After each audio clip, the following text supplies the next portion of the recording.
bleed. Wish I had another drink, then I'd have left it. Instead we're gonna go to the brink. Don't you think that we should forget it?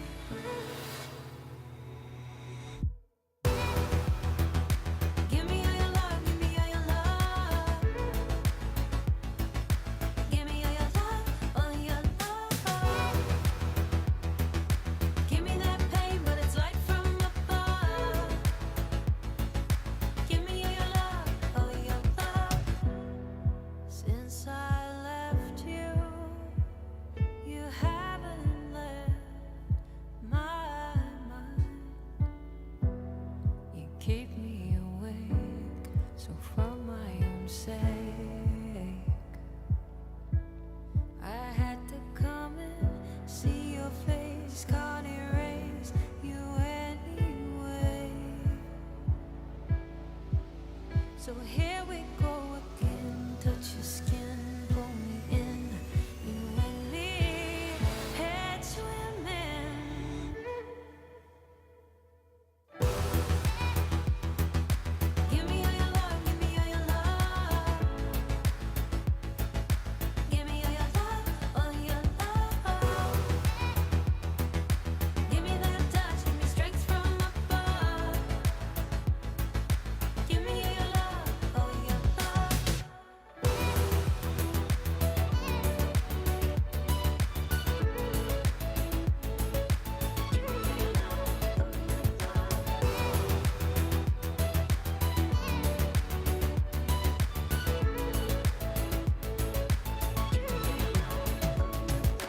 Naked and raw, with your failures and your flaws. Bring me what you are, the lightness in the dark. Naked and raw, with your failures and your flaws. Bring me what you are. Give me your failures and your flaws.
I've been waiting for you to come through,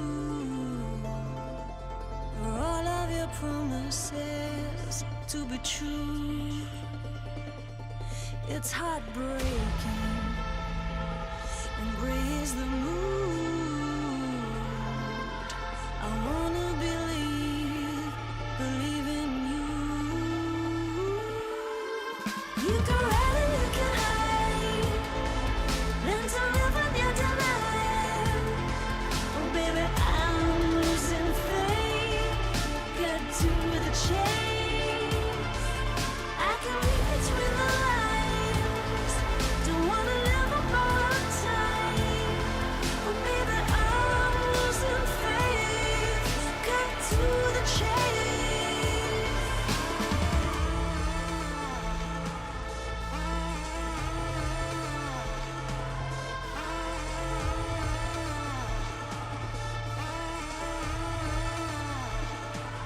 Liberating, you know what to do. Don't let your demons define you. You can run and you can hide, learn to live with your denial. Oh baby, I'm losing faith, got to the chase. I can read between the lines, don't wanna live a borrowed time. Oh baby, I'm losing faith, cut to the chase.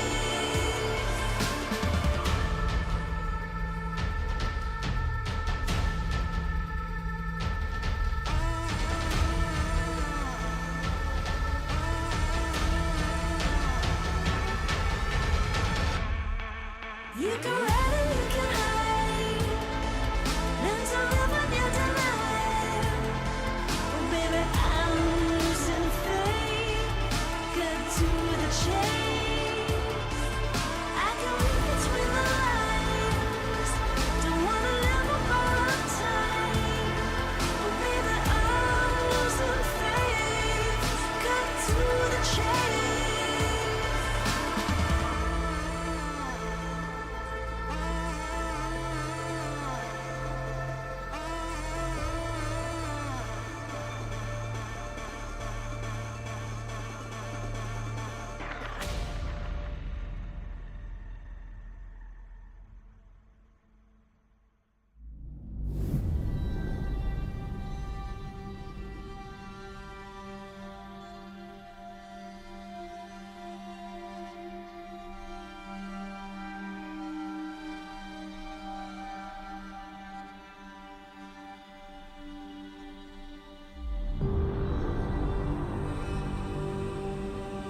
chance for the world.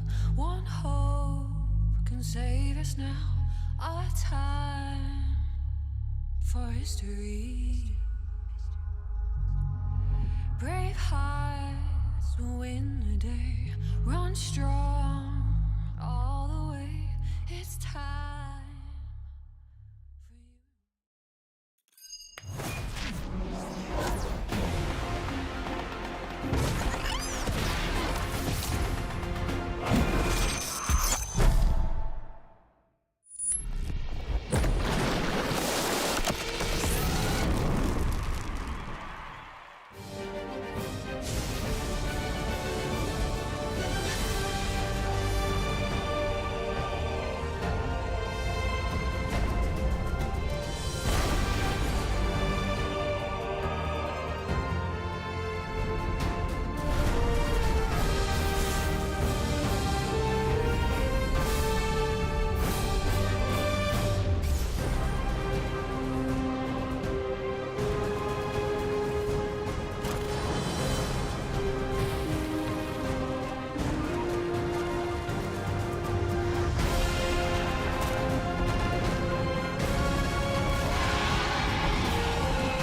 Welcome, ladies and gentlemen, to LCK Spring 2022. I'm Atlas, joined by Wolf here for day one of week 8.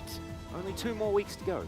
It's just insane. I can't believe how incredibly quickly things have gone already, and we are really down to the brass tacks now, racing towards playoffs for a lot of our teams, but honestly, the chances of a lot of them are really starting to fall. Yeah, we do basically have our 6 teams decided. We'll take a look at the playoff percentage in a moment and show you guys exactly how it is, but forget about that for right now, because in our second series of the night, which we do have to hype up, we do have the rematch of Genji versus Damwon Kia, and that has a lot to decide who's going to get top 2 in Korea, which will give you an extra seed. So that's very exciting, and of course, it's not going to be our first matchup here, but something to look forward to after the first one we have behind us with Nongshim going up against DRX. Yeah, exactly right. DRX is another team that wants to get as many wins onto the board as they can. Of course, with 4 more to go, there's a chance that DRX can also surprise us, moving up and challenging Genji for that top 2 spot. Of course, still some roster issues ailing many of our teams, but let's have a look at the playoff contention right now. As, yeah, these are the teams that are still fighting to try and get in. Of course, we do have 4 already confirmed, but it's the last 2 spots that are up for grabs. But honestly, it feels like Fred Brion and Kwangdong Freaks have grabbed them. Pretty much. Also, look at Nongshim's remaining schedule. They have DRX today, then they have Damwon Kia, then they have a resurging KT Rolster with Viklet in the mid lane. And yes, Honda Life Esports will be an easier opponent to round out the regular season here, but their chances look very slim, and that's why we have these probabilities listed as such. And it is a long and difficult road. Now, to be fair, Fred Brion's remaining schedule, Liv Sandbox, T1, Genji, Damwon Kia, the big 3. So their spot is not guaranteed if KT and Nongshim have a really great run here towards the last 3 weeks. There's a possibility, right? But it doesn't seem likely. Basically, Fred Brion has to win their next match against Liv Sandbox. Otherwise, things are really, really difficult. They're also still difficult regardless. Let's have a look, though. Playoff confirmed onwards to climb the ranks for DRX. This is a team that last week rediscovered and re-fell in love with dive, and they have been diving ever since, and it looks fantastic. Yep. Notice their chances of getting second place here are very small, and that's because the expectation is Genji will continue to win their games. There are several behind. And T1 has already secured first place, so that's why that's 0.000. So it's very likely they'll get third or fourth, right? So they're really fighting for third place realistically, but there is that 0.6% chance. Yeah. As for Nongshim here, it has not looked good as of late, to put it frankly, and this is not a roster we expected to really falter this much, but it's a roster that also went through some COVID issues and then came out of the back end worse for wear. This team actually started the season off stronger than they look now. Yeah, which is so rare. Yeah, it is, but it also shows that if you hit a speed bump, sometimes the wheels come off, right? And that is kind of what it is, a bit of a pothole situation here, where the carriage is really struggling once they did manage to get back onto the road. So we'll see whether they are going to be able to surprise us here today. DRX are definitely not a team that's infallible. As of course, Ghost versus Beryl, always a fun one. As right now, Beryl is faring a little bit better than Ghost is, but still cool to see the two Damwon boys up against one another. Especially considering Ghost played a little bit of support himself this season when Vital was subbing in the 80 carry role, so that's kind of exciting. Deft has also been the better of the two 80 carries, so when you put it together, right now it just looks so challenging for Nongshim to try to make a dent in the bottom side of the map. And if you zoom in on round 2 stats specifically here, those objective control here has been much better for DRX than it has for Nongshim. Yeah, Nongshim haven't really had too much control, very much. In fact, 8th place when it comes to KDA, so even if some of their games have been bloody, it hasn't been them that's been getting them. Combined kills per minute. DRX, as we mentioned, they have fallen in love with the dive compositions, and that means that a lot more aggression has come out, and they've moved up to third, which is surprising, because I feel like they haven't been our fastest team here in the LCK, although with the Herald percentage and the combined kills, certainly looks like that is getting close. In DRX, you know, their chances of getting a better spot in the playoffs here are very low, as we mentioned earlier. However, their chances of really proving how much they can build this roster to a synergy level that's greater than they've even improved to thus far, and heading into the playoffs being a real contender to maybe go to the grand finals. You know, some of these matches they have coming up here, not the toughest ones for them, but I think it's about proving what you could do with a roster like this, changing your playstyle, diversifying drafting, and using the last few weeks of regular season here to become an even stronger force than they have so far. Because remember, this is a team that was winless at the beginning of the season. It looked hopeless. Now a top 4 team. How high can this team go is what we're looking to find out. Yeah, looking forward to seeing what they're going to be able to do once they get to those playoffs, looking like they have secured a higher seed in comparison to the bottom 2 that are definitely up for grabs. Very difficult to get that second place, but you got to have your eyes on it. Getting that round 1 bye is so important in our new playoffs format. This is really cool, though. They've chosen the red side. For what feels like the first time ever, our home team has walked out and chosen the red side instead. So hasn't been very common. I believe it's happened like once or twice throughout the season, but blue side has been so popular for our home side team. So DRX will be coming out onto the red side with those counter pick options and things like that. And we've seen it get more and more valuable as Nongshim, the team with a lot of struggles, wanting to try and get themselves back together. Peter still on the bench, and Effort will be once again down towards that bottom side. Makes a fair bit of sense with all this Nautilus priority running around. It's crazy to think about how much we thought of this team as kind of a near super team with the upgrades they had across the board. You know, you put Kana in over Rich, you put BDD in the mid lane over Gory, who was performing very well at an individual level last season. Then you took away, you know, Kellen, Duckdom, they went away, but then you got Ghost, all right? And, you know, it felt like, wow, this in some ways could be a huge upgrade for Nongshim. But then you look at what happened to the players. Pino went to Jinji, insane success. Rich, first place in the LPL suddenly when he joined a 0-win team in summer. And it feels like just a tragic story for the Nongshim fans, because in a lot of ways you felt like there was so much hope going to this season. But with all these momentum-based players, as we've discussed a lot over these last few weeks, when things are rough, when things are looking hard, they are not performing. And something's got to change. And, you know, I want to say it starts here, but it started a few weeks ago, quite frankly. It really did. Yeah, I feel like it actually starts in summer, let's be honest. Right now, things are looking really rough for Nongshim. And they have, you know, still that 5% chance to hold on to get towards playoffs. But right now, you've just got to think about what the rest of the season is going to look like, what the rest of the year is going to look like as far as just getting as much of this synergy under your belt as you can possibly get it. Key player matchup, Deft versus Ghost. We've spoken about these two players many, many times. Deft has been playing fantastically well, has fallen in love with the Kai'Sa, and you don't blame him for it either. Currently 3-0 on the pick. I think he's like sitting at 13 KDA or something like that, although KDA doesn't matter too much. He's certainly been racking up those kills and really allowing the rest of his team to thrive. It looks like this DRX team have found dive comps and they're like, oh man, this is it. Yeah, and they're playing it out so well. And the crazy thing about it too is when they're not playing dive comps, they look also fantastic, right? Deft is great on a late game, ranged hyper carry. He's going to play it slow. His Jinx, his Jhin. He doesn't need to play the Kai'Sa, right? He's also pretty well versed on the Aphelios. So what's so awesome about the dive style working out for DRX is it just shows that they've got a completely different style of play they can bring out at any moment in time. And we still know they have a more traditional front-to-back style in their wheelhouses. We're seeing Kai'Sa growing in popularity amongst teams who like to play the dive. ㅣ2022 kind of the only one who hasn't really gone down that path yet, but we saw Aiming, of course, play the AP Kai'Sa in the Telecom War. Yep. And we're seeing a lot more of it, and I expect that in a series like this, it will be paid attention to. Now, the other elephant in the room we haven't discussed at all just yet is Renata Glask will be available for play, so both Barrel and Effort could pick that champion up. It's only been played 3 times in the LEC so far, so not as popular as we would have expected. Yeah, I think it's a couple of times over in the LPL as well. With mixed results, I think it's, 66% win rate in the LEC, only 50% over in the LPL. People haven't quite figured her out yet. She does have a kit that does do a lot of really crazy stuff, but hasn't necessarily found her niche, I don't think. She's very fragile, you know? Yeah. But I really like the Berserk mechanic and all that sort of stuff, so it is pretty cool. Getting more taunts in there is awesome. You know, you've got like Rammus and Galio and stuff like that, but there's like 150 odd champions.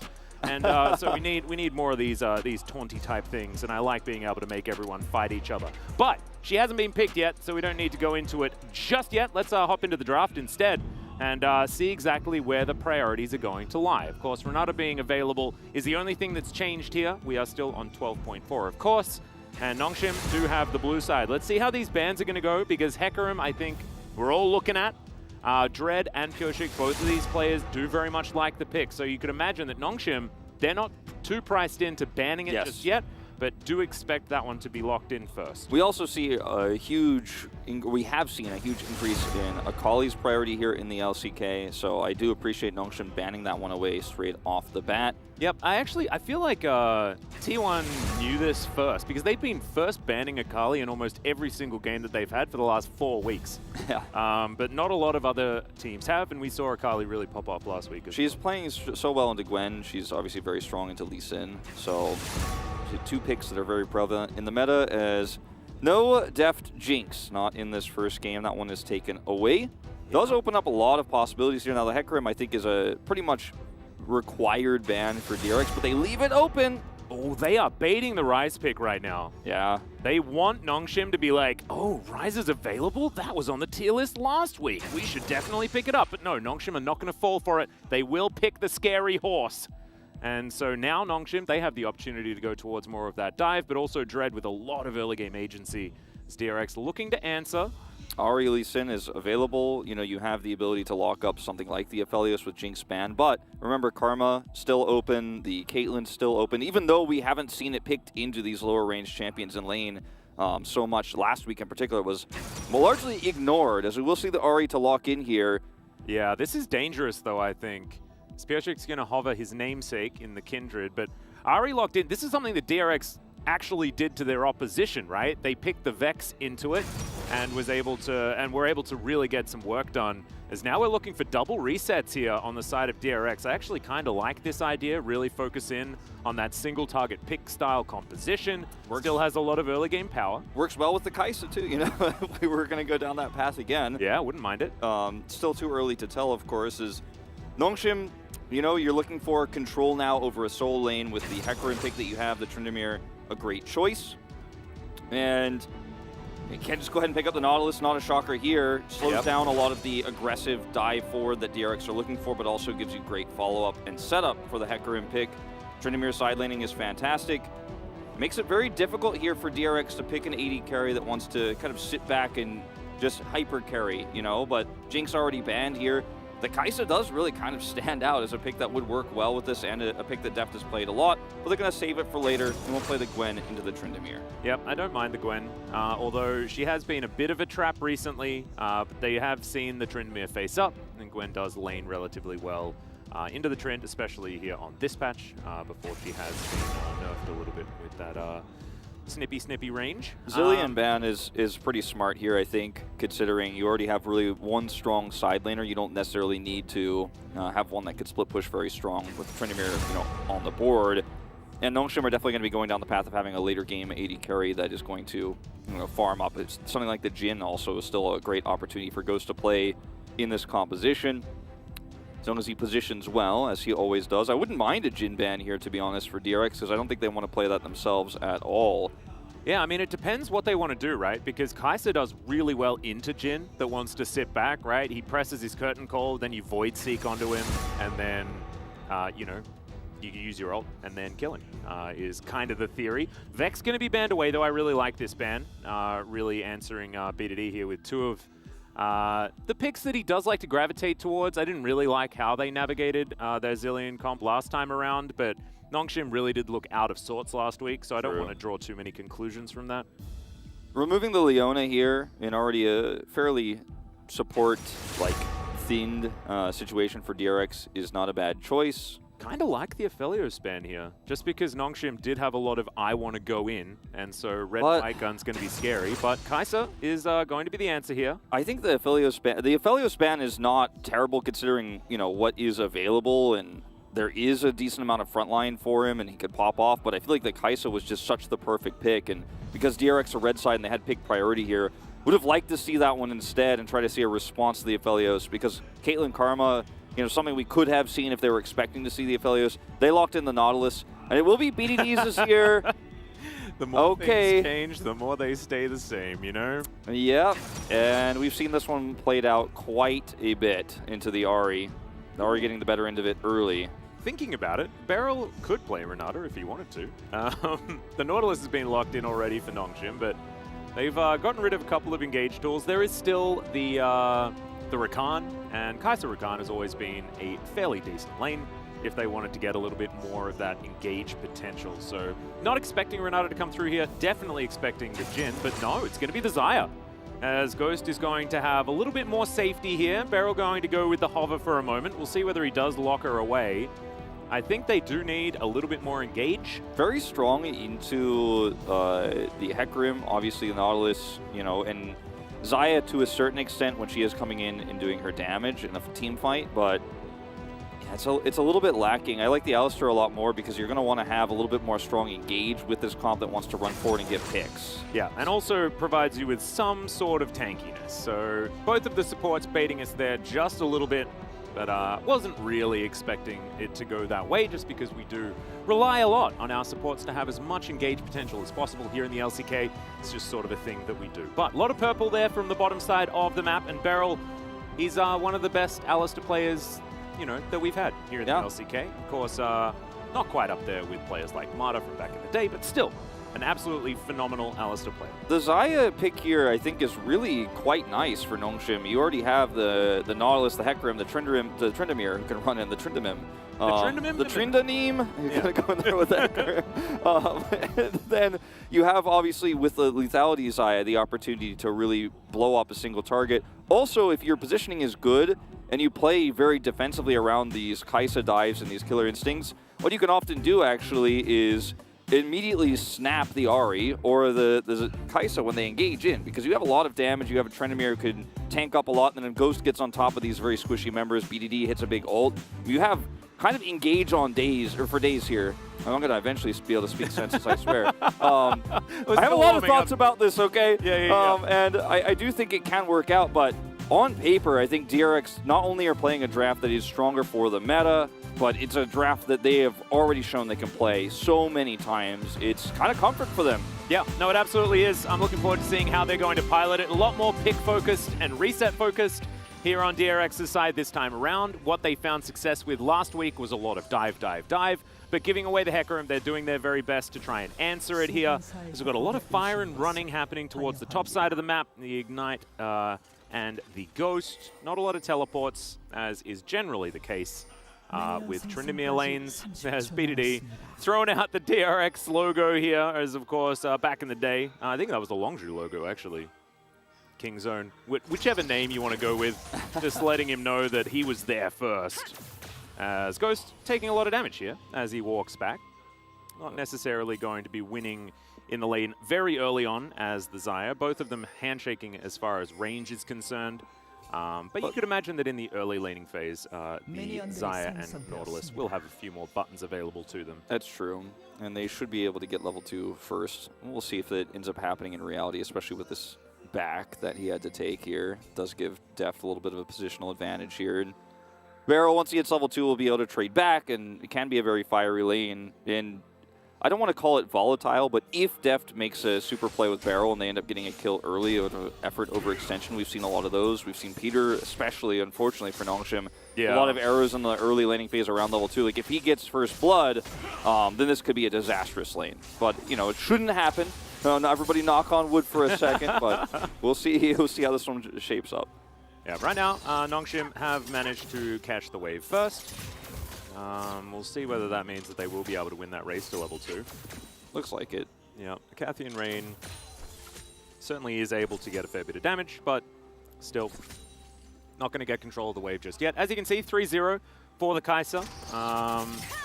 This has been with different compositions, though, and so we'll see whether DRX are going to be able to make this one work, as Barrel's getting a little bit of a headbutt here, as Ghost takes a fair bit of damage, and you can see the tussling in the early stages aren't going too badly here for DRX. Effort in a really nice spot here will force Barrel behind this turret. I'm just going to farm it out. Very excited to see how much Nongshim's comp does in the early game, especially around things like First Herald. BDD. Yeah, right now, BDD is going to be struggling. There's the stun. The charm's going to land beautifully, and Zeka picks up first blood. All too easy. It has just not been BDD's season, Atlas. I mean, remember we had him play the Corki early on, and he made a laning error there. This time, it's not the first time he's played the Azir into the Ahri, which has a lot of kill pressure when there's something like a Viego on the Rift who can easily set up for a charm or follow for a charm. They just didn't have vision whatsoever. He steps way too far forward there, is punished. We'll be able to get right back to lane, of course, with his teleport. But this means Zeka has so much control over this lane and, of course, will pick up so much of that first blood gold. Or in fact, all of it. 400 gold early here for an Ahri, just really accelerating her. And Dread is in the vicinity, so that's why he feels okay about this, but just, I mean, Dreadstorm Raptors and so perfect here for Piotrek as well. It's really unfortunate. Really nice wave management there too from Zeka to kind of help set that up. Yeah, very cleanly done. And also Dread now finds an empty lane, an empty jungle, sorry, so isn't going to be able to trade back too much because he does get some deep vision, but will then just have to go home. Piotrek once again towards the top side this time, and I want to talk about just how good that gank was, right? Because no flashes were invested. They got BDD's flash, and so now Piotrek's going to have so much more power in every subsequent gank because he had, you know, a whole bunch of extra gold. He is going to go back home now, spend a bunch of that money.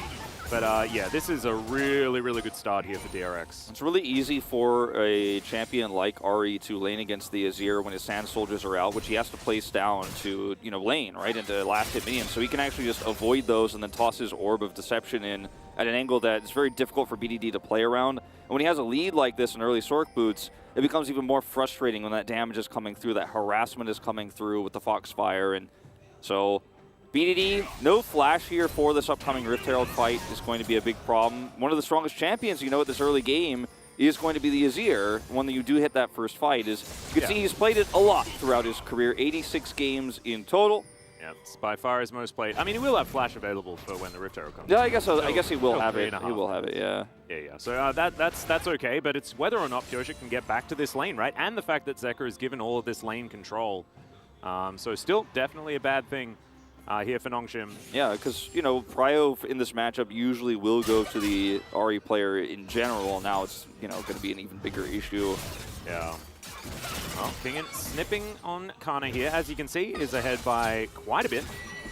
And he's going to continue laning relatively well. Of course, Tryndamere, one of those things that kind of, he becomes pretty inevitable as the game goes on. And Kingan's going to cancel what felt like 7 auto attacks in a row. Yeah, Gwen's attack animation gets kind of weird like that. She has that, like, really weird scissors animation. He got zoned out of like 3 creeps of experience. And he's back here now, but without 6, can't do anything. Kingan's got full stacks on his autos for the Q. So frustrating to lane against a good Gwen player.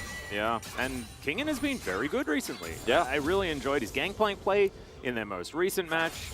Kingan really has been one of the big success stories here for DRX. One of the players that really was struggling when DRX started so poorly. Look at him deny the cannon as well. Oh, no, he got it. Oh, he got it. Okay, sorry. Just like, he did get it, in fact, but like, he lost a lot of his health bar for it. Yeah. And down now 18 CS. And, I mean, right now, Kingan's in a position to continue to make this frustrating for the top Tryndamere, who doesn't have any support whatsoever from Dread at this stage. And when the Rift Herald spawns here in a minute and a half, right now, DRX, yes, it's only 1 kill that leaves. Hold that thought. Ooh, that is dash now on cooldown, as Dread, knows that he can't actually fight Kingan, especially not without his ultimate. So Kingan's able to freely get in there, and not going to keep his ward hanging around or anything like that, but still. Canna gets back to lane. Kingan, with both of his summoner spells, just going to wander back up there. Doesn't really want to go home just yet. Probably wants to get that Leeching Leer on the next back. As Charm's going to go wide. But DRX just cruising at this point in time. 1 minute until Shelly is on the map. Yeah, and against a comp that is so good at fighting first Rift Herald with the Azir, the Hecarim, the Tryndamere, DRX getting an extra kill on the Ahri, having a 20 CS lead on the top side of the map, trying to get prio of the soul lanes, and really doing quite well at that so far here. Makes you wonder what Nongshim's plan is going to be around this, because you still have to fight for it, I think, with this comp. Not that they don't have some scaling of their own, but the ability for you to snowball the game and get advantages out of this draft relies on that first Rift Herald going your way. It's part of why you draft this way. But with some of the disadvantages they've picked up here early in these solo lanes, it's going to be a tough call to make, but can you just let it go and stay bottom with Xayah? No, not really. You know, it's not one of those champions you want to just leave bottom side and say, well, we'll trade up, we'll get 2 plates at least. Not when this wave is crashing into the turret 10 seconds before the Herald. Yeah, sort of has to stay there to get all of that extra experience, but as you can see, DRX, they are going to go back. No level 6 yet for either Beryl or Deft. So it does mean that, you know, Deft is not going to be able to get there quite as quickly. Of course, the range on Killer Instinct not necessarily massive at level 6, but still does give you that slight option. As you can see, Deft actually very vocal in the player cams. Pretty cool. Often does leave a lot of the communicating up to the rest of his team. Yeah, especially with Beryl, you know, on this team. Yeah, right. As they are going to get here first. Ghost coming up after catching that wave, now rotating over, but the prio 100% to DRX. They have full control over this choke. Dread, nice flank angle though, but will Azir be able to ult? Here's the real question, and he's got a wave to catch. Yeah, BDD is actually just going to stay in that lane, kind of with full rage, but it looks like Dread might have to just go for an attempted 50-50 or something like that, but not going to work. Pulverize is there. The stun comes down as well as the horse is trying to get out. Deft just rains the Acathian stuff on him. And he's going to be able to pick up the second kill here for DRX. But honestly, I mean, Nongshim, did they really have any right going for that right there? I don't really know. It was such a wrong move to try to engage there. It was just desperation. And yes, like I said, this comp wants to get the Rift Herald fight, right? You've got a Hecarim, a Tryndamere, and Azir. And even early, you know, the Xayah is quite strong at this stage. But when DRX are on top of it, they have the choke point controlled. They have an Ahri themselves to help disengage, and an Alistar, right? Like, it's so difficult to pull this one off when you have no prio. And BDD is losing minions in mid lane, you know, to come over here. He did actually catch the last parts of it, but it cost him the ability to rotate over faster. Look at the charm here onto Effort. They instantly blow up the Hecarim, who was trying to set up for that really nice flank ult. And then it's like, well, we charmed the support, we killed the Hecarim. You guys have no right to be here anymore. Easy Rift Herald. Yeah. And, I mean, it's just about those early lanes going so well for DRX, getting an advantage.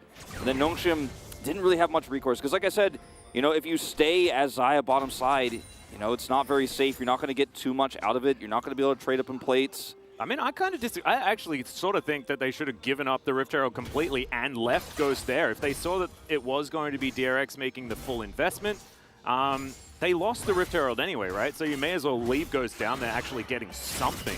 Yeah, I mean, that's the only other time. choice, right? Like, if they leave him here, then maybe he gets one plate, or at least he gets a little bit of extra minions. But, you know, if you're deciding you're going to go, he has to be there. You know, if everyone else is going to rotate over and you're actually going to commit to the fight, then he has to be there. But they were too slow. Yeah.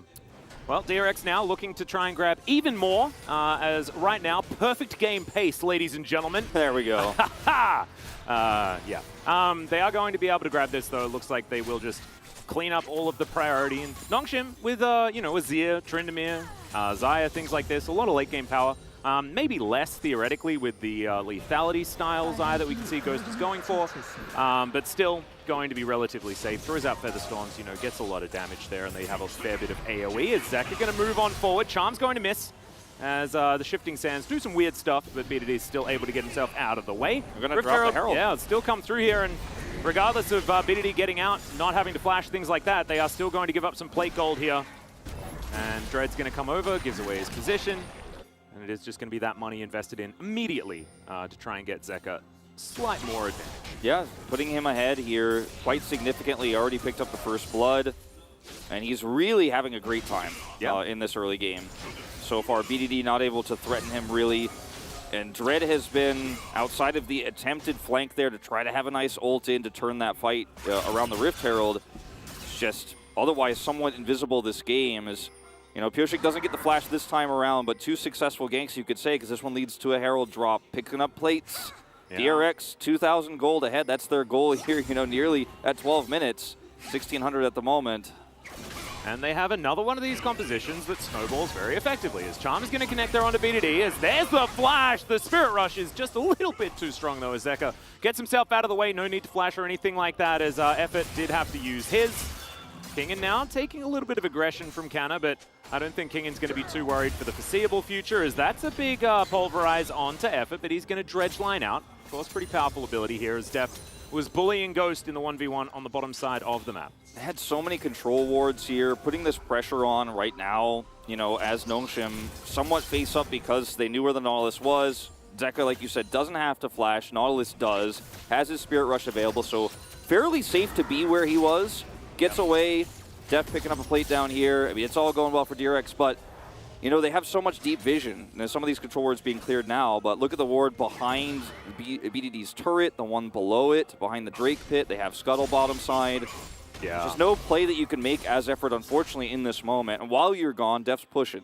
Yeah, and they've got, you know, that slightly deep vision on the top side there to try and spot Pyosik out, but it's not getting any information right now. And you have to have vision where you need it, right? As you can see, DRX, they want to be able to get rotations towards that bottom side, as you can see.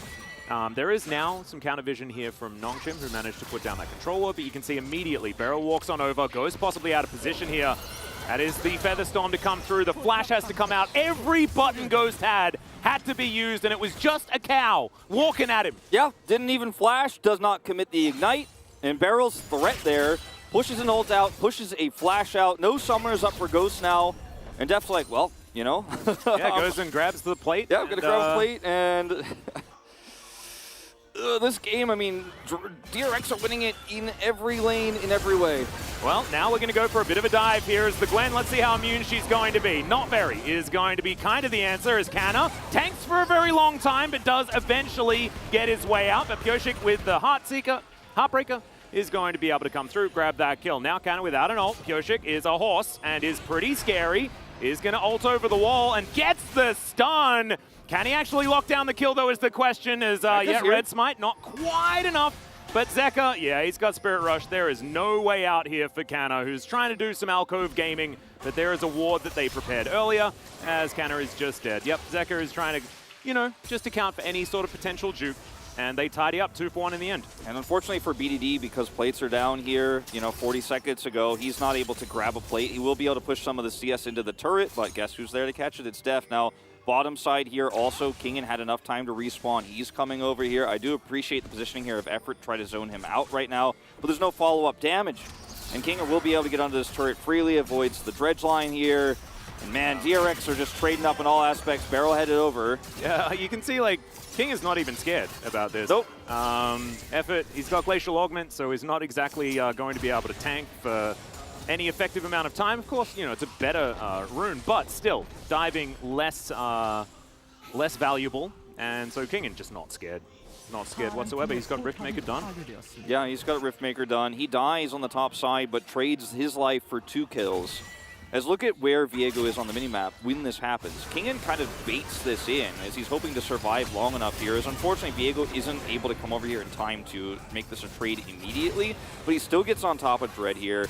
W forward, Heartbreaker gets the kill. And then, look who's coming, Zeka over here as well. So ㅅ does end up buying enough time here. Kana has to go up. And Zeka will Spirit Rush to chase him down. And notice again on the minimap, there's not really anything that is going well for Nongshim. They committed their resources topside, traded down. Yeah, well, Ghost now has his ult back up, but no summoner spells. As you can see, Shirley is going to make a visit to this mid lane outer turret. That is the second Rift Herald to cram her skull into this particular objective. And this second one will be the charm. As Deft comes over, grabs some local gold, supercharger to get out of the way of the dredge line. As he's still standing on vision. As you can see, this Drake is alive right now. Zeka's going to meet Canna on the top side. As without the Ahri, maybe DRX are going to be a little less gung-ho about going towards the Drake, but kind of doubt it, as they do have the Viego sneaking down towards that bottom side. Yeah, Ahri now laning into the Tryndamere on the top side here. Barrow going to be a bit of a bodyguard, as he's going to take so much damage from this Ahri at this stage. He's got his X-Tech Alternator online. Oh, this is... The fact that you can have ㅅ down here taking this Infernal Drake, as well as Beryl roaming all the way towards the top side to just look for something potentially, just shows how far ahead DRX are when it comes to map control. There's just... They have 2 waves controlled right now, and Deft is happy to just catch mid. So the 2 more important ones on top and bottom around these objectives go their way. And this has been the story of this game for DRX all game long. It's just Prio has won them this game. They've made plays based on the Prio they have, and it all goes back to that Rift Herald call for Nongshim. You know, if Ghost just catches the wave and stays there, maybe hides for a minute, then goes over, then maybe Deft doesn't react quickly enough and you get maybe a plate, you at least get something, but you lose the Rift Herald and lose the team fight and don't get any of the farm. Yeah, it's when you commit to something that you're not in a position to actually win, and then like you sort of like do everything in half measures. Like, understand that you don't have positional advantage around the Rift Herald, and therefore don't go for it. Get everything elsewhere. This is something that T1 learned extraordinarily well. Trading objectives, picking up the ones that you can get, and giving away the ones you cannot. And even though their comp is supposed to have good Rift Herald fight, they lost Prio super hard. And to be fair, like, the lanes they have too aren't guaranteed Prio, but they just have a really good team fighting comp at level 6, 7, 8, right around that first Herald. Yeah, but like you said, like, you didn't have the control, like, you didn't have the opportunity to use that, so you just have to go, well, I really wish we could have fought, like, our comp is really good for that, but we don't have Prio, we don't have any control, we don't have any vision, and we have to walk into a choke, so we just probably shouldn't do that. Yeah. Well, we'll see whether anything else can come of this one, as now Kingen just snipping Canna. Oh, man. Snip Snap really starting to hurt here, as Canna's going to move his way out. And Kingen having just the best time on this Gwen, going towards his Nash's Tooth as item number 2. And Dread's going to come on over. They did manage to do this last time around, as already the Needlework's coming out. Canna has to ult pretty quickly here as he gets underneath the turret, but it's not going to be enough. Effort is going to go golden, but I have a feeling he might still be dead. Yep. ㅅ, oh no, burning down. There we go. ㅅ picks up the kill. In the end, it's a 1-for-1 cross map, as the tower does also fall down. So Nongshim actually trading up here. Yeah, Nongshim trading up, but will Ghost survive is the question. Barrel's here. Yeah, well, he's got Featherstorm first, then he flashes, Beryl ults, but he's still taking a lot of damage. Good heal comes out from Deft, and no one's tanking the turret anymore. BDD comes on over, though, as now ㅅ trying to fight it off, but he's not going to quite get there. Great movement from BDD. Gets himself out of the way of the stun, and they are going to be able to lock down ㅅ. Yeah, with Conqueror procking there, I respect his flash. Don't know if it was 100% necessary, but better safe than sorry in a moment like this. If you end up trading 1-for-1 here, you're like, oh, how many times is this going to happen? As that was a trade up for Nongshim, you know, across the map. Then Ghost survives here. BDD survives as well, picking up that kill onto ㅅ. Nice punish, using Xayah's mobility here. Very defensively. Yep, and like, it's diving a Xayah, right? It's always a bit of a nasty time. In between turrets, you know. But, I mean, look, DRX still in full control. They have a lot of deep vision around the bottom side of the map. Still 2 minutes to go before that Drake comes up. As we're going to go back to the second dive onto King, and that's successful. And as soon as the show happens, on the bottom side, they're committing, right? And they do end up trading this 1-for-1, as I'm sure that's going to be the second part of this replay.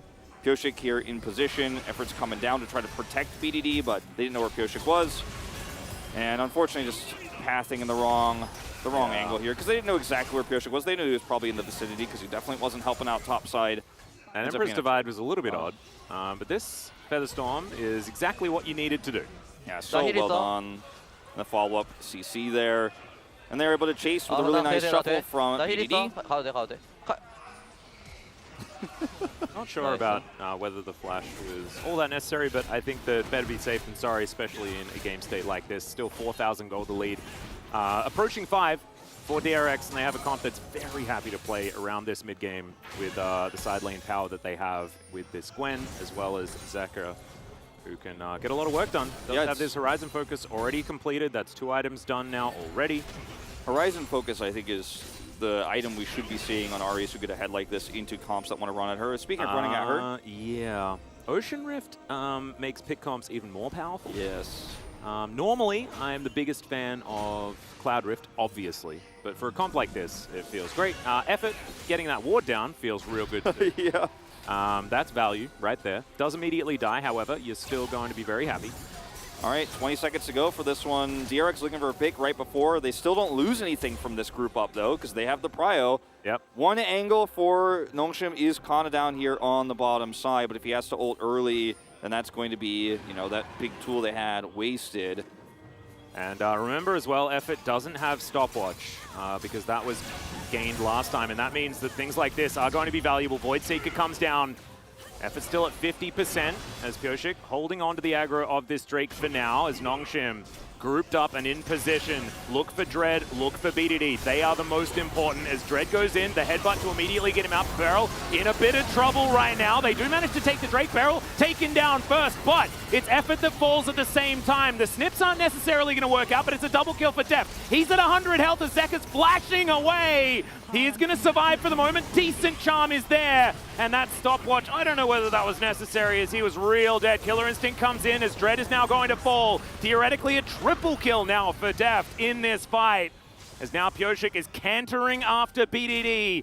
Horse versus Pigeon doesn't seem like it's all that close, but still, BDD is going to make it to the mid lane and is going to be okay for now. Yeah, Deft was like, I am just going to go get minions. I don't think that is a chase we want to play, especially with the resources that BDD has available right now as Ultimate online. So ㅅ will just go over here and catch this wave, but it's a really nice team fight setup here for DRX. The problem is they take a ton of damage on their way to take the Drake. So these health bars are extremely low. Kana is winning out in this side battle against Kingin pretty significantly, and Dread turns on him. But Deft is the real story here because he gets extremely low but doesn't die. Zeka, also same story for him, is able to hit this charm over the wall. Nice stopwatch here. And Deft just keeps the longevity of this team fight alive, will eventually close out Dread. Most important part of this is they secure the Drake. Yeah. Full point goes into their favor. Definitely could have been a cleaner fight for DRX, a little bit more decisive, but they do get the objective in the end. They weren't looking for a team fight as much as they were looking for the Drake, which is why they were willing to lose the fight and lose those health bars in order to guarantee we've got Drake prio, we're going to hit this smite, we're actually going to commit and focus the Drake instead of looking for a turn. Respect them for that choice because with the gold lead they already have, the soul is the most important part of this, and they've got soul point now. And holding on to macro control of this game with a composition like this, being able to pull Nongshim around the map, being able to give up Drakes if you want to secure a Baron and things like this, especially when you've got Gwen with her Nash's Tooth completed and this Kai'Sa who's got 3 items done, one of them being a Kraken Slayer. Like, Baron dies instantly. Yep. Like, straight up instantly. And Nongshim, they're able to get towards a Baron as well. I mean, yes, they have Lethality Zyre, not necessarily the best, but this is the Liandry's on an Azir, like, and a Tryndamere, right? They have so much Baron damage themselves. So DRX being able to get control of the pit and being the ones that can make that move first, definitely going to be valuable, as that's a lot of Sand Soldiers trying to stop ㅅ and Beryl from getting in there, and they are actually going to gatekeep very effectively. Yeah, I mean, they use your Everfrost here, but it's not too important, and end up getting some of this vision away now as DRX. And you have this choke controlled, you have a control ward on the brush that Zeka's standing in, so no one can really be near this until they drop one of their own. But once again, just being focused and cleared. Look at all the vision removal here that DRX are putting in. Yeah. It's not Beryl on a flank, though, as that is a nice charm, and Zeka goes back in again as well. Effort He's going to have to go back and recharge that health bar, and now DRX get full control of this mid lane. That was actually really, really cool from Zeka, although he does now have to go back himself, taking a lot of subsequent damage there from mainly BDD, who's been doing a lot of great things when it comes to these sort of stalemates that we're seeing in our K-Rams. Yeah, in these neutral fights, you know, his Sand Soldier positioning has been very good. He's positioned himself very well, even though he did die early on in this game with an overextension in lane. You know, he's starting to scale up pretty nicely. You mentioned his Leandrius build here. And when he does start to do longer form damage in these fights, like we saw also even on that last Drake fight, it's pretty terrifying for DRX because they want to end these fights as soon as possible. They want to pick somebody, ult in as Deft, get a kill, and then win the subsequent man-up fight, or two-man-up if you're lucky enough to that's the pull it off. initial pick that you really need. Yeah. With, you know, the fact that you want to get Koshik to possess people and Zeka to get more essences and things like this. There is a lot of reset potential for how this goes. Really, really cool the way DRX have made this one work. We've still got to see it in action properly in these 5v5s, but getting that vision control, which is something they've been trying to do, is certainly very, very valuable. Yeah, it's crazy how much vision control can empower a pick comp like this, and as you mentioned, the Ocean Rift makes it stronger too. You know, if your opponent's got one eye closed walking into a team fight, you know, it doesn't matter how well you play it, you're usually going to have a pretty inherent advantage, so. Yep. Zhonya's now completed, actually pretty big there for Zeka, as we saw he broke his stopwatch in that last team fight, but will now have that stasis available once again. Koshik walks over and is spotted by that control ward, so his mist not quite as valuable in that area. Nongshim just K-ramming it up. As 20 seconds until this Ocean Soul is on the Rift. DRX, they have control of the area. Soul is going to be very, very valuable. You can see Nongshim actually committing more to this mid lane rather than moving into the river, as now Pulverize is going to come in. Effort is going to have to go golden. Does so immediately. Ghost has to flash get himself out of the way. Deft trying to be the hero in the backline, and he avoids the ult from BDD by just pressing the best button in the game. That is, of course, the stopwatch. Tryndamere gets one, so Deft will get shut down. But at what cost? They will lose the soul, and it might be even more. Yeah, it's definitely going to be more, I think, here is scary observing right now with the back placement there for Dread, but he will get away with this. Going to be Soul, going to be a Baron here for DRX. They're going to pick the Baron up first. And they've got Soul. Actually, Koshik was on this the whole time, so they're just going to set it up here. I mean, look, you could do it in any order at this point. This is a choose-your-own-adventure game for DRX after that beautiful team fight for them. Stopwatch was great for Deft. He was so perfectly positioned, too, in the back of the fight. There's no escape for Nongshim. The engage also onto Effort early on, who went for a Zhonya, so loses a lot of utility that you could have had from, like, Locket, for example. And he doesn't save himself, right? He's not peeling. He's not doing his Nautilus functions because he's in stasis, and DRX just collapse in so quickly. Man, look at this. The Fox and the Cow just patrolling the area, making sure that they can lock down this Baron. They do so. They get the Soul, they get the Baron. We're an Elder away from Exodia here for DRX. If we have a look at this fight one more time. Zeka has been so good this game. So they're on top of Effort, and he gets charmed, and then Beryl is knocking. Stopwatch, Deft. Beryl is knocking everybody else off, and then Deft just decides, okay, I'm ulting and I have Stopwatch. I'm completely safe to do this. There's no risk involved. We've already got the initial pick. And the follow-up is so easy when you execute a single target like this. And like you said, Zeka's having the game of his life. Yeah, he's having a really, really good one. Deft falling down there, and actually the kill going over to Canna as well is, as you can see, important. He's now 800 gold ahead of Kingin, who we saw hold on to a CS advantage throughout the entirety of the early stages of the game. I don't know whether it's going to be enough to get Canna into any sort of game-winning position in a side lane. However, still definitely very good news here for Nongshim as Ghost. Yeah, just takes a Void Seeker to the face. And that's going to be the ult in. Featherstorm going to be used there as Deft takes a fair bit of damage from the Blade Caller, but not that much, and not enough to get the stun as far as feathers on the ground. Trades of ults just for a turret. You've got the Baron buff. Might as well go for it, because while you're pulling resources mid, Kingan's got this bottom turret going down, and even if Kana gets this top inner, which he does not have time to do, he is going to back off. But even if he did, what would it really change? What would it accomplish? He needs to be here defensively now because inhibitors are on the line here. Yep. A minute and 30 left. He needs to be here to look for a flank angle, but no vision whatsoever. So much peel with the charm. And now Ghost, like you can see him standing near that minion wave. He has to be so much more careful now, right? Because he doesn't have his Featherstorm. It is going to be up again relatively soon. But still, getting that window there for DRX, certainly a good option as BDD comes down, gets a fair bit of damage onto Kingin. He still needs to be somewhat respected on this Azir. because he does do a lot of damage over time if he's actually able to let his Sand Soldiers hit in fights. But we're sitting at an 8,000 gold lead for DRX. And so their wallets are starting to get pretty heavy. As that's the flash forward depth charge. Yeah, it's not really what we wanted to see their effort, unfortunately. As Pulverize, I don't think is off cooldown just yet. Effort's going to die. Deft zoned out of this fight for a little while. And in fact, Effort has his Zhonya's back up and available yet again. So slight overextension here for DRX as Kingan's not able to punish anyone. Some low health bars, but no one to actually lock them down. Right now, you know, the big issue here for DRX was that they don't have a lot of range damage to actually follow up on engage, and the main source of damage for them long-term in these fights, and the pick potential is on this Ahri, who notice at the beginning of this fight is actually charming a Tryndamere, which is important because if Tryndamere is on top of DRX here, they can actually get locked in and more people than two die, but because he's actually trading with Kana while he ults, he isn't actually doing any big orb damage in this fight or getting any sort of Everfrost value. And Kingan was so helpful. He's like, oh man, I'm actually Gwen, and everyone's in a choke point, and everyone's at half health, but it's just not enough at this stage for him to actually commit in further. Does now have his Zhonya's completed.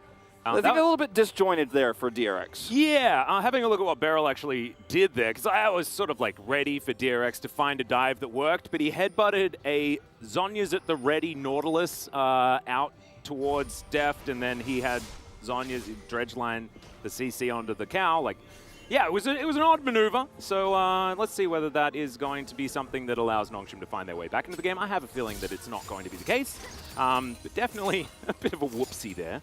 Yeah, and both inhibitors live and both inhibitor turrets live, so it does buy a lot of time here for Nongshim. And in terms of time, obviously the Azir is going to become a bigger and bigger problem if we do go into this game for another 10 minutes or so. If DRX start losing control of these Drakes, for example, and, you know, Nongshim has Prio and can start to slowly do that damage, that's going to be an issue. Plus Tryndamere later on. He's already, you know, quite built with his items, but if he gets a few more, then he can also start to threaten, you know, inhibitors himself in the side lane.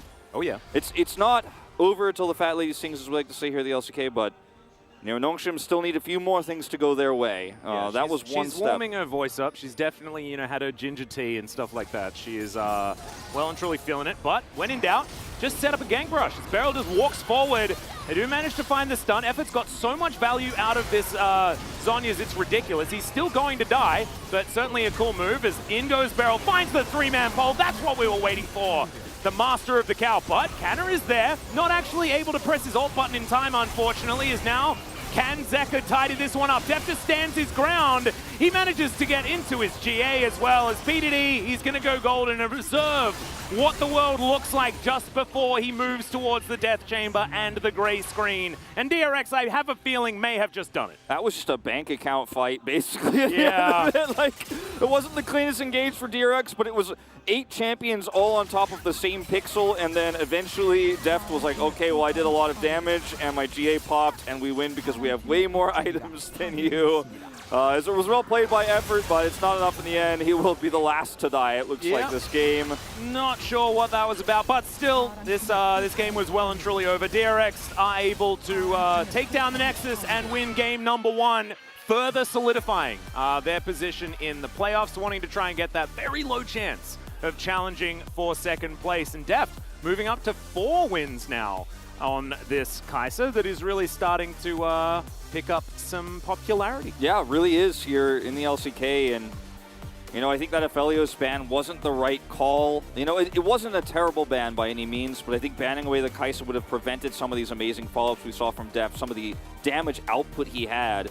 As you did need, you know, a champion like this to follow up on all the pick potential, and they played it so well. I think this game was mostly decided, though, frankly, by early game prio and lanes, and, you know, for Nongshim Red Force, just deciding they were going to force that fight on Rift Herald anyways because their comp is so good in those types of brawls in the early game, but not when you don't have prio, not when you're not the first ones there, and from that moment on, Nongshim lost control of lanes further, lost control of vision, and when you don't have vision and then it becomes a Cloud Rift, you're really just walking forward, hoping there's not somebody in the bush the whole game, and often there was for DRX. Yeah, there was. It felt like a little bit of a disjointed composition for Nongshim, and it felt very much like Dread was pretty hamstrung with his options in the early stages of the game.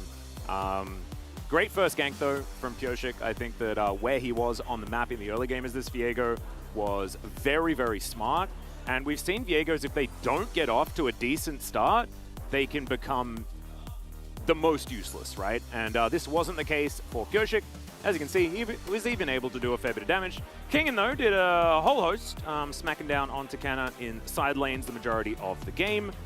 But just really, really well-played teamfights from DRX. I want to say that a lot of what Deft was doing on his Kai'Sa really was very, very impressive. The stopwatch in the mid lane especially. Yeah, I mean, DRX just played this comp so well. This is why you don't want to give them the Ahri, you don't want to give them the Kai'Sa, because it's comfort for this team right now. Even though most of the season we didn't see anything like this, suddenly, all the time, Deft undefeated on the Kai'Sa. It is very hard though, right? Because like, what do you then not ban? What do you give away? It becomes very difficult. But we are going to go to a short break, ladies and gentlemen. When we get back, it's game number 2 and the Analyst Carpet Space.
앞에부터 얘 노플해 노플 페린 이제 집 뺄만해? 뺄만해? 더 볼게 페린 이제 집이야 펑 대고 빼면서 싸워보든지 내 위치 좋은데 잡았어 야 내 위치 좋아 자야 노공 나 가인이야 얘 노플 아지로 노플 미드로 가면 끝날만한가? 미드? 나이스 미드 끝낼만한데 미드 가자 끝나 여기 바텀은 웨이브 없어 펜타 먹은 사람? 아 상관없어 펜타 먹은 사람? 아니 형 LCK 어떻게 펜타를 한 번도 못 해보냐고. 나 10년 동안 먹어본 적이 없어 펜타 먹은 사람 안 먹어 정글로도 해봤는데. 꾸준히 쳐야 될 듯 타워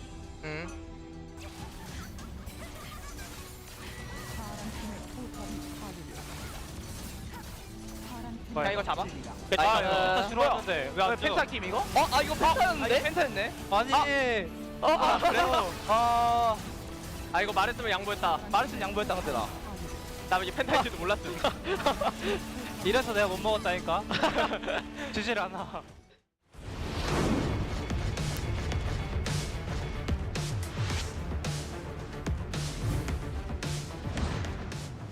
Thing is, Super Mega Death Rocket's gonna find Ice as Kale goes in there, closes looking for it, gets a couple of flashes as Kellen eats the Grey Health. There's so many years coming in, but it's just not going to be enough. Bertle turns up, the train has left the station, and the orb deceives the Aphelios.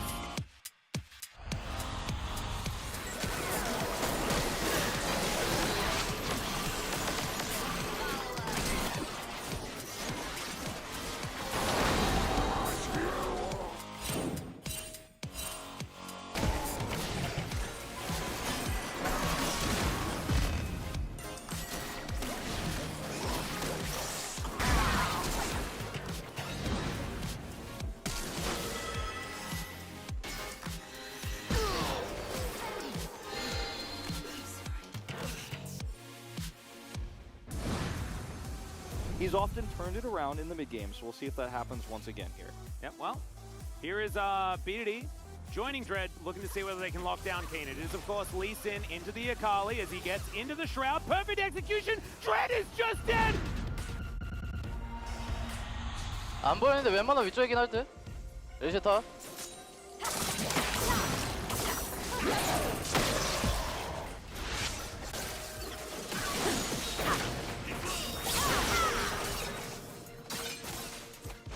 대신 잡은 거 같아?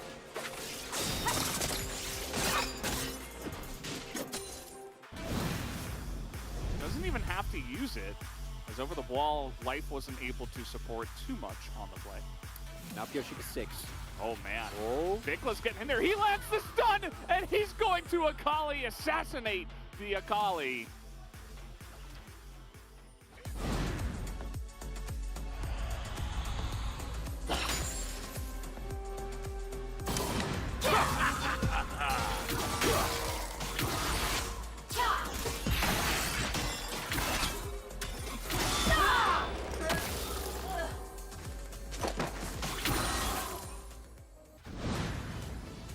Rough for a lot of the KT laners, as Zeka. we do have Zeka in no man's land, as he will try to ult and Akali his way out, but Cuz just flashes and lands the Sonic Wave.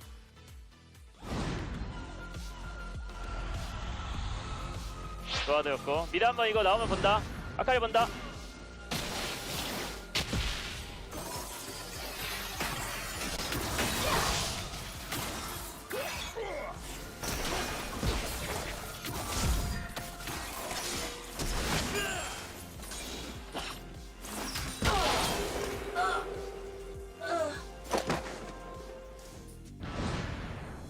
Stars, Crocos sped up. And now Pioshik looking for a bit of a fight here. The ulti's not really going to be the highest value, but the Shadow Surge absolutely is. And there's the Magnet Storm as well. All of these circular ultimates working absolutely beautifully. And then Depth comes through for the cleanup. Chrono Shift just means you have to die. 이번에 미드 나오는데 저 살짝 봐도 되나 이거? 오케이 이따 볼게.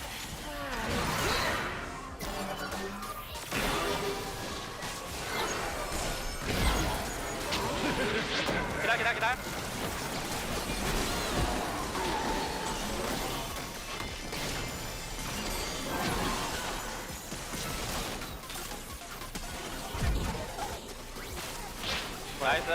나이스. 나이 났다. 잘했다 우리 형.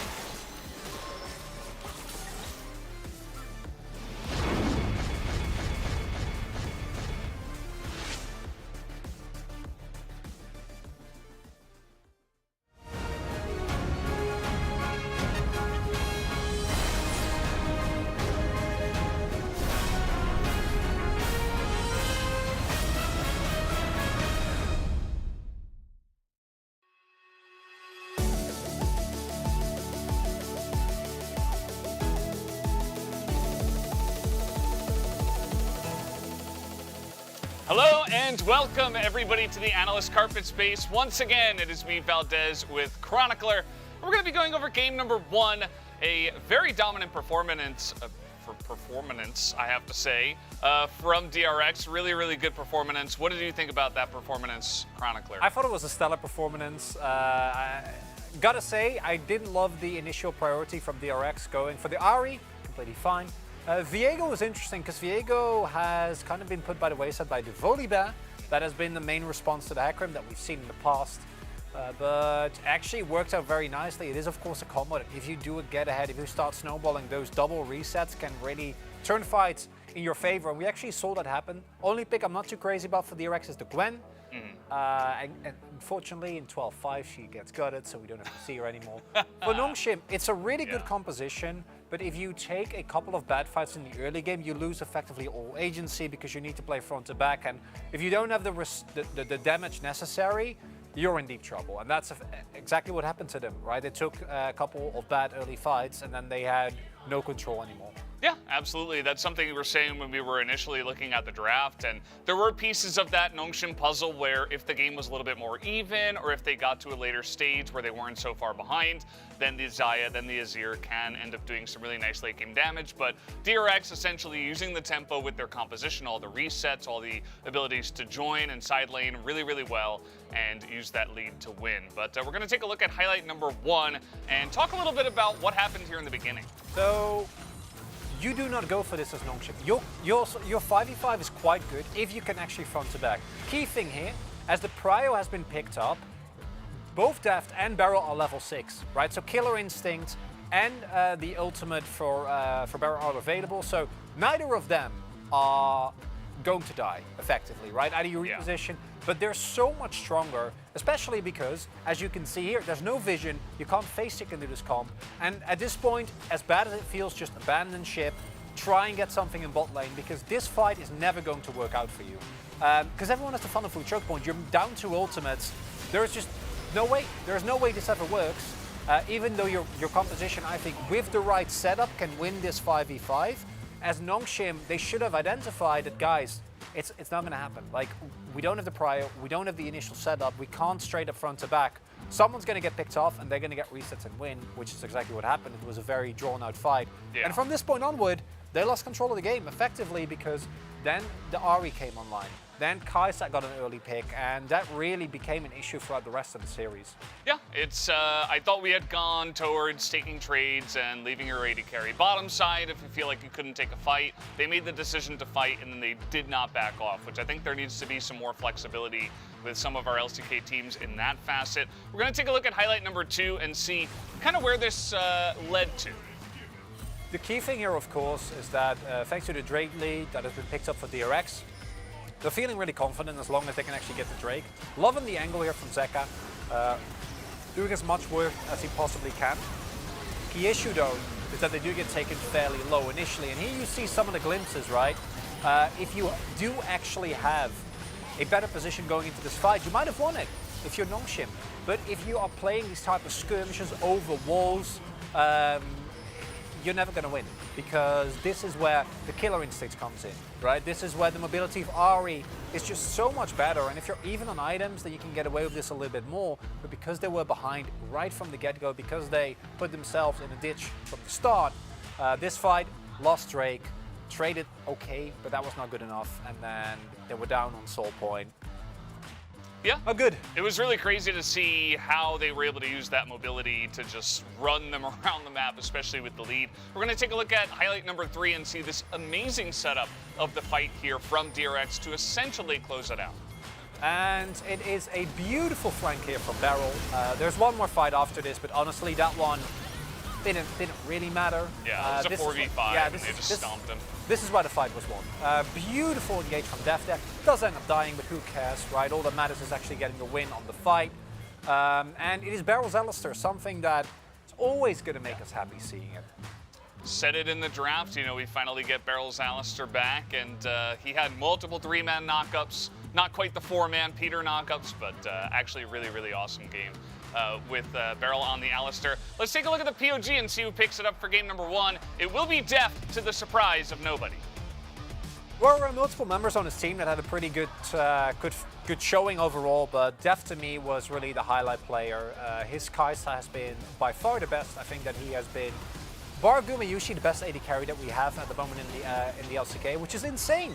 Yeah. Deft has had okay splits, he has decent splits, but this is truly him showing how versatile of a player he is and how much carry potential this guy can bring. Him and Beryl are the core to this to this DRX roster rather, and I have gotten to the point where I'm like, yes, he picks Kai'Sa. This is going to be really, really fun. Yeah. Hasn't even had really the chance to pick up the AP Kai'Sa, which also brings, I think, a lot of cool moments because they've been mostly picking it in heavy AP compositions, as you can see here. Yeah, it was really cool. I mean, this entire last fight was really a Deft and Beryl highlight montage. Yep. You know, as I said before, King kind of shows up late. They get it done anyway with 3 against 0. Deft is 900 points now. He's tied with Faker. So really, really good stuff. I was also very happy that we had a lot of showcasing of why Stopwatch is the best item of a game in this first one. 9 out of 13, it's what you would expect. Some votes here and there, even a vote for Zeka. I do admire that from Wolf as well. I thought he had an awesome game of Ahri. But guys, it's going to do it for us here on the Analyst Carpet Space. Back to the casters. Thank you so much, Carpet Spaces. That was a great performance that you had right there on those chairs. Absolutely amazing stuff. Deft picks up another POG, 900 points, tied with his other Mapo brother in Faker at second place on those leaderboards. Very, very cool to see. Might be able to move to 1,000 here as well. Not quite catching Canyon, who just feels a little bit too far ahead at this stage. Yeah, certainly still a long way to go in that regard, but yeah, I do agree with the sentiment that next to Gumayusi, right now Def does appear to be second best AD carry, and you know, we are a little bit, I think, as Nongshim will pick blue side here, is a little bit affected by Ruler being out as of late. Yeah. So he will be in our second series of the night later on, but either way, I think Deft is playing great on the Kai'Sa. It's a big standout pick for him. Now 4-0 on the champion. I think that for Nongshim going into this second game where there will be blue side again, maybe some Ahri priority in the ban phase, or take that one away, force DRX to play a different style, because they've loved playing this one, this style of dive drafting, pick-based compositions. Don't let them do it to you again. Yeah, and I wonder whether, like, what the choice is as far as removing a ban, right? Because once again, they're going to be on the blue side. Last time they banned LeBlanc, Akali, and Jinx. I don't think the LeBlanc ban necessarily needs to be there. It's actually felt like a bit of a trap for a lot of teams.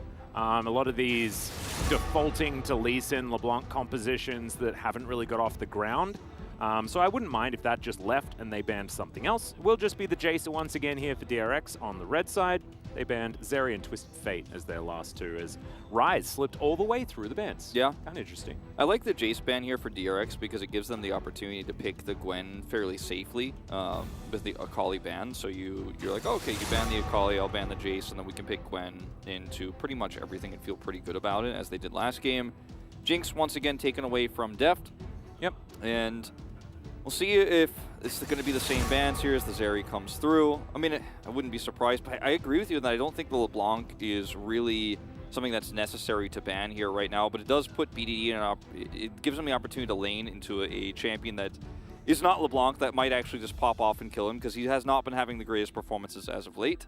Yeah. And so that is going to be the last avenue for flexibility here for Nongshim. As even, like, I don't know, Viego going to be banned, and I think this is really weird. I don't know whether that's necessarily the one that you need to be prioritizing, but they are going to take it away. That was a decent answer, especially in that mid lane, in the early phase, but I don't think that he's necessarily that powerful. Twisted Fate taken off the board, and Nongshim, let's see whether they do once again prioritize the horse, because the Viego ban certainly does say that they still want to canter into this game, and they certainly will. Hecarim has been so strong in the LCK around dominating the bottom side of the map and diving AD carries that have low range and who just who lose out the 2v2 and have to sit under turret. And that's usually where we see teams who actually don't get the Hecarim have to draft into. But that wasn't really the case for DRX, right? Because they're just going to play Kai, so they're going to be cool with that. And the Hecarim didn't get value there, lost out in mid lane. So it's a strong pick, and I appreciate Nongshim picking it here, but let's see if they can change their draft to better suit it this time around. Yeah, I actually kind of would like Ghost to pick the Kai'Sa. Like, pick it away. Like, we've seen Kai'Sa Hecarim be so valuable together. You may as well lock that one in, as Goshik having a bit of a giggle here while he hovers the Kindred forever. But Lee Sin will be where he goes to afterwards. We've seen this matchup many, many times. Often the Hecarim does manage to find advantages, but Lee Sin will always be able to do Lee Sin things as the game goes on. Pretty low win rate as of late. I think it was like 4-6 last week, but maybe even worse than that. It's not looking good for Lee Sin at the moment, but still into the Hecarim with a Kali ban and Poppy, you know, not going to be a consideration here. You feel pretty okay with it. Yeah. As we're just going to see Tryndamere and Nautilus once again. I think DRX could very happily lock in the Gwen here. And unless they want to take the Kai'Sa once again, because we're looking like we might be going down a similar draft, but I think taking the Gwen is the smarter and safer option. Let's see if Nongshim decide, okay, let's take away the Kai'Sa. Let's not give Def that opportunity on the bottom side of the map. We don't know what their AD carry pick is going to be just yet either. But I'd like to see some sort of pivot here as Nongshim, because if we're running the same game, it's not going to go well for you. As at least the Azir is off the table. That part has changed. It was Zilean and Vex that DRX banned away last time, so one of those options should be there for Nongshim. If they want to. I think banning Zilean makes a lot of sense here, just because, just in general, in Hecarim compositions, he's so powerful. He's also super powerful if you're not behind when your opponent's playing a pick comp. But, weird. They take away the Aphelios. Not going to allow Ghost to play late game hyper carry here this time around. At least not the Aphelios or the Jinx, the two common ones here in the LCK. And maybe we'll actually see the Jhin for Ghost this time around. Might be the case. I don't think he'll pick Jhin into the Kai'Sa. We'll ban the Kai'Sa here, though, right? 100% right? Right? Didn't do it last time. Didn't go very well. Deft picks up POG, and they do it this time. All right. We're learning, we're evolving, we're changing. Slowly but surely. It took DRX banning away the Aphelios for that one to actually come out, but still, you'd be kind of happy with it. Let's see what Deft does go with here. They could lock away a support if they want to hide the AD carry choice, but Nautilus is already face up. They may as well just take something into it, see what it is actually going to be. I know Nautilus into Thresh is something that's really good for Nautilus, but Thresh and Ahri together make for really... Okay! Renata is going to come out, so Beryl going to be pretty squishy here, but we'll have a lot of really cool buttons available, and that Berserk mechanic might work out. Now this close range comp so far. Ghost is hovering the Kalista immediately because he is very, very happy to try to control this lane. Nautilus Kalista early on against a squishy support. Hovers, it does swap over to the Jhin, which I think is so powerful with the Hecarim, Tryndamere, and Nautilus frontline engage. And that's what I was calling for earlier. But we'll be going for not lane dominance here, as he was hovering earlier. I think the Jhin is a safer pick. The Kalista gives you a lot of power, though, around the early game. Yeah, I think Jhin works well into Renata as well, just because you get to stand back and you're not in the fray. You'll never be... does manage to get one of those cool ults off. You'll never be berserked in almost any scenario here. The Veigar will be the scaling mid lane that BD is looking for this time around. And very strong into the Ahri, into the Gwen, into Lee Sin, right? Because of his E. You know, you put up that event horizon, it really messes with DRX's ability to team fight properly.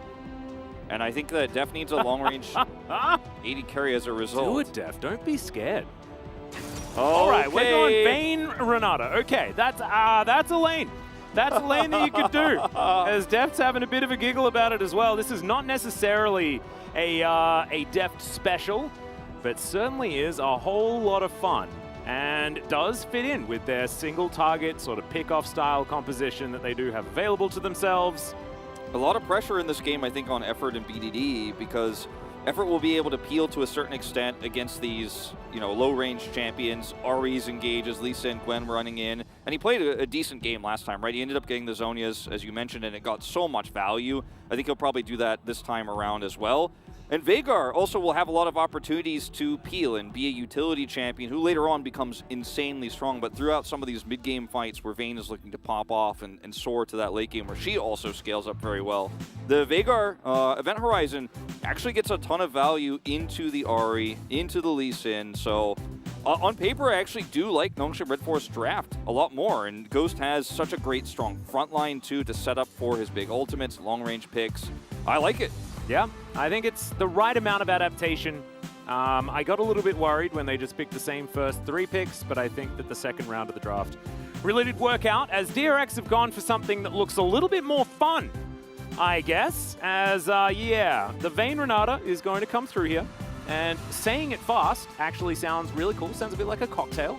So if I was to go to a bar and order a Vayne Renata, I feel like I'd get something a bit fruity.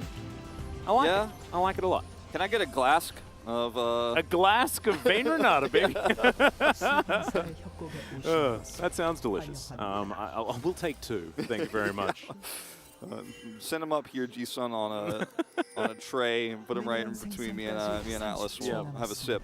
Yeah, we will. And we'll try and cheers, but there's a big plexiglass thingy in between us, as per usual. Yep. So I guess we'll talk about Renata's kit, because she's new and we're going to do the thing, but her Q is somewhat similar to Thresh's hook, but you can move the champion that's connected with it in a certain direction. You have the opportunity to kind of pull them or push them away. And then, of course, her W is the most interesting part because she does buff the AD carry in most cases. And then if the AD carry dies while that buff is up, they have a few seconds to get a takedown, and then they will actually, in fact, not die and will come back to life basically with this portion of their health. So that's why a lot of people were like, okay, this champion is busted. It wasn't about her ult that berserks a bunch of people, makes them start shooting at their teammates. That's really hard to pull off because it's a very slow-moving ultimate, really easy to avoid. I don't know, it feels like... It's kind of like a Maokai ult, but like even worse, like generally speaking. It's very hard to pull it off, but if your opponent is all running at you and, you know, with the Tryndamere or Hecarim, like maybe you can get value out of it here as a Beryl this game, but keeping Deft alive and actually allowing Deft to res basically through the W is going to be the I don't know what that's called. The ability is called. It's a new champion. I'll learn it eventually. But that's, I think, the main reason she's picked here is that Deft has 2 lives, basically. Yep. And the handshakes, I think, are going to be really, really fun to watch. As the hook is going to go wide. And, you know, Beryl's just doing some stuff. Auto-attacking for the moment. As Tumble is going to be pretty valuable here in this lane. As, yeah, her E is weird, though. It's called Loyalty Program. Loyalty Program, okay. Like, I don't know. Famously, once upon a time, Jat said, only say ability names if they make sense for what's happening on the screen. Unstoppable Force, for example, is an ability name that you should say. Loyalty Program, if I was to say that in a team fight, what would you guys expect? They're sitting down and, like, doing contract negotiations? Like, what? No. It's not exactly a play-by-play's favorite name. Yeah. As Beryl has taken the handshake first. Yep. I like handshake. Handshake's great because you get to use that, as we're teaching the Korean casters about that particular ability now, as I believe that's what they were offering. Yes, and then the loyalty program.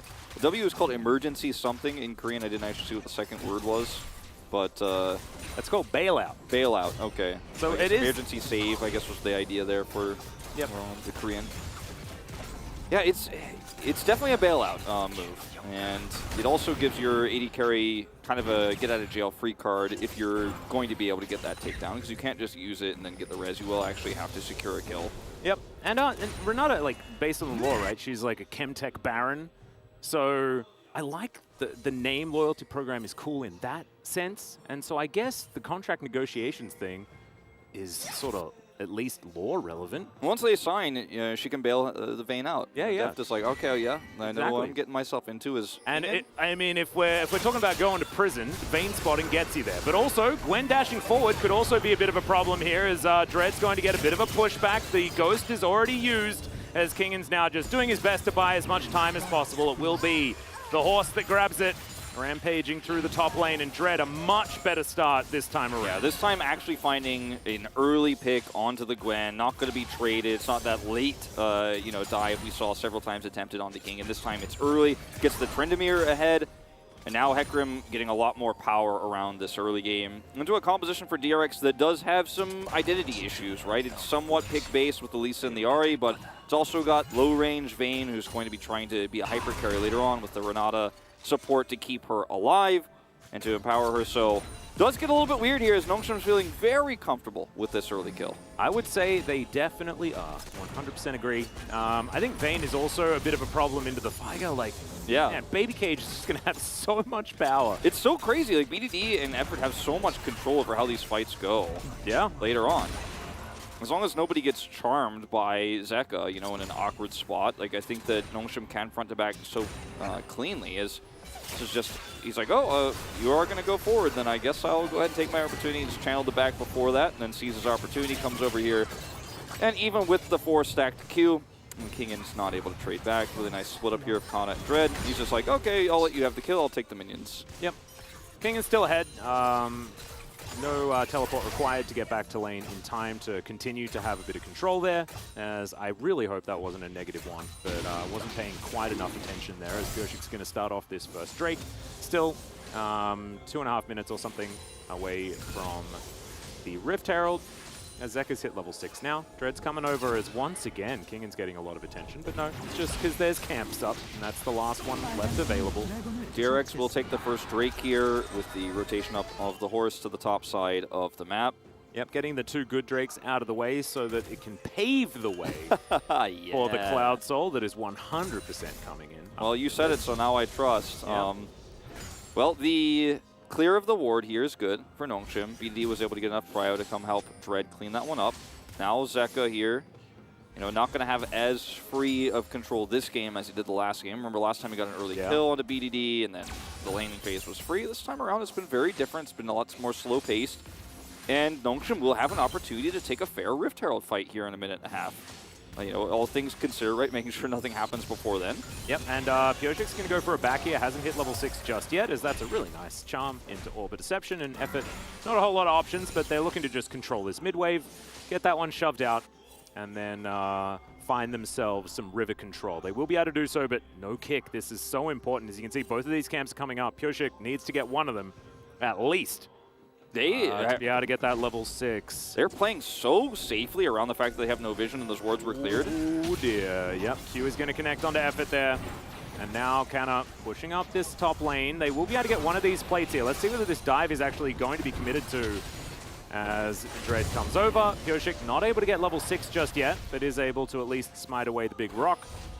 Such a small move here for Nongshim, but it gives them so much power, as Deft will be able to grab a plate down here bottom side with this massive wave that's crashing, and they're going to zone Ghost out of experience.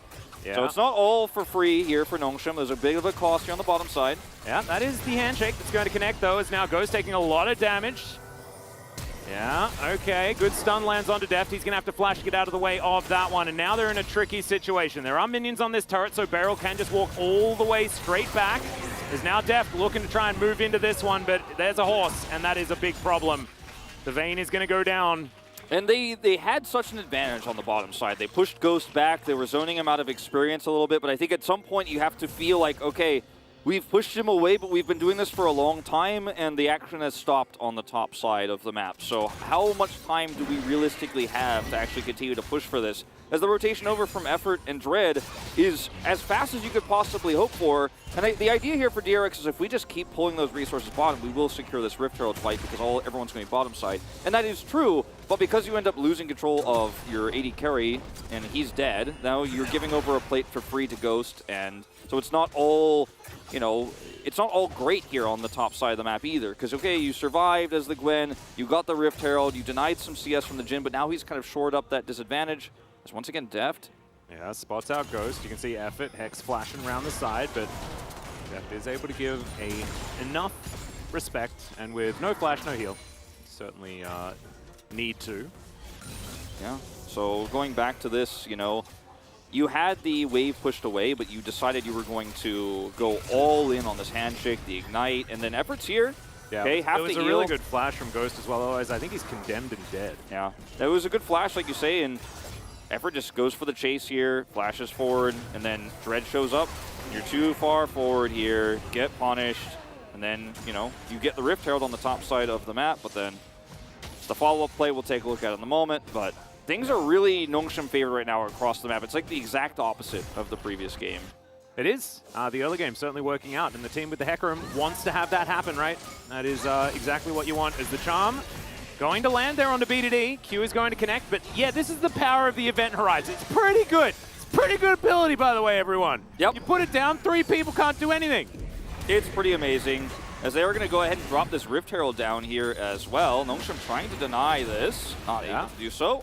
They will be able to get ㅅ2022 some money, but this time Zeka doesn't get the plate gold as the charge came in. So certainly good news for Nongshim as far as that is concerned. Yeah, and Elysian picking up plate gold here when he's already 2 kills behind the Hecarim. Well, actually, it also has a small CS lead here. Is, you know, feels like you're really just kind of trying to catch up. You're not really gaining anything, unfortunately. Not giving you a lot of power here. Yeah, Dread able to do some helicoptering, I guess, but otherwise not too much is going to happen. Beryl shakes his hand and they, or I guess his hoof, and gets out. Wonder what kind of contract is. What's the loyalty program looking like now? Well, I'm like looking. I'm like, does he have hands? Like I always thought he had hoofs, but like I'm like, how guess can he he's more hold like that? he's like a centaur, isn't he? So Yeah. he does have hands. I take it all back. Because I always in my head I was thinking like, yeah, it's hoofs too. Like as soon as you said hoofs, I almost like said the same thing as you. Then I'm like, well, how could he hold the mace or whatever he's holding? The pole arm. Yeah, the pole arm. If he's got hooves for hands, it's like the strong bad like Typhon with boxing gloves on. Oh dear. Well, you know, handshake, I guess living up to its name in this particular case. Yeah, I think you can shake hands with almost everyone here. Outside, maybe Effort has to like take his gloves off, but he should be able to do that. There's a bit of a fight here towards the top side as Kana doesn't have to press his ult until relatively late here as Kingen trying to run away. He is going to be able to do so as, the heal from the Q going to be enough to keep Kana alive. And Nongshim now looking to grab a Drake of their own. An opportunity for 3 clouds for both of these teams. Certainly very, very fun if your name is Atlas. Less fun if you're everybody else. I think we're really starting to see some of the issues with DRX's composition as Kingen has no idea that Kana is in that rush and just queued. Yeah. This is danger. But also Piotrek is nearby, so he is like prepared for the outcome of the Trinity Mirror running at him. Will actually deny this whole wave though. Well, Yeah. could have. He's able to walk it back, so decides not to get baited. And we actually saw the result of similar baits like this. If you remember, Doran, the side steps that we saw in the T1 versus Gen G series. Very, very cool stuff from Zeus. But going back to the comp here for DRX, we are starting to see, as it is the Cloud Soul that you promised us. Yeah, no surprises there. Going back to the comps, like, we're starting to see that DRX's comp doesn't have power in the early game unless they get ahead, but against the Hecarim, it's tough to make that happen. Kingen dying early really hurt. Then an overextension on the bottom side slows down Def's ability to actually get up to, you know, hyper carry status here on this Vayne later on. And so Nongshim have a lot of utility in this comp, have a nice lead that's pretty cushy. They can sit on here. They don't need to take fights. They don't need to force anything. They're not even, with the lead they have, putting deep vision up because they don't need to. They just need to be able to play defensively around, once again, which is half a pick comp and half a front-to-back comp here for DRX. And it doesn't get easier from here until we get to like 30 minutes in this game where a pick is massive and, you know, Gwen is starting to be able to side lane and will be able to be very powerful in front-to-back team fights. But no, I like how Nongshim are just kind of soaking up the aggro, punishing a little bit, and not trying to push the envelope too far elsewise. Because there's so many ways that if DRX get ahead, this comp plays itself. But from even or behind, it's so hard for DRX. Yeah, it's like the classic Vayne comp issue, right? Where, yes, if you manage to get to a position where you are able to snowball, then the Vayne is going to work out. But there's a reason why Vayne spotting exists, right? You certainly can, if you fall into a hole, just not really find too much. Right now, though, Deft is ahead in farm by quite a decent margin, as we're doing some more contracts here in the jungle. Dread, with his hands or his hooves, just denies actually signing anything, so he's not going to worry about it too much there at all. Piotrek off to the side, misses that Q.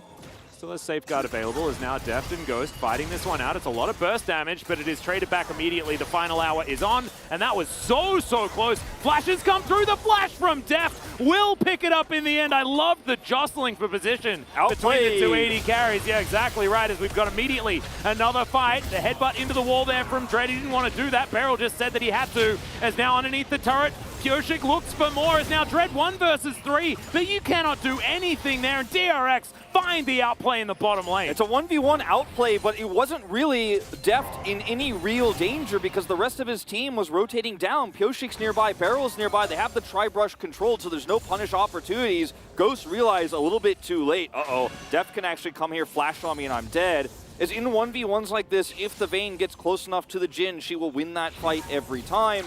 So well played here by DRX, knowing how they can win this exchange. Meanwhile, yeah, bit of a fight here towards the top side, but it's just Kingen trying to get the Trinamir away from his turret, and we'll be able to do so quite comfortably. And it was played very well from Piotrek too. Gets that second kill and then is able to get away under turret. DRX, these are the moments where you take a 900 gold deficit, turn it into a 400 gold lead, and this is why Nongshim was playing so passively, as I was talking about before, is Deft. Yeah, like fighting into a fourth bullet there as well. And he went forward with the Gale Force, and guess what? He's just like, I'll flash on you, dude. Realizing way too late.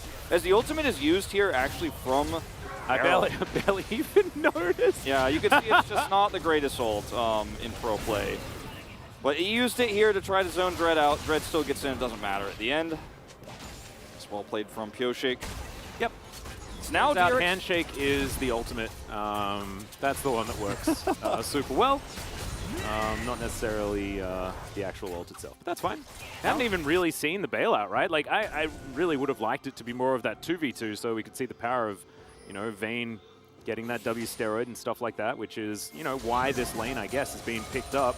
The idea, in theory, kind of works out pretty cool. It will be, you know, impactful in later team fights, you know, around objectives, front-to-backs, and stuff like that, when Vayne is extremely fed, and if she gets a reset and gets alive, it's like, well, that's it, we tried to kill the AD carry, but she just pops back to life, and then you end up losing those. But it's so interesting how this game is now so close. Like, Nongshim are happy to play even or ahead. They're only a few hundred gold behind now, so it's not a game-changing moment for them. Like, they still have a lot of control over the game. Kana's going to get a turret up here on the top side for free. They have full vision control for the top side. But DRX getting a kill on a Vayne here starts to mean, okay, well, the place where DRX actually are relevant in this game has now been moved up a few minutes. Yeah, and I actually, like, I think Nongshim are probably pretty happy with how this one's going. They're even on Drakes, so not having to give away too many in the early stages. Plus, Tryndamere is winning in the side lanes, right? Was able to grab that top out of turret first. And that is absolutely fantastic news here, because I think counter is going to be very, very important to Nongshim's plan moving forward. Because when you have a Jhin, right, you're not as pressured in the 4 of a 4-1, right? Because you can stand back relatively far. You've got your curtain call if anything goes really, really wrong to tidy up waves and things like this. And Deft try and alone. deter DRX's, yep, effort is going to move forward. Final Hour and Tumble both available here for Deft, so he's not actually going to die, but still pushed away from the turret. And Dread going to come on over to grab a first Cloud Drake of the game. Yeah, they will take control of the bottom side of the Vision here with effort down here against Deft alone. There you have that prio. The Vision on the top side not leading to anything here except keeping Kingin a little bit safer. Second Rift Herald, it looks like, will go over to DRX, but a much less valuable objective than controlling the bottom turret against a low-range Vayne, and then also the Drake that comes with it, pushing closer towards that Soul Point. So Nongshim, you know, a 600 gold lead now that they have, like, it's swinging, you know, about 1,000 between the two of them. Again, feels masterful, though. It feels like, oh, okay, yes, this is exactly where we want to be. Like, you could be further ahead if DRX made mistakes, but you're feeling really fine about where you are right now in this game. And as long as you don't try to do anything flashy or crazy to try to get a 2,000 gold lead and then mess it up, I think you're kind of coasting, you're riding very safely with this composition. And, you know, as long as you continue to win fights around objectives and then don't try to make any crazy picks or dives happen before then, you're on the right path. No, absolutely. I think one thing that they do have to be wary of is DRX being able to do Baron extremely quickly. There is a Vayne with the Kraken Slayer, right? Like, she just generally does these neutral objectives very fast. And DRX now have control of the mid lane as well. This is certainly high value, as now they're looking for even more out of Shirley. She is going to go for the charge and actually gets the second one. Zeka taking a fair bit of damage here from Ghost, but is going to be able to back away. And Deft moving back towards this top side of the map. Theoretically, the Vayne, decent as far as a split pusher, was often thought of as a pick into Tryndamere, just because Condemn can stop him from getting on top of you. I don't know whether that's quite as much the case now. Yeah, I mean, I think it's kind of just a nice plus that she has in this game, that keeping the Tryndamere just an arm's length and extra time with the handshake and everything else, the charms. Like, there's a lot of ways to peel for her, and she can just pop back to life if he dies after his ult. If he uses his ult to kill her, but then she gets bailed out. Yeah, that's the name of the... I get it. Yeah. During all of this, where the Rift Herald charge happened mid, Nongshim were not going to risk giving DRX extra gold and fighting, and in fact just had BDD side laning and picking up some more AP stacks, where he is now on the top side doing the same thing. So on two sides of the map, his Veigar is becoming more and more powerful. Whereas Ahri, yes, you know, she still has a lot of threat and some pick potential this whole game, but isn't going to be doing the massive amounts of damage BDD will be in 10 minutes' time. Yeah, Nongshim clearing out some vision around this Baron that has just spawned. 7 seconds to go. Ghost tidying up this wave in the mid lane. And you can see Deft looking for a place to farm. He's still ahead by quite a margin. Looking for his Rage Blade as item number 2. Yeah, a lot of ramping, a lot of stacking, able to utilize the attack speed from the bailout, things like this. Looking forward to seeing whether this Vayne is going to be able to do things in the later stages, right? Because you're short range and you're into a Veigar, who is very good at controlling short range champions. Yeah, because even if he has a bailout on top of him, if he can't actually continue to chase forward because an Event Horizon blocks him from actually doing so and getting on top of a Jhin, when he also has a Hecarim running at him and a Tryndamere running at him, it's very difficult. Yeah. I think there are ways, though, obviously with some of the disengage opportunities that DRX will have to keep him alive, to get some big kills and fights. But I think it's much harder. The ease of execution for DRX is not there, right? Whereas for Nongshim, with the position they have, it's pretty nice. So Zeka, yeah, he's going to have to use his Spirit Rush to try and get out of here, but Dread runs real quick. There's one more charge left available. The flash is going to be there as well, as there's the kickback. Zeka not even going to use his flash because the Primordial Burst got in range. I think he probably could have flashed, though, instead of relying on that, but You can see a bit of disappointment in the face of the mid laner. Yeah, DRX. it was a bigger collapse than I think he realized there. And yes, he is able to get VDD's flash out from this, but he's taken off the map. No side laning for you. And an Ahri getting caught in a side lane is something we very rarely see, actually, in the LCK because she's so mobile. Her Spirit Rush allows her to get out, but probably wanted to flash there because she did not escape this time. And, you know, the side laning that BDD has done is more valuable because he's stacking up his AP. He's becoming more relevant, whereas Zeka is just trying to get gold. Went for the Void Staff this time around second instead of going for the Horizon Focus because he didn't have a massive lead. And obviously, you know, getting in and trying to pick people off is going to be so hard into a composition that has so much great peel in the Event Horizon, the Nautilus, etc. It's not looking good here for DRX. Again, it's only a 100 gold deficit, and Deft could have the team fight of his life, but on paper. Yeah, we got a possible pick opportunity here as the Q's going to land. ㅅ2022 was thinking about it, but they decide not to go in, of course. 4 members clumped up all together. Tryndamere rotating his way up as well. This is great news. Deft's going to get sped up, moving towards that Baron pit as Kingen looking to try and hold on to this wave as best he can. Nongshim now going to have to do some face checking as Zeka has found the Jhin.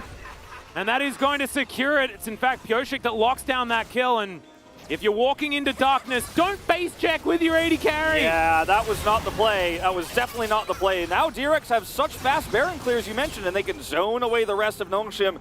So much damage here, and the real big range advantage is in the Jhin only. So Nongshim, yeah, they will be able to force this turret down, it looks like here, but DRX do not care, like, at all. I'll take out of turret for Baron. Yeah. Not necessarily the trade you want to go for, but Nongshim, 4 versus 5, we're just never going to be able to get in there, right? Yeah, they can get the Scuttle, but they will not be able to get the Drake either, as Ghost is respawning now and has a long walk ahead of him. Yeah, we're looking for a possible pick-off opportunity here. Words are difficult. As DRX looking to grab their first cloud of the game. I love this. Keeping them evenly divided. Give us as many clouds as possible.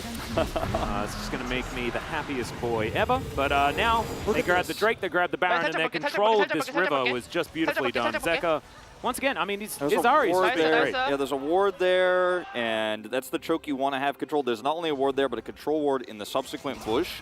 And like you said, do not be checking this as the AD carry, you know, who does not have a sweeper or anything either. Like, this was just a desperation move from Nongshim. And it goes back to the fact that DRX can clear Baron so quickly. If you don't have vision like this, you feel like, okay, well, we've got to get in there. Like, we cannot waste any time, and still want to be a little bit more careful than that. They did have a 1 ward in the brush there, at the entrance to the river, so had a little bit more vision, but just had no idea where Zeka was standing. And you can't be making mistakes like this into a comp that will punish super fast. Yeah, Kana taking a lot of damage here as Zeka waiting over to the side very patiently. Doesn't find the charm, was blind into that brush. So Kana will survive for the moment, but DRX rotating into the enemy jungle. And this is going to buy as much space as they would like to grab this outer turret on the bottom side of the map with their Baron that Kingen has surrounding him. They're losing an entire wave on the top side to that inner turret, but that isn't going to get pushed down for now, I do not believe. Still a bit of a sacrifice, though, as Kingen comes on over, trying to keep his siege minion up if he can. Yeah, it's stealing away the jungle. The 3-2 here because Deft needs a bit of a bodyguard. They don't have another champion they feel comfortable side laning with on the top side here. And with Nongshim having the ability to lock down these, you know, low-range champions on the bottom side, you need somebody else with Kingen, or else he will just simply get locked in by a Veigar and blown up. Event Horizon able to be avoided there with the mist, so that's certainly a tool that DRX have. So Kingen not exactly going to be a priority target for that one. Yeah. But still, as long as that's on cooldown, right, then DRX can fight. But BDD is going to be so important for Nongshim if they want to try and get back into this game. And I find it so weird saying that they have to get back into the game, right? Because they were in so much control in the early stages. But now it's about a 3,000 gold lead. The Baron play that transitioned so beautifully into a dragon. Like, Ghost face check it just feels like it was such a huge moment in this game. It really was, because if you don't have that face check there, then Nongshim play it slower. You know, say effort checks instead. They try to collapse onto effort. You know, he stopwatches, you turn, right? There's so many different ways you could do this. But I think they just panicked when they saw the lack of vision. And That's something we could say a lot for Nongshim this season is just a lot of coordination goes out the window in high-pressure situations. And a momentum-based team filled with momentum-based players like Ghost, like BDD, like Effort, and even Kana right on the top side is, this is the worst type of team to have 4-10 in a season, to just put it quite plainly. And, that one mistake gave DRX the Baron gold, gave them turrets off the map. Now they're 3,000 gold ahead like you mentioned. And Nongshim just don't have any vision control anymore, either into an Ahri. So, this problem is very similar to what happened the last game. It took a lot longer to get to the same result, but we are at the same result at the end of the day here. Yeah, and DRX now with so much control over all of this darkness. And we already mentioned that this team, the team plays well around vision control and fog of war, but also the composition they put together almost requires it for it to work. Yeah. And you can see here, now sieging down on this inner turret, the rest of Nongshim are going to grab themselves together. Kana is getting some extra value on the bottom side of the map, and this keeps happening where DRX are grouped up as 4 or 5, and they've left Kana to his own devices, which is part of why that wave was crashing so hard on the top side and was left alone, and why Kana is going to get a free teleport here. Now, will he get out with his life is the question. I said it was a free teleport, however. Yeah, it is going to be very, very difficult. There's the spin as ㅅ2022 is going to find him. There's the kickback as does manage to bonk him into the wall. That is attempting to go for it here as he goes berserk for a moment, and Beryl is going to be able to lock down the kill in the end. Use of the ulti working out there for DRX, but Nongshim now back onto the map. You can see all of that vision that they had going to be largely removed, as Kana still dead for another 35 seconds. He is going to be back up by the time the Baron gets there. No summoners, though, will not have the ability to teleport in if DRX are on the Baron as it spawns. They're backing right now, so it is going to be a bit of a neutral fight there. This is so well handled by DRX. Kana realizes as soon as he sees the teleport, oh no, they're coming for me. They're all in mid. They can collapse onto me. Now, he's hoping he could trade it back, but, unfortunately blowing his Ignite there and was well CC'd, committing the Renata ult there, not a big deal. Not going to be too impactful on this upcoming fight because it's just so hard to get value out of that ultimate in general. So just use that when you get the guaranteed proc of Berserk and take out that enemy Tryndamere. Yep, and able to handshake him into the wall as well. So just comfortably tidying this one up, not having to give up anything as Soul Point will now go over to DRX. And Baron up in now 13 seconds. Kingin going to spot Dread here, who's not going to be able to 1v1 the Gwen, especially not now. Cosmic Drive online. Looks like maybe it's a Demonic Embrace or something like that coming in next, unless he wants to go for a Rylai's or something. Kingin certainly is, 4 items. Doesn't really matter, right? Yeah, it looks like it's going to be Embrace. Feeling very good. Yeah, he is basically in a position to do so much damage in subsequent team fights if he gets on top of carries. As another pick off. The ult's back up now for Kana though, so he should be all right as Nongshim get control of the mid wave.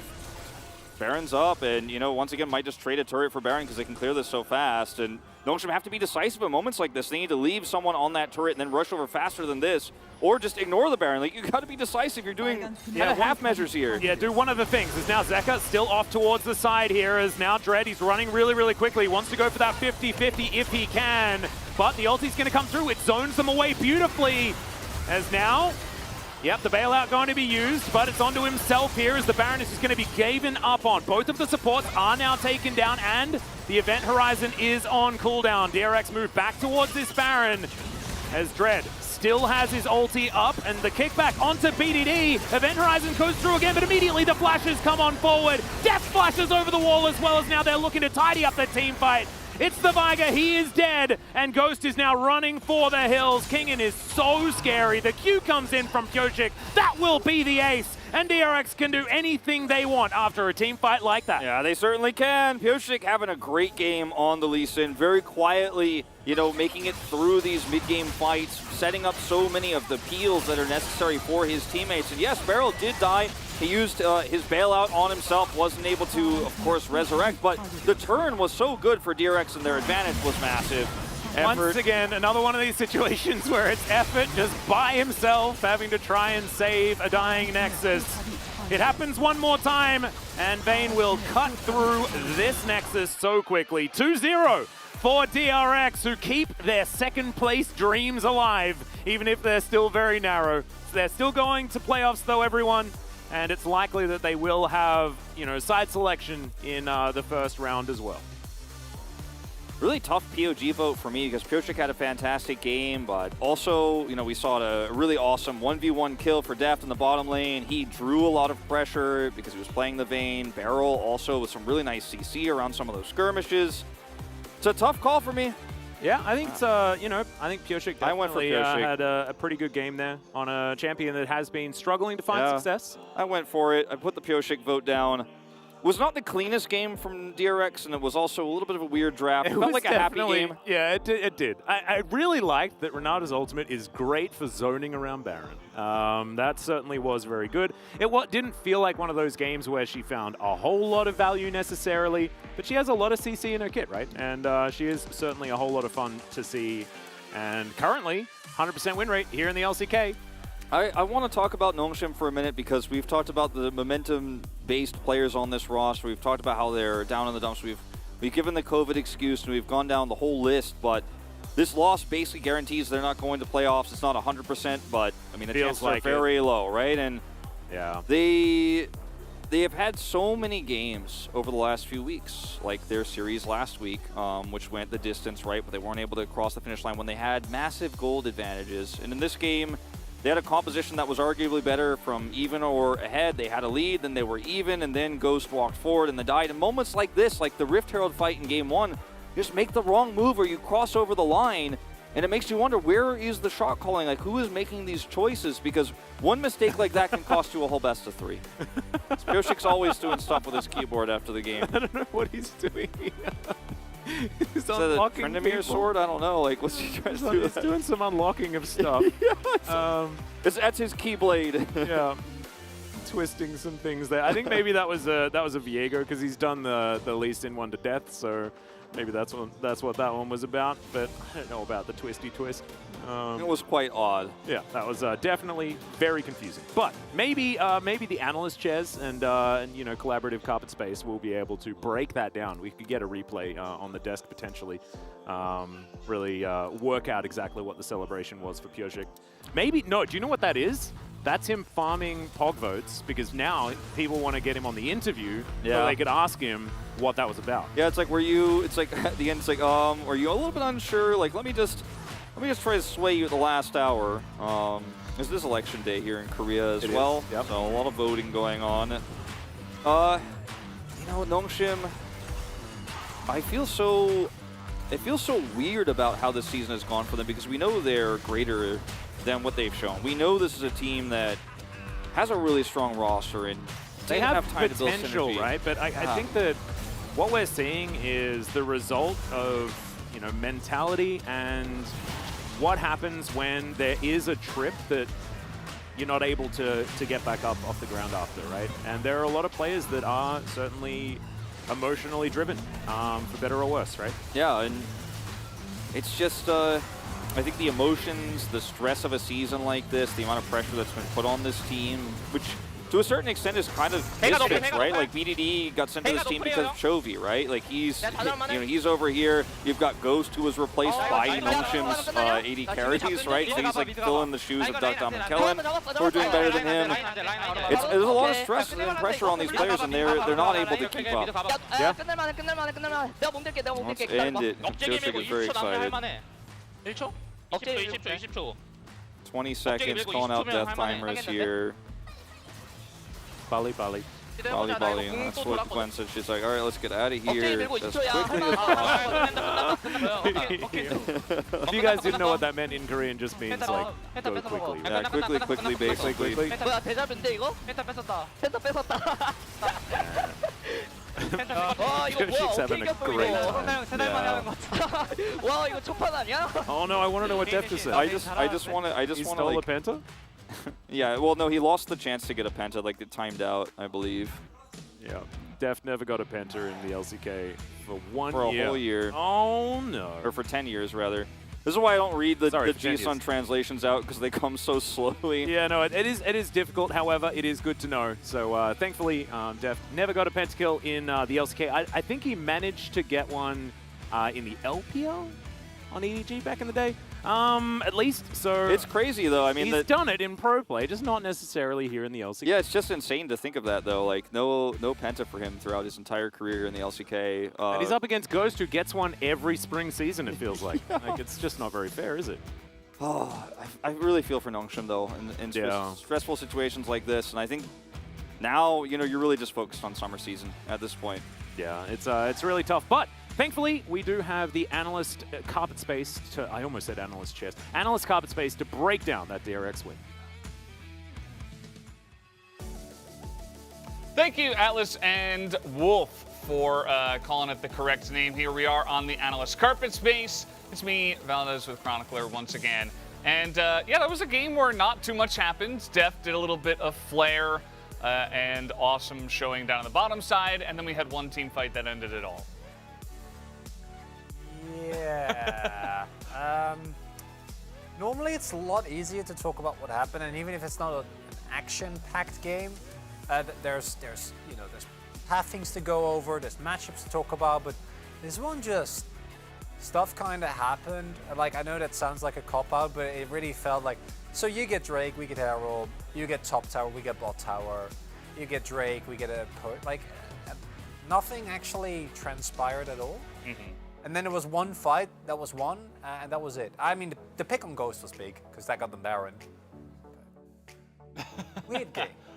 Yeah, it was a game, and we will talk a little bit about what happened in the game a little bit later.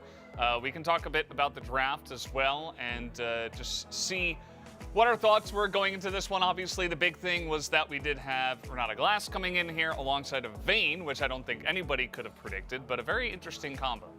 I kind of hated the Vayne.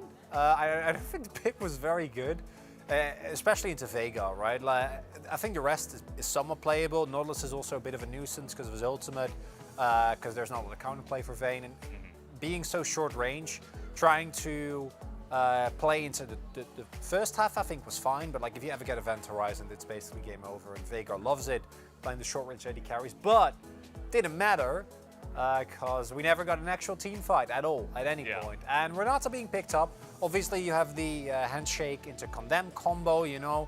And I do think that it's a pick that works very well with the Vayne later in the game, because the peel she provides is pretty good, especially if you can play behind your AD carry. Top side, I don't know, it's Gwen, it's Ahri with an aggressive jungler. It's what you'd expect. This Trinity again being so high prio, but not really getting anything. Yeah, I was kind of sad to see Veigar losing it there, but we never really got to see Veigar do much of anything in this game, except that one pick onto Ahri, I suppose. We're going to take a look at the highlights from this game. We do have one down in the bottom side where just a really nice trade here from Deft. And this is where Vayne excels. Even though she does have a lot of weaknesses, this is the reason why top Vayne exists, right? Which we're not a fan of collectively, I think, as a League of Legends fandom. But moments like this really showcase how cool the pick is. In 1v1s, effectively, if you get 2 procs of silver bolt arrows, then it's you always win into anyone. And really good spacing by Deft, because you're able to find himself that 1v1. Did it actually impact the game? Not as much as Ghost getting caught later on, which we're going to gloss over because it was unfortunate. Yeah, we'll just try to pretend that didn't happen, and they just got Baron for free for some reason. We are going to take a look at highlight number 2 and talk a bit about the one fight that we did have in this game. As it starts off with a lot of damage going down, Dread, if you're this far up, you need to engage. The rest of your team, there's like 4 men grouped up in a pit.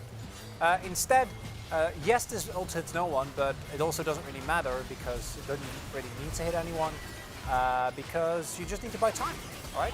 They buy the time, and then they can just engage front to back. Saka actually makes his way in from the flank angle that he had, and no one at this point from Nongshim can really do anything.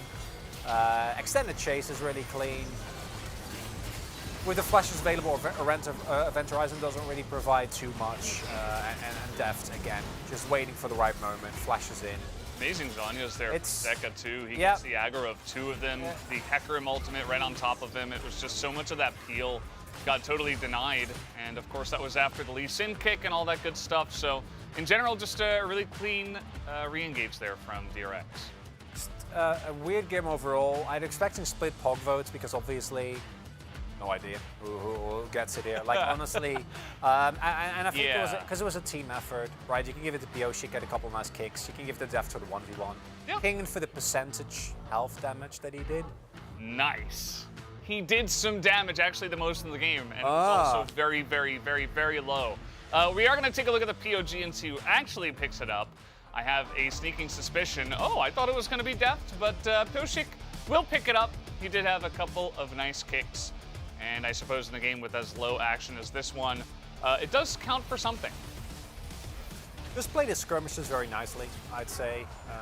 Going very aggressive in moments like this, still able to get out. Honestly, I was considering a barrel vote at some point as well. But as you can also see, a lot of this does involve Nongshim just kind of running in. And that's really the core issue that I think the cast also talked about for a little bit. As happy I am to see DRX truly like get into form of their own, the tragedy of this game is a Nongshim that is playing so far below what these players are capable of. And we know this for individual, all these players are better than what they've shown. And truly, they've been hit incredibly hard by the unfortunate circumstances, the fact that they are momentum-based players, and just overall a relatively lackluster overall split that never really gained any traction at any point. As we do see, I'm in great company. Mostly Bioshi votes. No. A couple of Zeka votes. It happens to the best of us. And I was yeah. baited by Veldas, by the way. I'm just putting it out. I did pressure him a little bit, but guys, from what I can tell, we do have the interview ready to go. I'm going to hand it over to Ji-sun for the translation. 안녕하세요. 승리 축하드립니다. Congratulations, guys! And this is Ji-sun for the POG interview translation. Deft and Pioshik from DRX with this 10th win of the split. You guys are back on the 3rd place. How do you feel, Deft? First off, you know, the 3rd place competition is really intense, and I'm happy to be back. And also, I'm happy that I got to play a lot of fun picks today. Pioshik, how was today's series? To be honest, well, we actually tried a comp that we never played before, so as a jungler, I was so confused and worried at the same time. But in-game, it went well, so I was so happy. Yeah, we could hear the players actually saying that how did he even win this? So speaking of the in-game actions, in game number 1, Nongshim Radford's first pick, Hecarim, showing their intention to go for a dive comp, and DRX also went for a dive comp against them as well. So is a dive comp a counter into a dive comp? Could you break down this kind of a matchup? I think better one wins. That's it. And Deft, I have a question about your record or your stat, because first up, speaking of the matchups, you know, Ghost decided to play Ares Aya to deal with Kaisa. Well, the laning phase was not as hard as I predicted, so it was pretty okay. And after game number 1 in the player comms, Deft, you said you have never gotten a penta in the LCK. However, the moment you secured Quadra, Zeka stole your penta away. How did you feel at that moment? I wasn't really vocal about my penta, so I think they kind of blanked on it, you know? No one was aware. And I was not aware as well, so maybe that's why I always missed the pentas. Pioshik, are you willing to next time give him the penta for Deft? I've got the penta once, so I can. What about the other players? I mean, Burrow, he doesn't care anyways. And or mid and top, I think they might kind of bully Deft, but in the end, they will let Deft pick up the penta.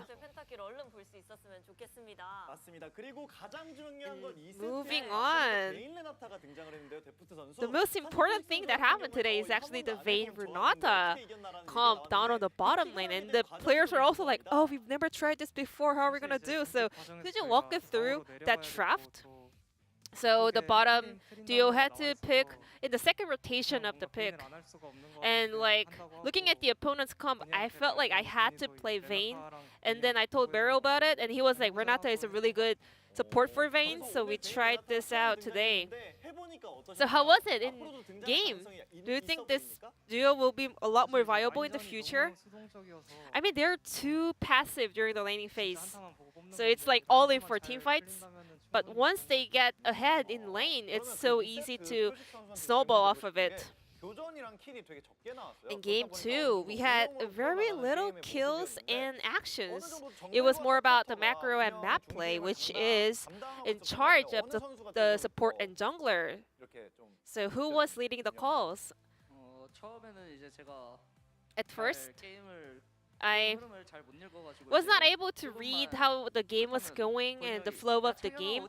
So like every time I was about to make a misplay and like be in a misposition, like Beryl was like, "Where are you going, Pusik?" So because of that kind of a lesson from Beryl, I have become a lot more proactive and I'm a lot more kind of controlled. And we are so curious about your ceremony today. You know, you were using your keyboard like a dagger. It's a Viego Q and then like auto. I'm sad nobody could actually recognize that. Now that we heard your answer, I think we can tell. And that definitely looked like a Viego. And we had a lot of fun actions from DRX, especially Beryl walked the other side of the seat. He was about to sit on the opponent support seat. What happened? I mean, I guess he got used to playing with Ghost for so long. He was like, it was a muscle memory of Beryl, so he just tried to sit next to Ghost. And then he was like, why nobody stopped me? And he was trying to sit on the Nongshim seat and he was like, no one's around him. He was so flustered and he was like ran back to his own seat. Deft, with this victory, we have a higher probability for you guys to actually advance to the second round of playoffs. Are you guys gonna make the miracle run here? I think we have a higher chance of being a third place, so we will do our best in the remaining series and make it happen. What about you, Pusik? If we win all 3 matches that are left, we have a very high chances of making or landing on third place in the end. So I hope we can finish on third place and start off playoff from there on. And you guys still have a chance to make it to the second place as well, so looking forward to seeing that as well. And this will be the end of the interview from DRX POGs and back to the endless carpet space. Thank you. Thank you so much, G-Sun, for that wonderful translation, as we'll take a look at where DRX do end up after yet another win under their belts, now 3 in a row. Of course, they are guaranteed playoffs by this point in time, but trying to get as high a seed as possible and are currently ahead of Damwon Kia, but that can change in the second match. That's the key thing here. DRX surely going to watch that match between Genji and Damwon Kia. Hopefully, for them, it is going to be a Genji win. There's a bit of chaos happening around. I don't know if you guys can hear this in the background as the speakers were turned up to 11. Guys, we do have a second matchup for the next one. Make sure you are tuning in to Genji versus Damwon Kia. Should be a very, very fun matchup and very competitive as well. But we'll see you after about an hour for the second match of the night.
정말 엄청난 일이 벌어졌습니다.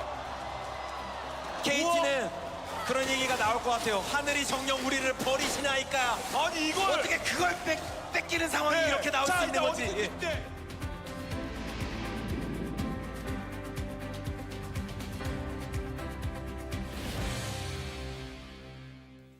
어떻게 결성된 건지 좀 궁금해요. 저희가 원래 14년도까지는 2팀 체제였어요.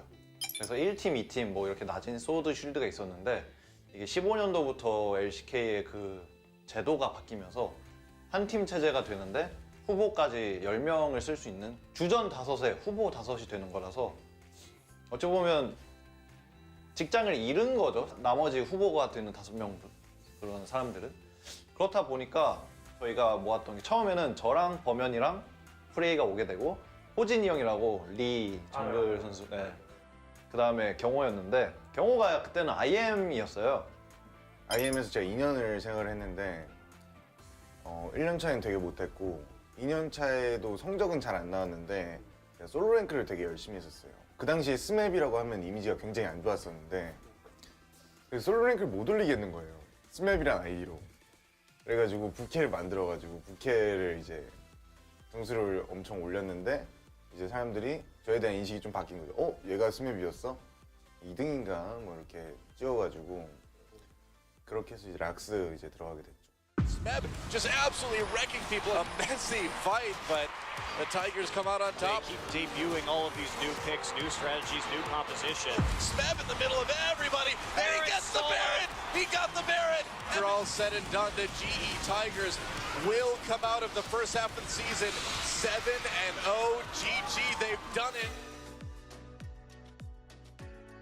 사실 저희도 이렇게 뭉쳤을 때는 이런 성적을 낼 거라고는 생각을 못했어요. 근데 이제 선수들 하나하나 좀 유쾌하기도 하고 서로 잘 맞았어요. 게임도 되게 재밌게 했었어요.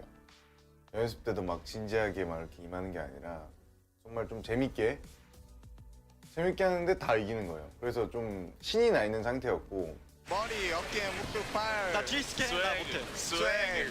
머리, 어깨, 무릎, 팔. 스웩. 싸워 그냥 싸워. 그냥 죽여. 누구나 죽어줘. 누구나 죽어줘.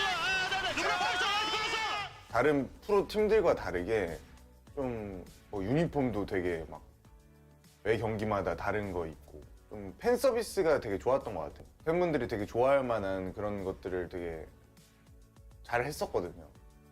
그러다 보니까 경기 이길 때마다 굉장히 신도 나고 그냥 되게 재밌게 했던 것 같아요.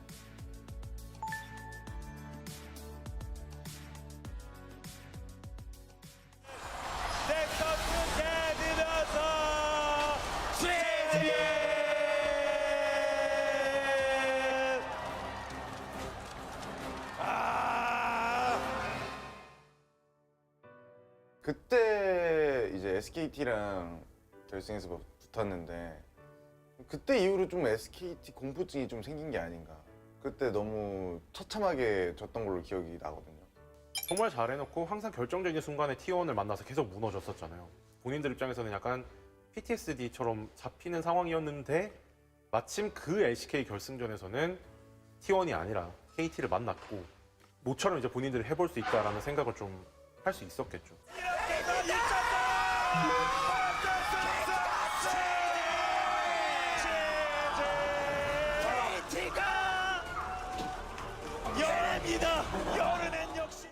아무래도 그 당시에 전력 자체가 KT보다는 SKT가 좀 더 위라고 저희들은 생각을 했었거든요. 그리고 저희 팀이 좀 SKT한테 좀 약했던 면모가 좀 많았어요. 그렇다 보니까 SKT보다는 KT가 올라왔으면 좋겠다라는 생각을 되게 많이 했었는데 사실 누가 올라와도 상관없다 그런 생각이었던 것 같아요. 근데 그래도 저희가 KT한테 좀 강했던 것 같거든요. 16년도에. 그래가지고 KT가 올라오면은 좀 더 편하겠다. 아니, 사실 뭐 그냥 3대0으로 이기겠다 라고 생각하고 있었어요. 그때 당시에는.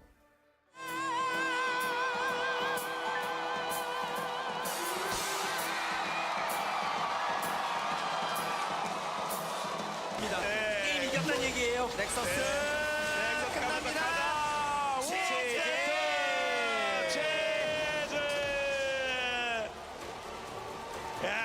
처절한 승부. KT와 락스 타이거스 5세트까지 가네요. 5경기까지 갈 줄 몰랐겠네요.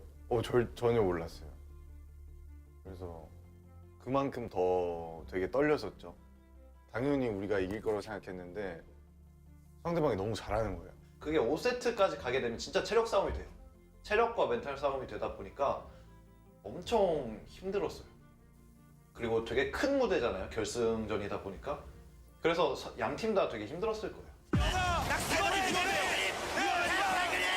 이거 위험해요. 위험합니다. 위험해 도망들어서 3대1 시간이 걸렸어요. 락스 타이거스가 망했습니다. 당시에는 KT가 유리한 상황이었던 걸로 기억하는데 바론 쪽 부시에서 숨어 있다가 타이거즈를 기습하는 그런 상황이었어요. 근데 타이거즈도 이제 마음이 급하니까 궁극기 4개를 다 쏟아 부으면서 좀 인원 손실 없이 좀 생존을 하려고 했는데 이제 상황이 좀 묘해졌죠. 먼저 물었어요. 자, 먼저 물었어요. 무적. 길이 막혔어요. 길이 막혔어요. 무적은 됐는데 한 방, 두 방, 도망가는데 와, 실패. 전사. 서울의 공명. 완벽한 마무리.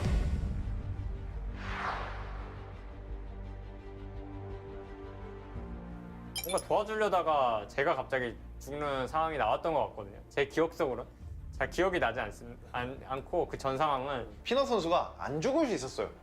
저희 뒤로 오기만 했으면 안 죽었는데 이 선수가 갑자기 무빙을 이상하게 친 거예요, 거기서.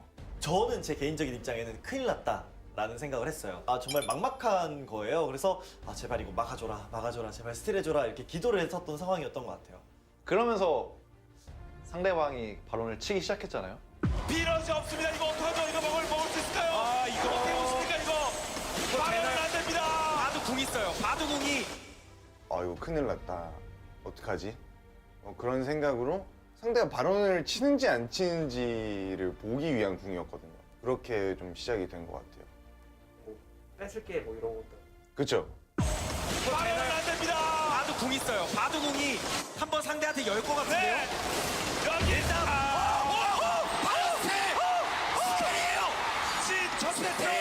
심지어 뺏은 줄도 몰랐었어요, 처음에는. 저는 일단 발언을 아예 보지도 않았고 그때 한타에 집중을 하고 있었거든요. 근데 한타를 이기고 봤는데 발언도 저희가 먹어 있는 거예요. 그래서 그때 이제 굉장히 놀랐죠. 실제로 중계하면서 깜짝 놀랐습니다. 그러니까 바론 스틸이 나올 수 있는 구도라고 전혀 생각하지 않았었거든요. 근데 그게 또 드라마틱하게 바론 HP가 2가 남으면서 갱플랭크의 포탄셀에 스틸을 당하는 그런 장면이 나오면서 결국 이제 KT가 아쉽게 패배를 하게 됐는데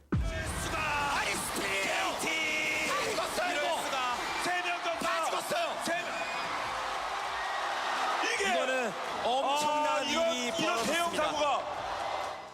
사고 같은 거라고 보세요? 그 장면. 사고죠. 운이죠.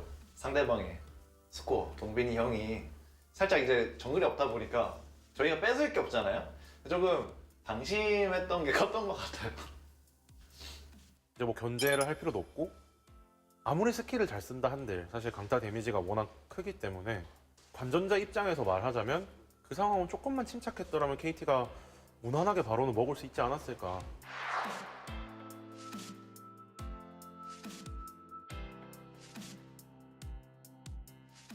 그때 생각하면 많이 슬프죠. 그때 사실 제가 바로 뺏기고 경기장에서 몰래 뭐 살짝 울기도 하고 했는데 게임이 많이 기울어 가는 와중에 역전을 할 수 있던 그런 상황이었는데 뺏겨가지고 좀 많이 슬펐습니다. This group of players that had either retired or been rejected by other teams comes in, no big sponsor, no big team house. It's not necessary because they are going to win LCK Summer and they are going to get a spot in Worlds again. There it is, Rux Tigers take it, GG, it's about time. 말로 표현하기 힘들 정도로 너무 좋았고 감격스러웠죠. 저는 뭔가 당연히 저희가 우승할 거라고 생각을 하고 있었는데도 불구하고 되게 기쁘더라고요.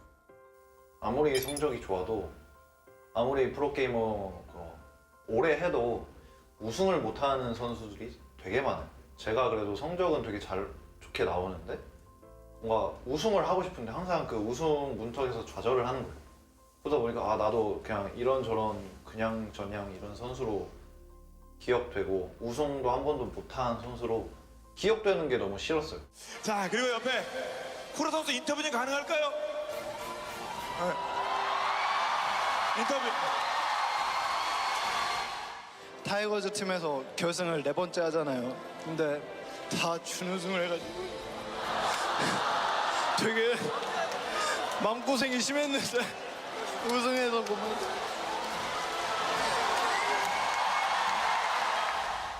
아 나는 안 울어야지.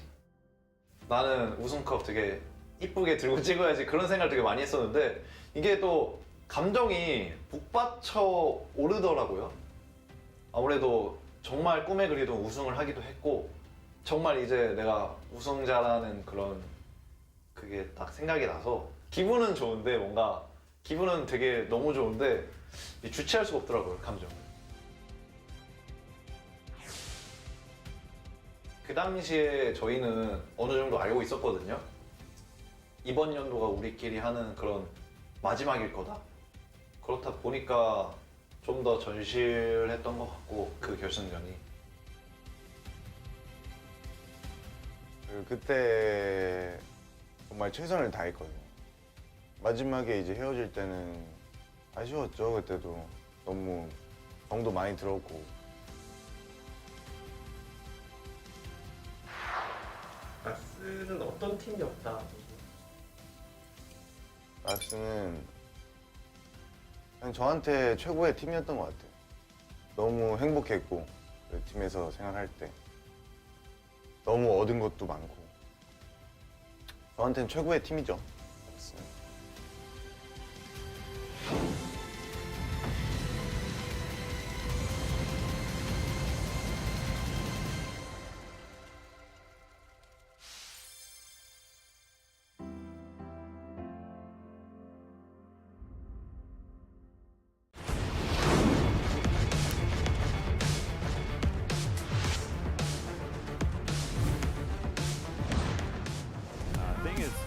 Rocket's gonna find Ice as Kale goes in there, closes looking for it, gets a couple of flashes, and Kellen eats the grey health. There's so many years coming in, but it's just not going to be enough. Bertle turns up, the train has left the station, and the orb deceives the Aphelios.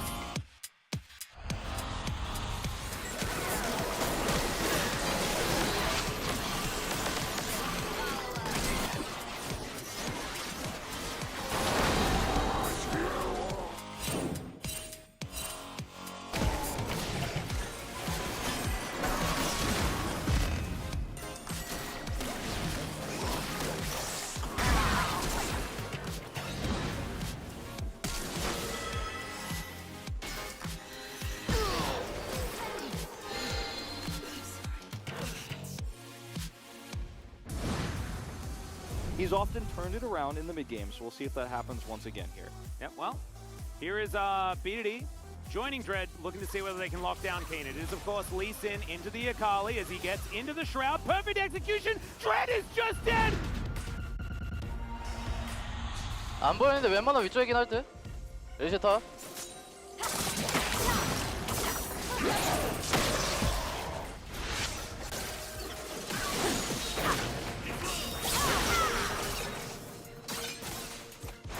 대신 잡은 거 어때?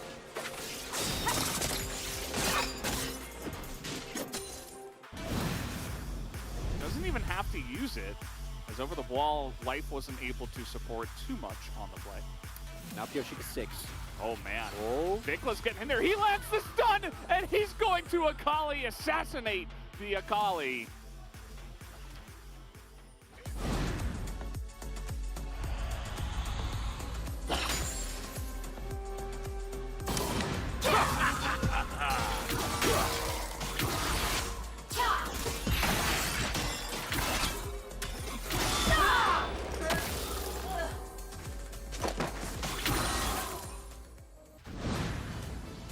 it's rough for a lot of the KT laners, as we do have Zeka in no man's land, as he will try to ult and Akali his way out, but Cuz just flashes and lands the Sonic Wave.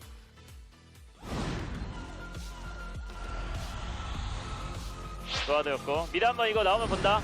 아카리 본다.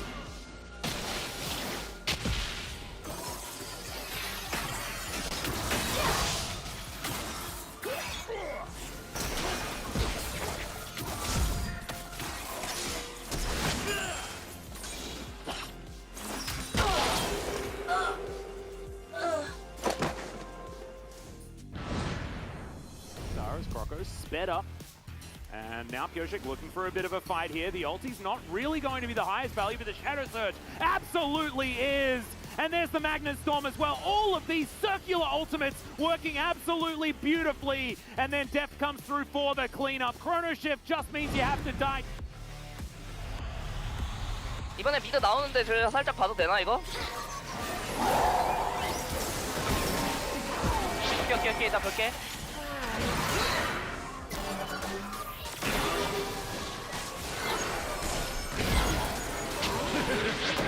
기다.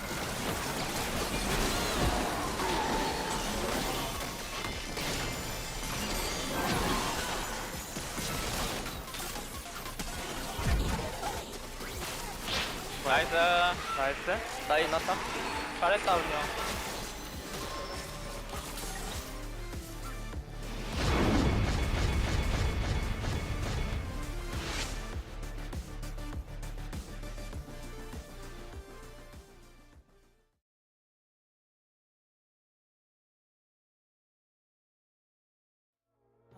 Me closer. Can you feel my heart? We can conquer and win back all. The tide is changing, floods are coming clear to see. The page is turning, can you feel this energy? Light breaks through the darkness, they are fires in the night. Nothing can break us when we rise. We run on the edge and across the flames. The world we knew is not the same. Feel your soul, feel your desire. Walk through the fire. Leave this place and watch it burn. Let the king and queen return. See the sun so bright and high. We walk through the fire.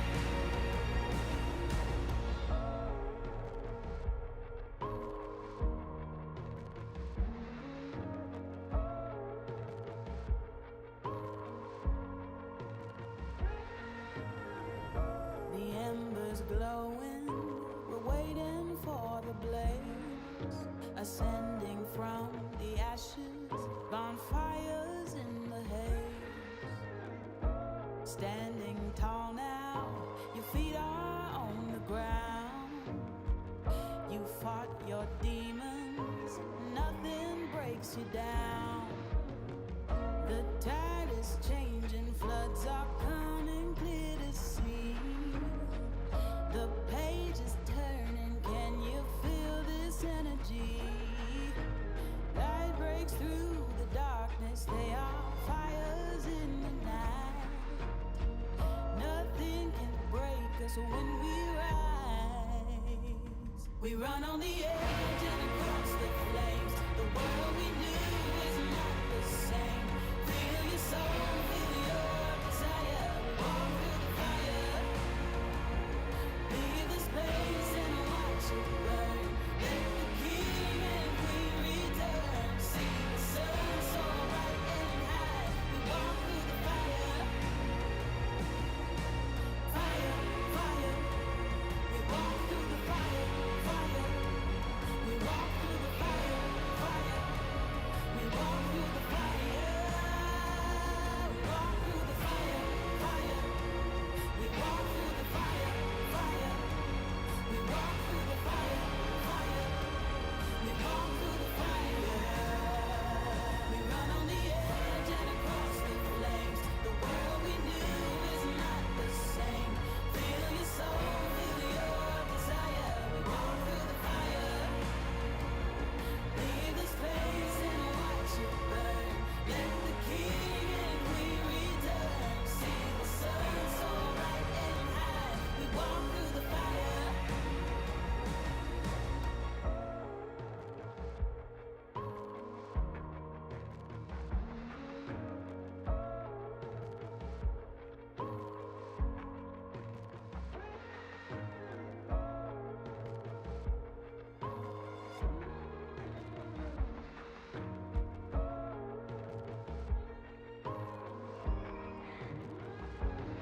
just came here and I haven't thought this through. Heart on my sleeve, ready to bleed. Wish I had another drink, then I'd have left it.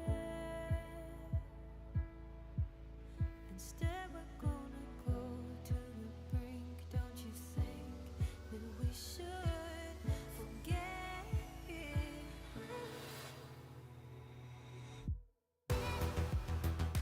Give me all your love, give me all your love. Give me all your love, all your love. Give me that pain, but it's light from above. Give me all your love, all your love. Since I left you, you haven't left my mind. You keep me awake, so for my own sake, I had to come and see your face. Can't erase you anyway. So here we go again. Touch your skin, pull me in. You and me, head swimming. Give me all your love, give me all your love. Give me all your love, all your love. Give me that touch, give me strength from above. Give me all your love, all your love.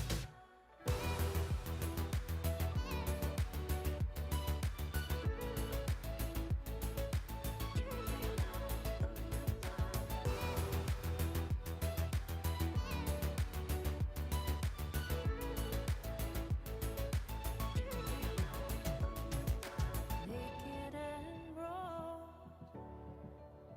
with your failures and your flaws. Bring me what you are, the lightness in the dark. Naked and raw, with your failures and your flaws.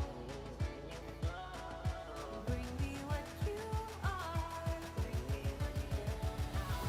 Give me your failures.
survive. Oh,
I've been waiting for you to come through, for all of your promises to be true. It's heartbreaking and gray is the mood. I wanna believe in you. You can run and you can hide, learn to live on your denial. Oh baby, I'm losing faith. Cut to the chase. I can read between the lines.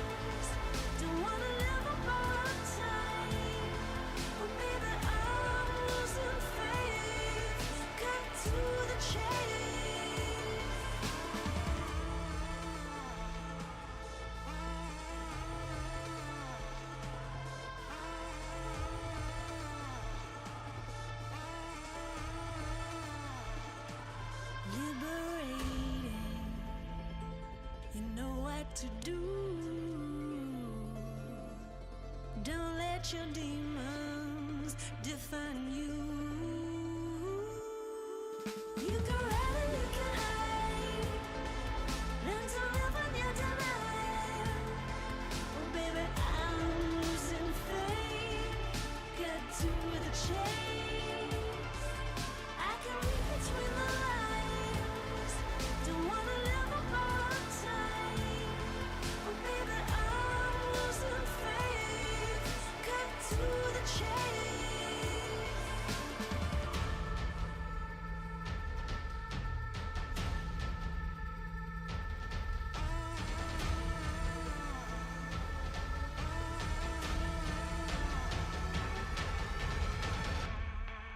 You can run and you can hide. Learn to live on your demand. Oh baby, I'm losing faith. Get to the chase. I can read between the lines. Don't wanna live up all time. Oh baby, I'm losing faith. Get to the chase.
One chance for the world, one hope can save us now. Our time for history.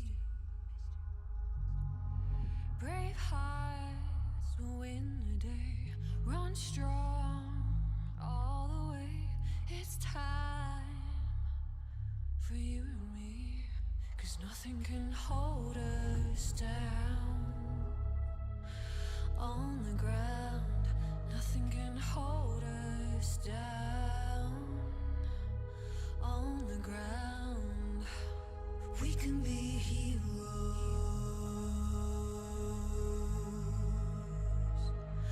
We can be heroes.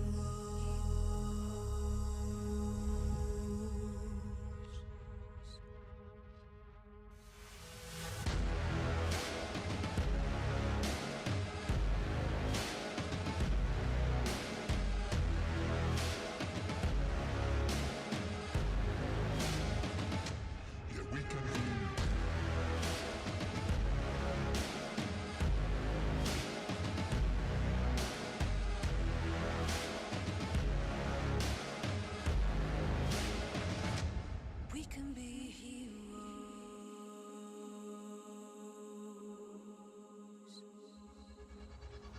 Step up, take it on. No turning from the storm. It's time now for us to come. Together we will stand 2 feet on the ground. Let's hope now for better days, 'cause nothing can hold us down.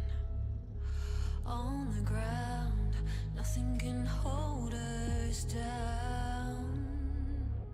On the ground, we can be heroes.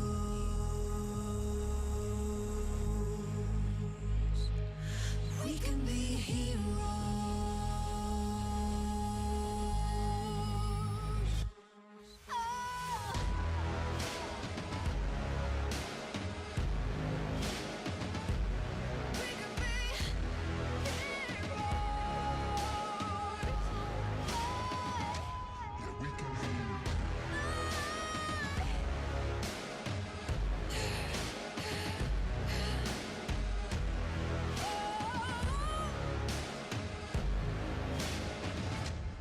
We can be heroes.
When the sky falls and the sun turns black, when the earth halts, then don't look back.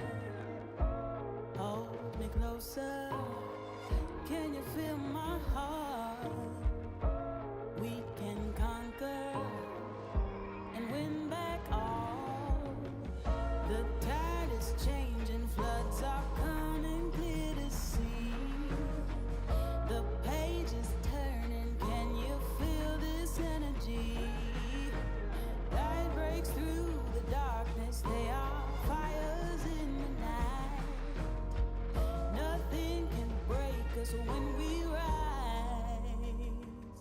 run on the edge and across the flames. The world we knew is not the same. Feel your soul, feel your desire. Walk through the fire. Leave the space and watch it burn. Let the king and queen return. See the sun so bright and high. We walk through the fire.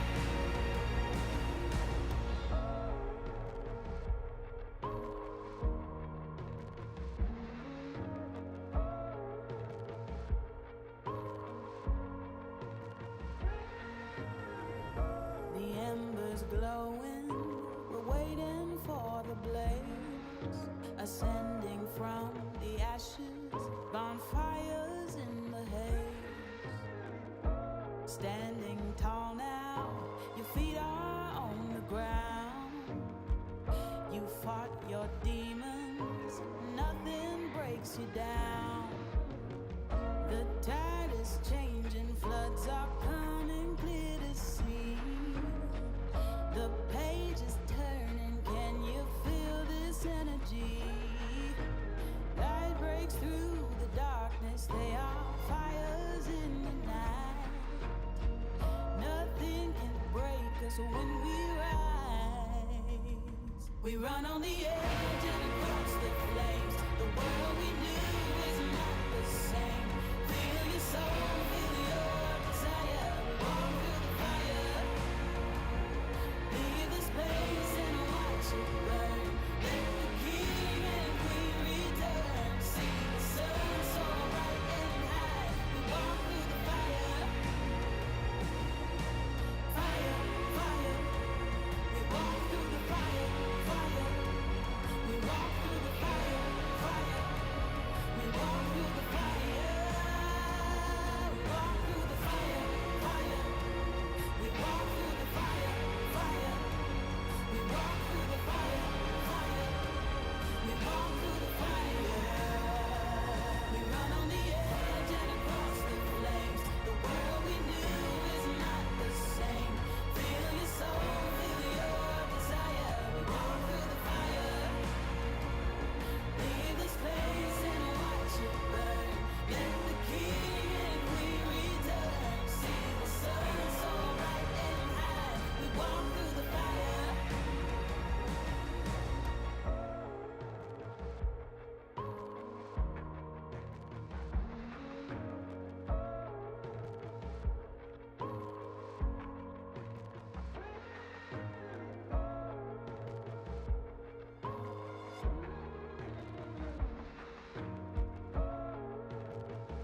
Welcome, ladies and gentlemen, to LCK Spring 2022. I'm Alice, this is Wolf, and we're back. It was a long break, a very long time. Of course, DRX made pretty short work of Nongshim in our first series, but now we're finally here. Damwon Kia taking on Gen G, the rematch of what was probably one of the best threes that we've had so far. I think it definitely was just straight up the best of three. We had a little bit of everything. The massive turnaround in game one from Damwon Kia with a very early game focused comp coming back. The Singed support from Lehens.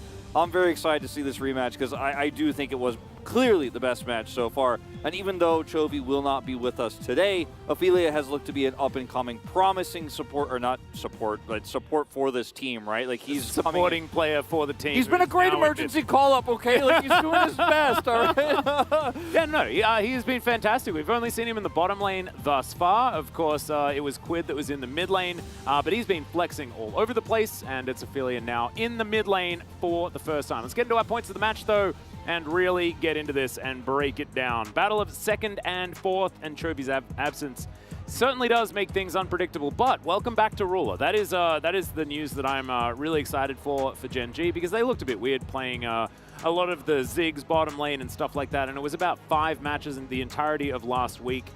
We didn't get to see Ruler down there, and he really does play a big role in this team. For sure.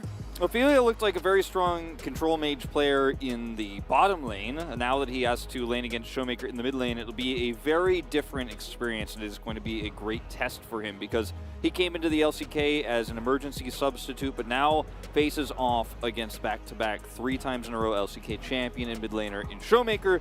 So that's what's really cool about this. It's a little bit of trial by fire for him. He had a nice kind of warm-up to this moment. So you take a look at the matchups here with, you know, how close this is. Damwon Kia lost to every team that's playoff secured so far. Can they pass Gen G? You know, it would be a huge swing for them to win this one, put them one step closer to potentially getting round 2, bye to round 2. And, of course, Damwon Kia have made a name for themselves, smashing teams that are considered weaker than them and then struggling to find those results against the teams above them. This illustrates that absolutely beautifully. T1 was already a 0-2 loss. T1 are also a team that are just looking better and better and better. And let's see whether Damwon can step ahead of what the expectations are and really be able to take down Gen G here today. It should be like in their favor just a little bit, considering the fact that Ophelia is playing in that mid lane instead of Chovy. Chovy is a player that Gen G relies upon a lot. Especially when we consider this matchup, right? Yeah. And this is Showmaker, who has 16 champions played. He was, last week, I said the #1 mid laner. Then he played one more. Now he's played the 16. So he's played so many champions. Zilean has been his most recent love. He is 2-0 on that one. Yep. The guy just, you cannot ban him. You cannot target ban this player. No, he's just a little bit too flexible. But I don't think you necessarily need to. I think that a lot of the bans have developed towards not necessarily being all based on the mid laners. Let's have a look at some of the stats here. Gen G, first in a lot of metrics. Yeah, and this is round 2 only, where they've been playing with that emergency call-up set of Quid and Ophelia, and yet they're still, in terms of gold difference here, across the board, first place every 5-minute interval until 25. So impressive stuff. On the other hand, here for Damwon Kia, still a very dominant team in round 2, arguably more dominant than they were at the beginning of round 1. Yeah, and certainly off to some pretty explosive starts here. As you can see, it does dwindle a little bit as we get later into the game, as far as their ranking is concerned. But I think that we have seen some matches that might skew these stats quite a bit. Of course, Damwon are now on a 6-game winning streak. The longest winning streak that we've had of just games in a row, I believe, was actually Gen G with 8 in a row. Now Damwon can equalize that by taking them down here. Theoretically, that could be the thing that they could do. Doran with a big old wave as we introduce Gen G onto the stage here. And Ophelia always just really happy. Will the Hens do it, though? Oh, he did it this time. I feel like it's so funny because the only reason why Gen G always waves when they come out is because there's this meme where Lehens just won't wave, but then actually he did now. He's like, please don't ever make me wave again. I'm so tired of this. I love the energy around this Gen G roster because Doran has had, you know, some up and downs, but when he's feeling himself, when he's confident, he is just so on point. And how can you really be upset about the COVID situation when you're still in second place, the front runner next to T1? Of course, your team is still winning games. Even in those losses against T1, twice they made it look close. Gotta be in good spirits here as Gen G. I mean, you just look at that photo as well. Like, look at that mane of glorious hair. Yeah. Ophelia just really, the hair game, 100% in the lead in comparison to absolutely everyone else. We see often people saying everyone has the same haircut, everyone has the same haircut. Do you know why that is? So that Ophelia can look even more glorious next to all of them. We planned it out since the early 2000s, so Korean esports. Exactly. It was all for this moment. Yep, and it's all come down to this and how majestic it was. Okay, here is Damwon Kia making their way out onto the stage, and that is a pretty intimidating looking Kellen if he wasn't grinning. Yep. But he's got the arms crossed, you know, like trying to look a little bit intimidating here. And don't worry, Kellen, I'm pretty intimidated. Damwon Kia have such a wide variety of champions and playstyles they like to play. I think that's why they're the most, terrifying of the big three in terms of draft right now. Because they won't just draft an evergreen comp. They won't just play a front-to-back comp. I also sometimes will forget which order to stand in, but they will draft around Showmaker sometimes if the draft requires it. They will play dive comps, and I would not be shocked if Kaisa makes an appearance here for Duckdom in this series, but they'll also play Diana comps, the only team that's really doing that right now in the LCK. Interestingly, for Canyon, like Xin Zhao is his 4th most played champion, right? It's way down on the list. And that just goes to show that he doesn't play standard. His most played is Jarvan, then Diana is 2nd. So very different jungler right now, and also leading the POG standings while doing it. Yeah, and in a pretty ridiculous manner as well. So that is going to be our key matchup, as you can see. The highlighted stats, the majority of them are for Canyon, just because he's been getting a lot done. In fact, when other players drop the ball, he is one of the most reliable players in the LCK at the moment to pick things up, because the rest of Damwon Kia were going through quite a few different issues, and it was just Canyon that was able to, be the difference maker as we got further down the line. But as you can see, Peanut and, it's actually really cool. This matchup is one of my favorites just because Peanut and Canyon do have a lot of similarities in their uniqueness. Yeah. If that makes any sense at all, right? Yeah, because both of them are sort of like they love the Hecarim, but they also play the Dianas as well. These are players that can carry if they need to, but can also just use that early muscle if necessary as well. So I think that a lot of the jungle is going to be very contested and very important moving into this match, as was the case in our previous matchup of Gen G versus Damwon Kia, but it is even more important now because it's not like Chovy versus Showmaker. This is now Ophelia trying to deal with Showmaker, and going to be a very different situation. Yeah. I think for Ophelia, he has an opportunity to really show the world what he's capable of here in this one, because yes, cards are stacked against him in the 1v1 aspect of the mid lane here, but if he can play well around Peanut, get an early lead, start laning well against Showmaker, play around some early to mid-game team fights, with his control mage setup, there's a lot of potential for him. He's very much a Victor, Syndra player, right? We saw him play these champions in the bottom lane. Yep. I don't think he'll be playing any Ziggs mid lane, but his playstyle is pretty obvious. It is pretty face-up, so very easy to draft around him, and I would not be surprised if we see some Control Mage target bans against him to try to make that laning phase a little bit tougher, because as Gen G, you will not be able to do the same to Showmaker. Yeah, and Gen G have taken a leaf out of DRX's book as well. They are the home team this time around. That is why they were introduced into LoL Park first, but they have chosen the red side. And of course, this is a team that very much likes the red side, always has, even when the blue side was predominantly what the majority of people were picking. Gen G very happy to be on that red side. So with a meta moving towards a few more of these counter picks and things like that, Gen G starting to feel a little bit better about their normal, safe, comfortable place on the Rift, which is red side. Yeah, very common to see Gen G pull this trick, so to speak, and with Ruler back, the bottom side of the map is going to be such an interesting aspect to look at, because I do think the key player matchup 100% is Ruler versus Canyon, but that 2v2 on the bottom side, if we could do like a key 2v2 matchup, that would be the one we're zooming in on big time here, because there's a lot of ways that the laning phase goes lopsided with a volatile matchup such as this. And we'll see what the draft gives us too. But I think that Hecarim is not going to be on the cards in this series. I do not think it will be like the last one. I think it will be banned away from blue side every single time. Canyon not going to have his opportunity to play it. He's 4-0 on the champion, so, you know, I don't think Genji will be given that one over. I think it just opens too many doors for Damwon as well. Although, maybe Genji have a plan around it, right? There's a couple of schools of thought when a champion is this obvious. It's you either definitely ban it away or you have a counter strategy. Yeah, you have a counter strategy, and if they don't pick the champion, then you just pick it and you do your strategy, right? You get the power pick. So there are a few different options here. Hecarim is pretty strong. We saw DRX deal with it 2 games in a row in our previous series, but Nongshim are not a team that are looking super crash hot at the moment. So definitely would be a bigger gamble to go for it, giving Canyon such a powerful pick. Another thing as well is that Daney not feeling so well today either. Both him and Chovy are out, and so it will be Zephyr that'll be leading the charge. A long time since we've seen him on the stage. Yeah, it's been a while. So last series was somewhat defined by the AD carry matchup in a lot of ways. We even did see the Vayne come out in the second game. I think Hecarim is a lot of... They're not even going to yeah, even going to leave it open. Yeah, don't... I really like the idea of not gambling on that one. Yeah. The Hecarim does work very well into a lot of weak side bottom AD carries, but that conversation no longer needed to be had here as it is removed from Genji as we expected in that first phase. Targeting on Ruler so far are Damwon, Kia taking away the Zeri and the Caitlyn, 2 opposite types of AD carries. As we are going to go a little bit deep here.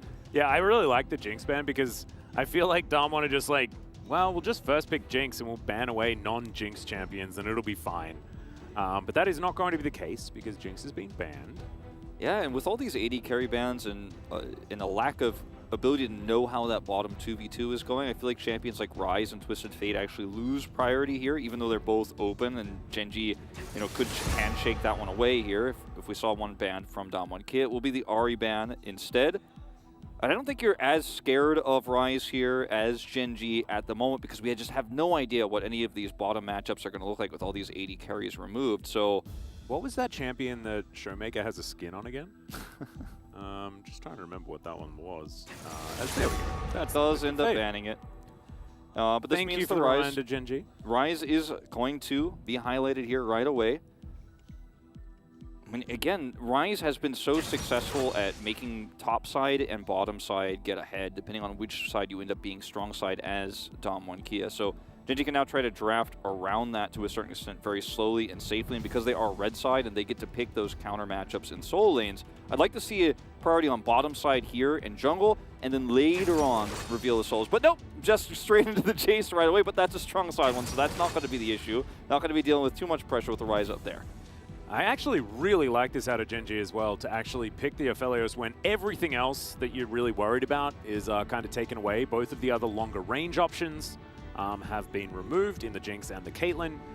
Things like the Tristana can scale that range up, but in the early laning phase, you're going to have a pretty good time as the Aphelios just in general. So Ruler makes his re-debut after taking a week off. Unfortunately not feeling very well on the Aphelios, wanting to get a few years under his belt in his first game back, and I certainly don't mind it. Lee Sin to be picked up here for Canyon. He just picks it for himself, and I think Damwon fans going to be pretty happy with that one. He's been fantastic on this pick, as Yorick Mori, obviously the choice to be taken towards that top side of the map. As let's see what Bertel has in mind. I don't think it's the Mordekaiser, but it would be really fun to watch. It will be the Xayah to come out here into the Aphelios, something that we've seen quite a few times here in the LCK. You're going to have a lot of escape potential, but at the same time, you're not running into anything too aggressive as Genji just yet in terms of all-in. You have a lot of poke with the Jace and the Aphelios to follow up the damage.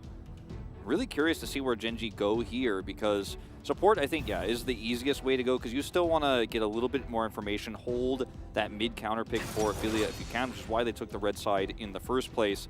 They will take the Leona away, can now choke out some of the bottom side here for Damwon Kia. Support pools, definitely the focal point. I have a feeling you might be right there. You could even deny the Lovers duo. Callan, a very good Rakan player, so respect that, even if it wasn't with the Xayah. Leona for the 9th time, I believe, here for Lehens. Yes, indeed it is. So, yeah, very comfortable is Genji. Not really giving anything away with this draft either so far. Looking forward to seeing how it actually develops as For bans, I think, yeah, you have to focus the jungle just a little bit, and the Diana taken away from Peanut is going to be their first option. For Genji here, you know, a lot of different supports you could look at. Nautilus was the one that was screaming at me, but it will be the Irelia taken away from Bertol, targeted towards him specifically, but also one of those matchups that can be volatile into the Jace. If the Irelia gets ahead, she side lanes extremely well and can put some kill pressure on there with the Ryze. And that's one way that, you know, you could utilize this Ryze pick to great advantages early on as Damwon Kia. I mean, there's a lot of other picks here that Damwon Kia could go for, as the Vex is now taken off the board. And Genji, this is the jungle lock-in. This is the jungle angle, where then you save that counter pick. I want Cassiopeia. That's what I want. We've already got so well for relatively BDD last time. Yeah.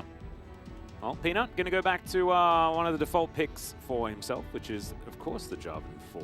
Jarvan, I think, 3 seconds, yep, is a really good option into also the Tryndamere that's still up. Like, Tryndamere is really strong, I think, with what Damwon Kia have put together here. And you take that with the Ryze roots and follow-up damage there for Lee Sin. It can be very strong. Surprise, Nautilus. Yeah, they didn't ban that one. They took away the Irelia instead, so that one's going to come through. Otherwise here, there's a lot of champions open that don't do terribly into Jace. Like, you definitely aren't going to pick Gwen here. Please don't pick Gwen here. That would be not super good. The obligatory Graves also strong.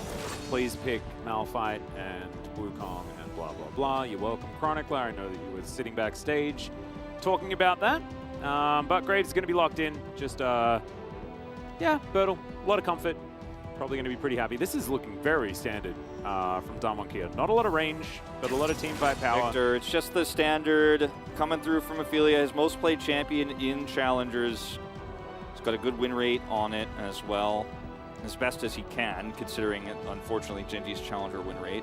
So, yeah, an asterisk there. But great. But at the end of the day, it shores up some of your late game magic damage here. You're going to have a really strong opportunity to scale towards the later parts of this game. But so will Damwon Kia's comp, right? They have a Ryze that's going to become extremely tanky. Won't be able to do as much damage as Ophelia does later on. But the Graves side laning, he will just become a brick wall later on. So that is one way that if you get ahead as Damwon Kia, if Bertol gets an early lead because of these realm warps to the top side, Canyon's playing an aggressive Lee Sin, if we see any picks on Doran's Jace here early on, the game becomes so difficult to play later on around side laning. But if it's an even game and we head towards a mid to late game where, you know, the composition that Genji has is just kind of coasting, they have a lot of damage and a lot of great front to back. Yep, they certainly do. This is also like super comfort for both of these top laners. Bertol, I believe, has only lost once on the Graves out of 6 games. So that's good. I mean, the drafts are looking just very standard, no funny business, no like clear identities necessarily, apart from the fact that Genji probably aiming towards later in the game, looking for more team fights rather than the side laning that the Graves will offer to Damwon Kia. But it's not really taking too many risks here in the first game, and I kind of like that. I'm hoping that they're saving some of the funny business for games 2 and 3, right? Because last time we got Singe support, and we're comparing that to now, and I'm like, oh, it's Aphelios versus Xayah, like Ryze versus Victor, Graves versus Jace, Jarvan versus Lee, like, ah! And Aphelios versus Xayah is like the most interesting part of this draft. I know, saying a lot, and it's kind of sad. It really is, but look, I didn't even mention the most common matchup, which is Nautilus into Leona, which we see like every game.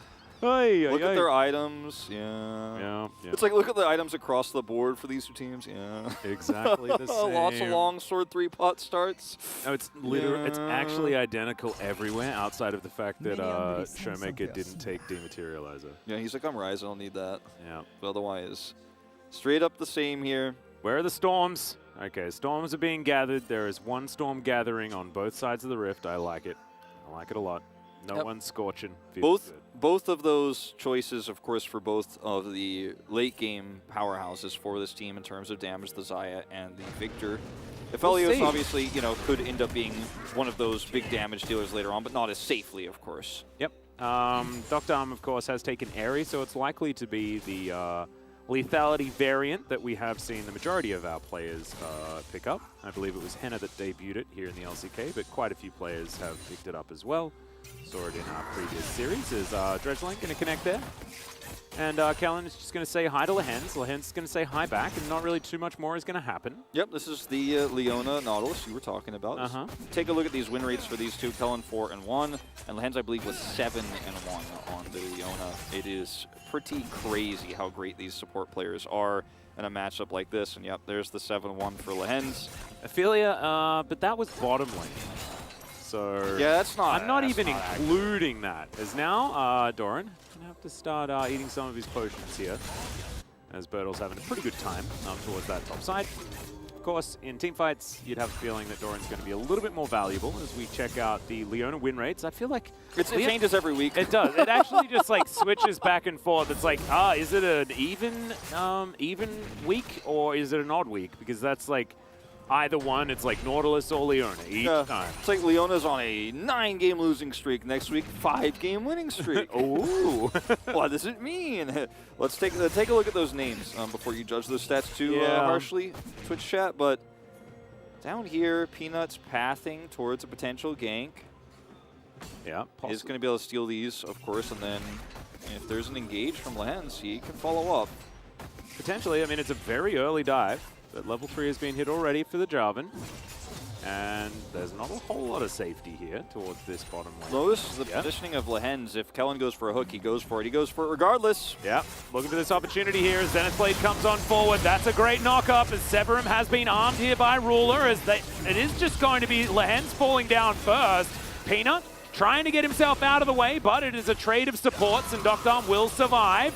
In the meantime, though, Showmaker's come on down towards this bottom side, and Ruler has to flash to get himself out of the way. He wants to try and get the kill back, but it doesn't work. It's a double kill for Showmaker, and now there's even more fighting. That was a dive gone wrong. Yeah, definitely went very wrong. And Ophelia pushes the wave in, so Showmaker will lose a few minions, as meanwhile Doran's in trouble. It's going all bad here, potentially. Teleport commitment. Fired and everything, as Canyon doesn't pick up the turret aggro. They get a teleport out from Ophelia, and they will just back themselves out. Damwon. Really liking the early moves so far. And this is why, I mean, this is one of many reasons why we always say this. Like, every time Nautilus does something, we're like, this is one of the reasons of, like, one of 50 million reasons why Nautilus is so strong. But under dives like this, Nautilus is so invaluable because of his passive, his ability to root anybody who comes into the turret range. They end up taking out Lehens early. And also, don't forget, this is a back timing at the same time for Showmaker, so he actually gets full health and just teleports in. So look at the roots here. Not looking great. As Kellen's like flashing the thumbs up like, thank you very much. This goes very wrong for Damwon Kia, or rather for Genji so early. And then Showmaker ends up winning out on this because there's a million minions shooting at Ruler here, so not going to be able to win that trade out. Nice try, though. It was pretty close in the end, actually. Of course, there's a lot of years bearing down on top of the Rise, who... Yep, 0-7. Not necessarily a great matchup here, as you can see. This also was when Victor was being played, because he's not really that much anymore, and Rise was having a bad time. Yeah, as Showmaker now is running for the wrong side of the map. Zenith Blade will connect onto him, as Peanut should be able to catch up. Not entirely sure how this all sort of happened, we were in a bit of a replay. Looked like maybe it was a red buff contest he went for up there on the top side and ended up paying for it with his life. I'm not sure who would have been contesting that because Canyon is taking the Drake right now. By the way, these double buffs have now lasted so much extra time. Yeah. It's actually really cool because Peanut, he gave them to Showmaker, then Showmaker held on to them for a little bit, and then Peanut's like, can I have those back again? And he's like, all right. Bit of a juggle on those. Yeah, I like it a lot. So Canyon ends up getting the first Drake here for Damwon Kia. Showmaker gives his life for the cause. Yeah. Lehens takes a lot of damage. Peanut's here. Oh, yeah, there's the knock-up. Okay, Kellen likely to die here as Dr. Arm's trying to get as much damage back as possible. The Ignite burning onto Peanut, but he will just make his way out. Canyon not able to get here in time in order to stop anything. Pretty good timing here for Genji, knowing that Drake had just been taken. It's very unlikely that after that was taken, Canyon was going to be passing down or being in this location with the state of the wave. So nice hide there from Peanut on his position.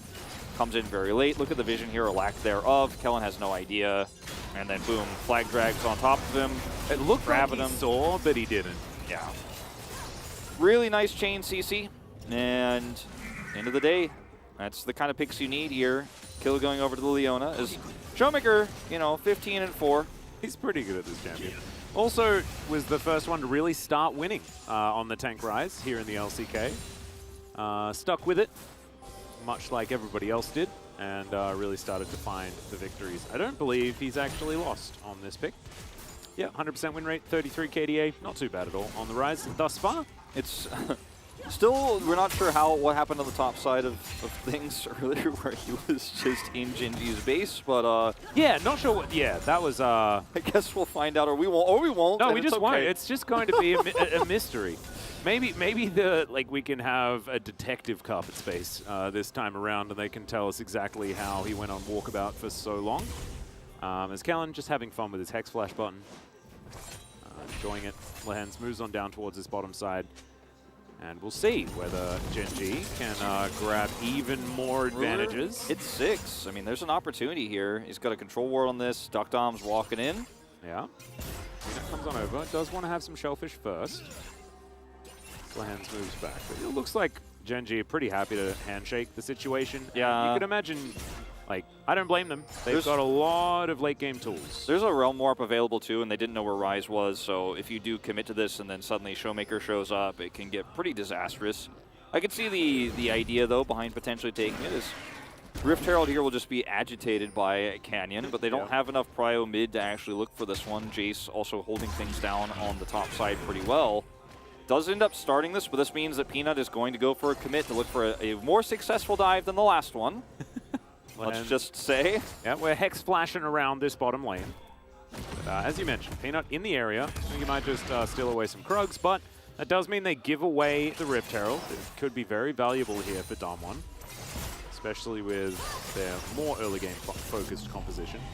Yeah, and I appreciate that Genji did not make the same mistake that Nongshim did, trying to rush over and claim it against a team fighting comp that is really strong at this stage in time with not enough control for this dive either. A lot of teams would go, well, we have to do something because we lost the Rift Herald. He's like, nah, I'll just take Krugs and I'll take solace in the fact that I have 2 kills early on in the game and our comp scales up very late. So, yeah. As you mentioned, play it safe here. Do not give Damwon Kia further advantages. Try to play around this Rift Herald defensively instead. Ophelia, not a whole lot of mana at the moment, but he is going to go home, recharge that one. Is pretty even when it comes to the farm in the mid lane. It's only really the bottom side of the map where Genji are feeling like it's good to see Ruler back. He's farming things out very nicely. And although that dive didn't necessarily work out, given the fact that Showmaker was able to get that nice double kill to follow up, it still has had the desired effect when it comes to the laning phase. As, of course, Zion Nautilus not necessarily able to put on that much pressure towards the Aphelios and the Leona. But still good news here for Genji. Peanut was hovering that lane pretty significantly, as meanwhile he's going to look for an opportunity onto Birdall, potentially. Yeah, Birdall's going to try and make his way back. Didn't really know what he was doing there as the flash is going to come through. Cataclysm will secure it. And caught between a something and a something else, I think is a phrase that we've said before. But you could see it in Birdall's mind. He's like, how do I get out of this? And he didn't really have the answer. Yep. Meanwhile, down here, Lehens just going to eat a ton of damage as Leona. Bit more damage. Flash comes out there from Lehens, and he's probably happy. Gets his Hex Flash back available one more time.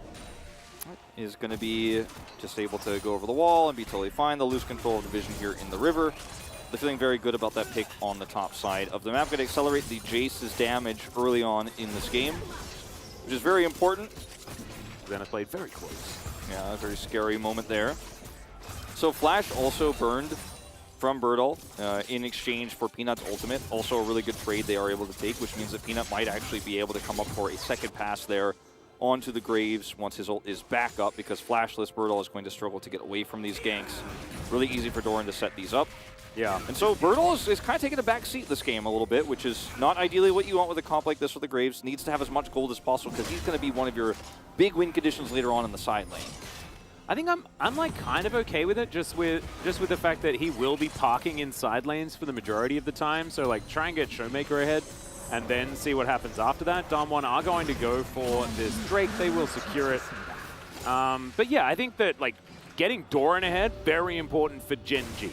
That is definitely true. So the same, like, that is definitely relevant because these Shock Blasts are going to need to be able to push the members of Damwon Kia away so that they are not in those uncomfortable positions with Graves threatening everywhere on the map. Yeah, and Damwon Kia have taken 2 early Drakes at a pretty quick pace. So Showmaker's spotting everyone out. Let's see whether he can finagle a way out of this, and the flash is going to do it. Phase Rush as well, helping him out there, but that is no flash now on the Rise. So 2 critical flashes on the solo laners down here against a Jarvan. Kind of a scary predicament to be in right now, especially when there's no objective up on the map, is that Genji can roam a little bit more aggressively as Lehens is doing in this game, just finding opportunities where he can. And it's also really limited the ability for Canyon to drop this Rift Herald. He will take his opportunity during Ophelia's back here to drop this one down and give these plates over to Showmaker. Will force the teleport here. Yep. That might deny this turret falling down. And, oh, it's actually just Canyon that gets the money. Bit unfortunate. Yeah. So well played here from Genji to put that pressure on so significantly during the Rift Herald carry, I guess you could call it, for Canyon before he's able to find an opportunity to place it down. No great toss available. I would have liked to have it on the top side of the map if they had an advantage there. Mid is where they thought they had a good enough advantage to get more. It's just a crash for the Lee Sin, as you said. This Peanut is going to come down here for, again, a long con punish play onto the pushed up bot laners. Yeah, they are very far extended. As you can see, Ruler already walking forward. There's the Gravitum. It is armed.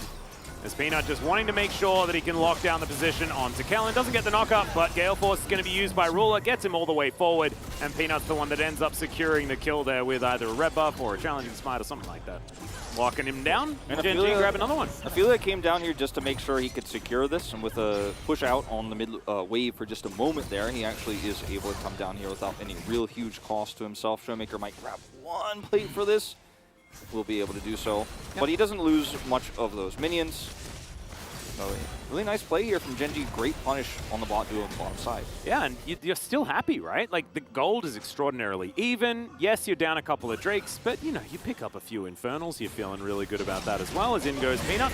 Finds a Cataclysm onto the flashless Showmaker as Lehens gets on in there as well. The Rise really dead as Peanut. Yeah, went all the way under the turret and somehow walks out. Not entirely sure how that even happened, as it's a double kill for the bloodthirsty support. Yeah, it ends up being double for him. The Ignite actually steals the kill away from Ophelia there in the end, but you got to make sure you secure those kills, as this game is starting to get a little bit off the rails. Damwon Kia, after that first failed bottom dive, felt like they were really in control of the game. They had a 2 Drake lead as well shortly afterwards, got the first Rift Herald. They didn't get too much value out of it, and stuff like this where you're really trying to push an advantage on what appears to be solo Aphelios but is not, is just too risky at this stage for Damwon Kia. You want to be getting advantages in fights and in skirmishes around these early objectives, but trying to push this into a turret to grab a plate is just putting yourself at such big risk. Because Peanut then, again, makes another huge play here mid lane, is just barely able to survive with a flag and drag out. Wow, wow, he's yeah, like, wow, I live. Because I was like, after the kick, I'm like, well, Peanut's dead, but not. I guess not. Just barely not. Man, Genji in firm control over this game, and they have the better scaling. Yeah, that's the thing that's really worrying here, right? Is like you look at Aphelios, Victor, right? Like, oi. Showmaker's got to be careful because Peanut is so fed as well. Like, he's 4-1-3 this game, has his early moon plate. He is just running around the map so fast and can dive turrets incredibly well when his ultimate is up. It's not, so he didn't actually commit there onto the Rise. But every time Showmaker's flashless, you have to be so careful. Bertle does have his back up now finally here on the top side of the map. Look at where the gold leads are here for Genji. Yes, a lot of it is in this Jarvan, who's not going to be the scaling aspect of this. But 800 of it is on Ruler, right? And despite Showmaker's early advantage in the mid lane, this Victor is 0-0-2. It's not like he's super behind, it's just that Showmaker is very ahead, right? But the Victor is still going to be more relevant damage-wise, and he's hitting all of his strides, too, through this mid-game. No, he absolutely is. With Peanut's advantage as well, it means that they will have some frontline, right? There is no real frontline outside of Lehens, so Peanut is going to feel free to do all of this sort of stuff as he grabs this beautiful knock-up. So comfortable, as maybe Peanut's going to fall, but no, that's not really what Peanut does this game. Is now Canyon has to get himself out of the way. Ruler does find the Moonlight Vigil, as, yep, gets the extra activation, and that will secure the kill onto Canyon. It's crazy to say this, but it feels like Gen G are just out-macroing Damwon Kia, playing the vision game better. Peanut is just out-jungling Canyon that's all also over the map. That's also another thing that you usually don't get to say. Especially. Meanwhile, Kylo Ren towards the top side of the map. That J-skin, man, I've been wanting to say it all game. Just looks exact. It's like straight up Kylo Ren, right? Yeah. Zoom in, you can see his face right there. But I gotta say, like the way that Gen G have played around these picks, and the fact that Damwon Kia are out trying to move around the jungle, trying to play around these Rise Realm Warps, is so beautiful. Like Gen G are the ones springing the traps over and over and over again. Speaking of traps. Yeah, exactly. Is who's trapping who here? As Doran comes on over, he's gonna have to do a bit of a flip here. As Showmaker will turn up. Kylo, always up against people with more friends than him. Yeah. Seems to be the way. He wasn't very friendly, though, was he? No, well, I mean, I think, I don't want to give anything. Actually, are they even spoilers because of, like, how poorly everyone received those movies? Yeah, I'll just tell you, here's the real spoiler. Like, don't watch it. It wasn't good. It wasn't worth it. The trilogy was not good. It was very bad. Do not watch it. Okay, enough said. Yeah. Sorry if you like those movies. Rethink yourself. Look, you're allowed to like them. It's just unfortunate that they're part of such an extraordinary franchise. Yeah. The expectations were high. Anyway, Ophelia going to be pushing things out here towards the top side. It's Ruler in the Ruler position, but the Q's going to miss there from Canyon. Peanut, once again, also looking to spring a trap. Yeah, Shock Blast connecting there as Kylo runs away. Canyon hits the Q, but I don't know whether they're going to be able to go any further. It's Blast Cone, as Canyon is going to get a kickback, but he's like a million years away from his team. Years not actually a unit of distance, but of time, but I think you guys understood what I meant. Light years, maybe? Yeah, light years, there we go. Parsecs, we were talking about Star Wars. I mean, Parsec's actually real, I think, but it's just very large, so we never actually really have to talk about it in the context of the Earth. Man, I was everywhere, just talking about so many different things. Gen G, they weren't. There was Ophelia, he was in the top lane. He was just getting stuff done. Meanwhile, Canyon was a little bit too deep. So many of these picks that Peanut have set up have really slowed Damwon Kia's Kessel run, right? I mean, they need to be hitting a better pace of getting this game accelerated and actually getting further ahead. And they were on track. Yeah. But they've actually overextended a few too many times, given Peanut too many opportunities. Great long-distance shot here from Ruler with the Calirum there. Yeah, but they weren't actually in their T16. That was the problem. They were in like that other rusty. Well, I hope nobody is doing a Kessel run on a T16. They got to be in the Falcon for that one. No. You just like Luke Skywalker did it from his T16 back home. You know? I don't know what you were talking about. I think you're thinking of Beggar's Canyon. No, but like he took his T16 from that he like did Beggar's Canyon and then went straight and did the Kessel run. He's a Jedi, man. Like, he can do anything. I don't know if the T16s are, like, vacuum sealed. Like, I don't know if he can fly those in space. Like, but, yeah, no. They're basically just triangles in the sky, aren't they? Yeah. Yeah. The easiest thing as a child to make toys out of, like, I would take cardboard and make the T16. Yeah.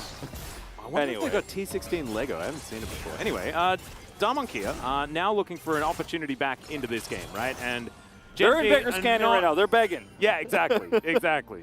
And Gen G are kind of like just cruising above Beggar's Canyon, watching Damwon Kia try their very best to make their way through, because as this game goes on, it's going to get more and more difficult. There we go. Slightly relevant analogy to what we were talking about. And, you know, I mean, ways that Damwon Kia can get themselves back into this game are setting up for this Drake faster, right? The Infernal Drake that comes up in 90 seconds, using a Graves push out here on bottom side and some vision.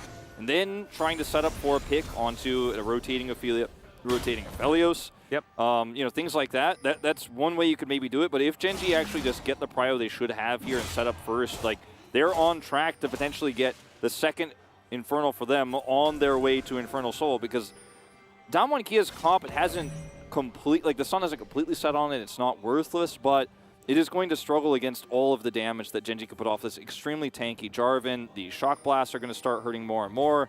Yeah, and also, like, I don't know, if Damwon Kia don't get themselves advantages and then get control of the Fog of War, then what does this composition do, right? Because they get outranged absolutely everywhere. Gen G's turn off any objective is way better than theirs just in general. They've got much better poke, and so the only real way Damwon Kia do anything is by getting a pick, getting a catch, and making something happen themselves, but without any control, it's just impossible to do that. Yeah.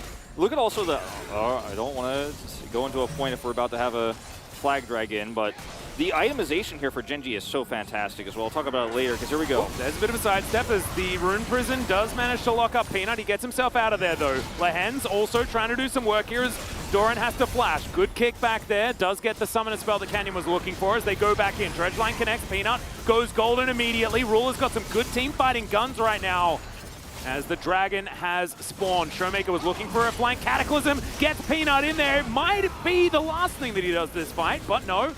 Just backs his way out. The rest of the team's going to be there. Meanwhile, I think Ruler was just by himself, stopped 4 people from rotating down, which is pretty ludicrous. Peanut still has his smite available. Moonlight Vigil goes down. It's going to be Ophelia somehow that manages to take down the Drake.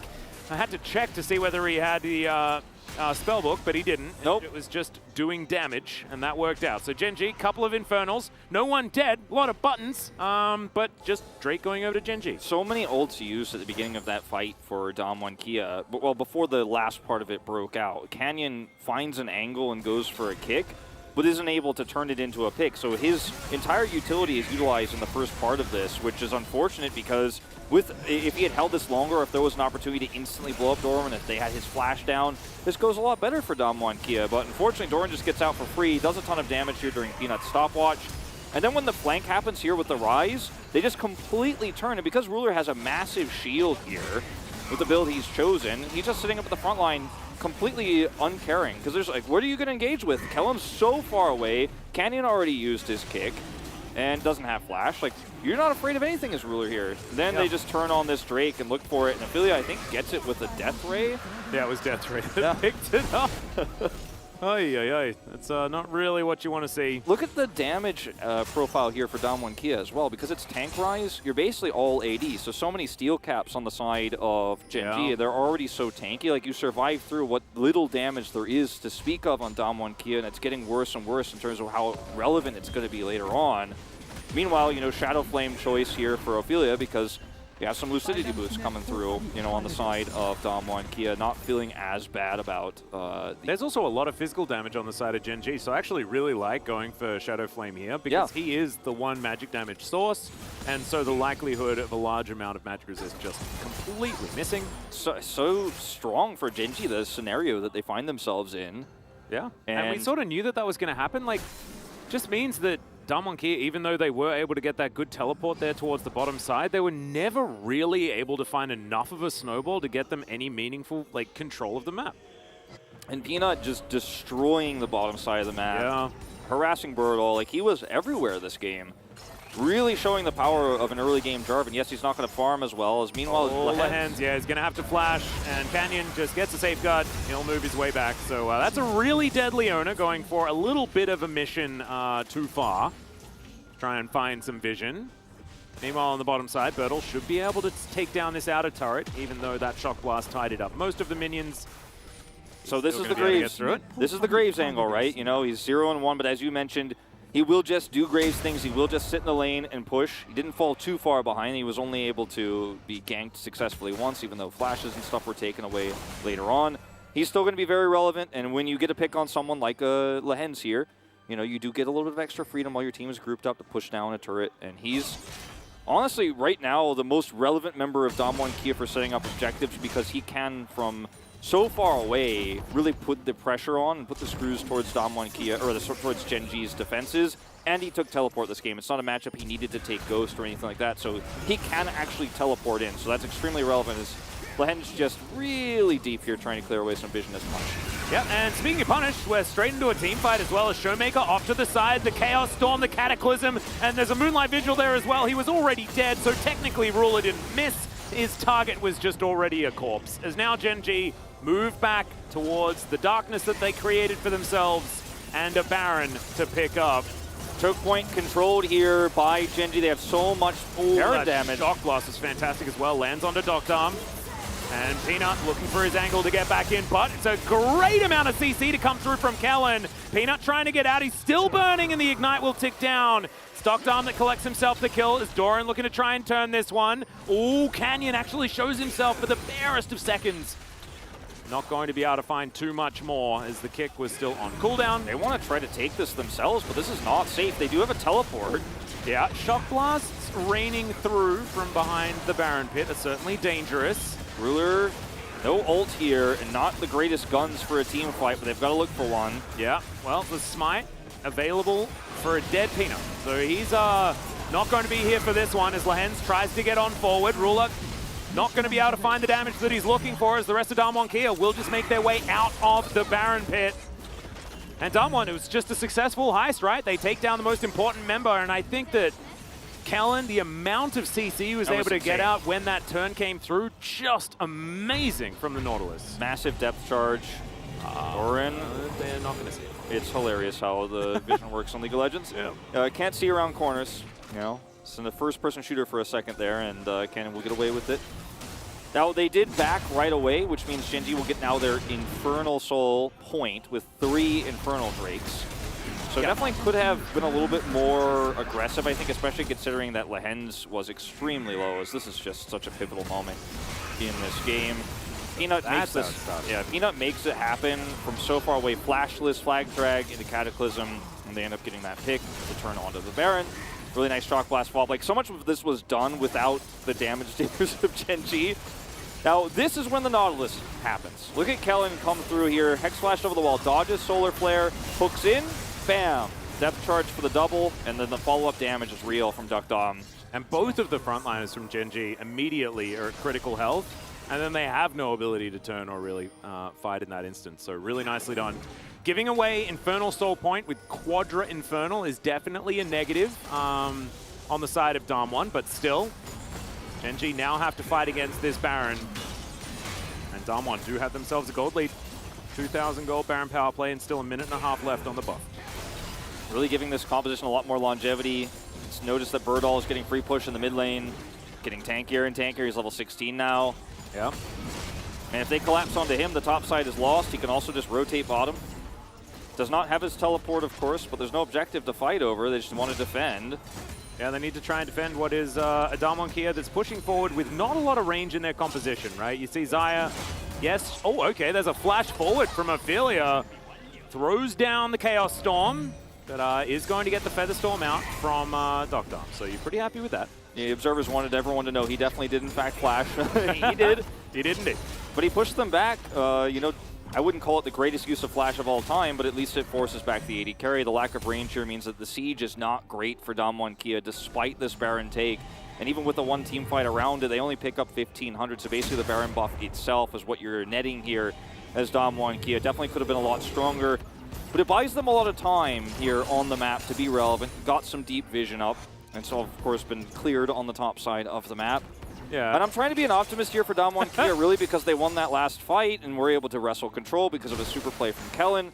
But things are still not great. I think it's really this Graves who has to be the hero, has to out-macro Genji, has to be able to survive. He didn't take Hullbreaker this game either, so, you know, you don't need that in the Jace matchup, but you will need it to survive and pull a lot of resources from Genji. He won't have that power this time around, but he does have, of course, Bloodthirster, Immortal Shield both, so he is very tanky. Yeah, when he builds his Infinity Edge, like, there's not a lot of people that are really going to be able to stand against him in a side lane, and he'll just pop them extraordinarily quickly. So I do like the build. It's definitely a lot of fun. As with a, you know, lethality 80 carry, it's kind of cool to have, like, just regular crit happening on the top side of the map. Pretty cool. Stopwatch now completed for Birdall. We'll now transition towards ever more split pushing. Will be very obnoxious to deal with, and there's a lot of great turn for Damwon Kia if he gets collapsed on, you know, between Realm Warp and everything else. Genji just clearing a lot of this vision that was set up here around the Baron pit for Damwon Kia. Everything is really going to come down to this Drake fight. If Damwon Kia win this fight, they buy themselves a little bit more time. They have their own soul win condition now that they have after that, but if they lose it, Genji have 4 Infernal Drake, Infernal Soul. Not really going to be winnable for Damwon Kia after that with the range problems they already have. And even side laning isn't going to get you back into a game like that. They're going to have to hope for an Elder Flip with everything stacked against them. So gold lead here for Damwon Kia. Technically, yes, but big advantages everywhere else for Genji. Yeah, and Genji's composition still is the same one, right? Which is very, very strong as the game goes on with a lot of consistent damage. Damwon Kia have a lot of playmakers, though. Canyon and Showmaker both on champions that can very much affect how the beginning of these fights is going to go. So I'm not counting any chickens for Gen G just yet. As Ruler, it's always scary when he's standing right there, but still, he's going to be all right. So they're just tidying up the mini waves over and over again. Much more open map here. Bertle, Infernal Rift. Could have been pushing top here to try to teleport into this fight, but he wants to be here to fight for the neutral. He wants that extra wave clear push for Damwon Kia so they can try to get, I should say, Prio here on this streak, as Peanut wrapping around unseen. Yeah, no one can actually see him. Hasn't been spotted. Not a lot of vision on the flanks here for Damwon. As Kellen looking for an engage opportunity, does not connect. And Lehens as well. Dom is so close to Peanut potentially here. Yeah, he does know that he's in the area. That was just such guesses. a great pick. Really, really cute. Kick back there. As Cataclysm from Peanut flashes to get himself out of the way. It looks like Damwon are happy with that trade. Damwon feeling great about that one. Now, can they win the front-to-back fight here? It's all on Kellen to start it off. Yep, Showmaker looking for the flank. There it goes. Kellen's immediately going to flash, try and get himself out of the way of this one, as it's a brilliant knock-up from Peanut as he gets towards the back line. Lehens has already fallen down as the blast goes used. Showmaker put right into the middle of Gen G, and there's so many chakrams. Ruler's going to comfortably grab that kill, as that is not the trade they were looking for, and this is going to be Quadra Dragon Infernal Soul. Everything about that was about as good as you could hope for Damwon Kia, but that's still just not good enough. As Canyon's dead. Canyon. Yeah. Baron's up here. This may just be the beginning of the end here for Gen G in a real permanent sense. That was the backbreaker, I think. I mean, Damwon Kia have no control over the map. They have no jungler. Baron is so free. Yeah, well, that was a flash, as Bertle is going to get booped back, and yeah, not too much more is going to happen there. They pushed a Jarvan away, forced him to ult flash out because Dom just happened to be safe, just happened to check, happened to see him before he got collapsed on. And still this fight goes so Gen G-sided, even with a really nice engage from Kellen, and he backs away. Well, even who with was Peanut's it that engage. blast coned? Yeah, let's see. Oh, it was Peanut. Peanut's like, if it was Showmaker, it's like out of the frying pan to the fire. Yeah, I was going to say, like, that is the most, like, janky Lee Sin play that I've ever seen. It's like, I'm Jarvan, but I can make the Lee Sin play. That's the kick. I'll just use a blast cone for it instead. Showmaker was, I mean, he was so dead, I think, regardless of whether he gets over the wall there or not, because they have vision on him. He's going to just be, he's going to be toast. And the player who started out with 2 kills this game, Showmaker, on the Rise they first picked on blue side, falling by the wayside, because even though Rise used to be a big scaling damage dealer, not in this meta, not when it's tank Rise. He can peel for you, he can set up fights, he can root the enemy carries, but in fights like this that go longer, especially with the massive items that Aphelios now has, that Victor now has, every single longer fight is always going to go Gen G's way, and it was a great attempt from Kellen, and they got the flash out of Peanut early, but again, just compositionally behind, and that's not something you can change in League of Legends. That one stays the same after the draft ends. This is nothing you can do as Damwon Kia, even with the best engage possible. True. Void Staff collected here for Ophelia as he makes his way back towards this siege. As Peanut waiting off on the side, Bertle trying to deal with these minion waves that are crashing towards them. Peanut just walks on over. It's a very scary situation here for Damwon Kia. 4 Infernals and an Aphelios. It's feeling like the weight of so many years bearing down upon them. As if Ruler can auto these turrets, they're going to go down so extraordinarily quickly. Canyon already having to get out of here. Peanut as well is going to back off, but as you saw, they distracted them for long enough to give Ruler time. As, yeah, even the Chaos Storm just ripping through Dom. He's going to take his chance to head towards the fountain. They've taken the inhibitor that they were looking for, is now to move towards this bottom side. Bertle just trying to deal with these minions, but it's just not quite enough right now. Gen G with the full force of all 5 members down here. Now looking for their opportunity. Lehens, oh, he wanted it. You could feel it. The inhibitor in mid down here. Just going to force Rise to defend. But Gen G aren't able to end the game just yet without a few big shock blasts or a really nice engage from Peanut, who is flashless at the moment. It's really tough. So just trying to maximize value out of this Baron for the last 30 seconds that are up. And then otherwise, they will still have to win an Elder Drake fight. So Damwon Kia, mission accomplished for now. There is still a game of League of Legends to be played here, even though they're massively behind in every single regard. One slip up from Gen G, one mistake, and it's still winnable here in this first game. And Gen G was a pretty heroic defense. They split well. They utilized the Rise wave clear, which they do have in spades here, to you know, make sure they only lose one inhibitor against all odds. Pretty nice defense. Yep, it is in mid lane as well, so you are able to park yourself there, and the K-Ram we often see is not necessarily the most dangerous to have that inhibitor down. Does mean that if you lose any sort of team fight ever, you've just lost the game. But still, it's not game losing just yet. This might be, though, as Showmaker shows himself on the top side. No flash. He has no flash available. Ruler as well just walks on in. Showmaker does find the Everfrost very nicely and avoids getting knocked up by Peanut as Realm Warp comes on forward and he just makes his way out. Okay, that's one way of doing it, Showmaker. They He's down see him. Extraordinarily low. Insta pings. I think he's going to die regardless here, but he bought a lot of time. Solar Flare onto Doctor Arm, but he's got Featherstorm. He's not necessarily the target you want to be hitting with that good sidestep as well as Moonlight Vigil might have to come down. The Featherstorm's going to be used for that. As now Peanut, going to force the execution onto Showmaker. He's now dead for a minute.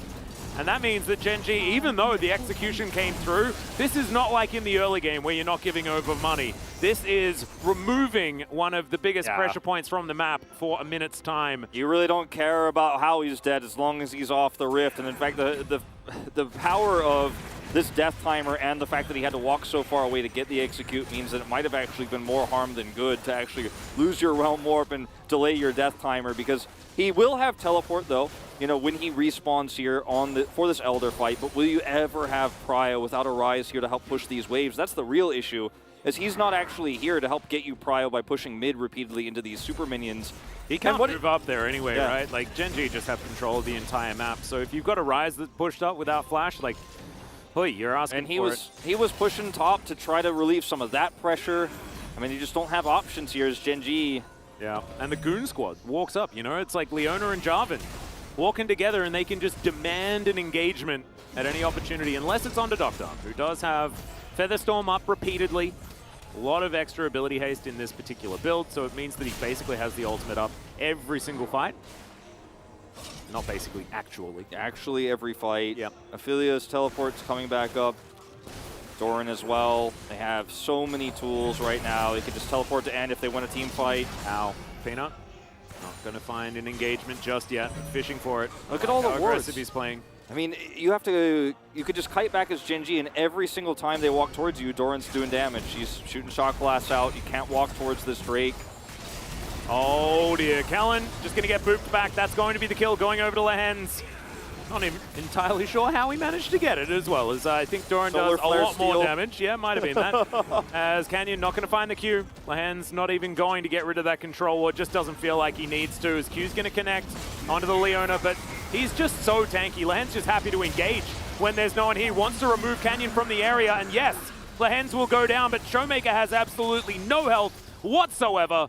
Ophelia takes a lot of damage from some returning feathers, but that is going to be pretty much Exodia if Gen G move over and grab themselves the Baron, which looks like is exactly what their plan is. Lehens just sacrifices his life with some Ophelia damage onto Showmaker, who gets his flash away to guarantee they get the Elder, and at 39 minutes and 40 seconds into this game, the Baron, they just look at it and it disappears. The Baron surrenders to them and they get all the money, all the pushing power, the Exodia you mentioned.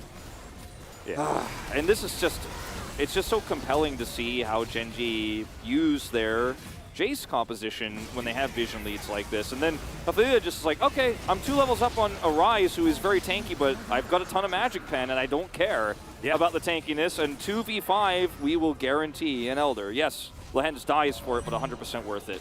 Yeah. Damonkia were desperately holding on. I have a feeling that that might be the backbreak. I think we've said backbreaking moment many, many times this game. Yeah, I was like, it's the beginning of the end, and you were like, that broke the back, and now we're like, the back is well and truly broken, but... It's like, have we repaired it, and then we're breaking another one? Q will connect onto Peanut, as they might go for some sort of engage, but it's not really what you want to do. As Dr. Arm, just, I don't know how he lost all of his health bar. Might have been a shock blast, might have been one of the Gen G members looking at him the wrong way.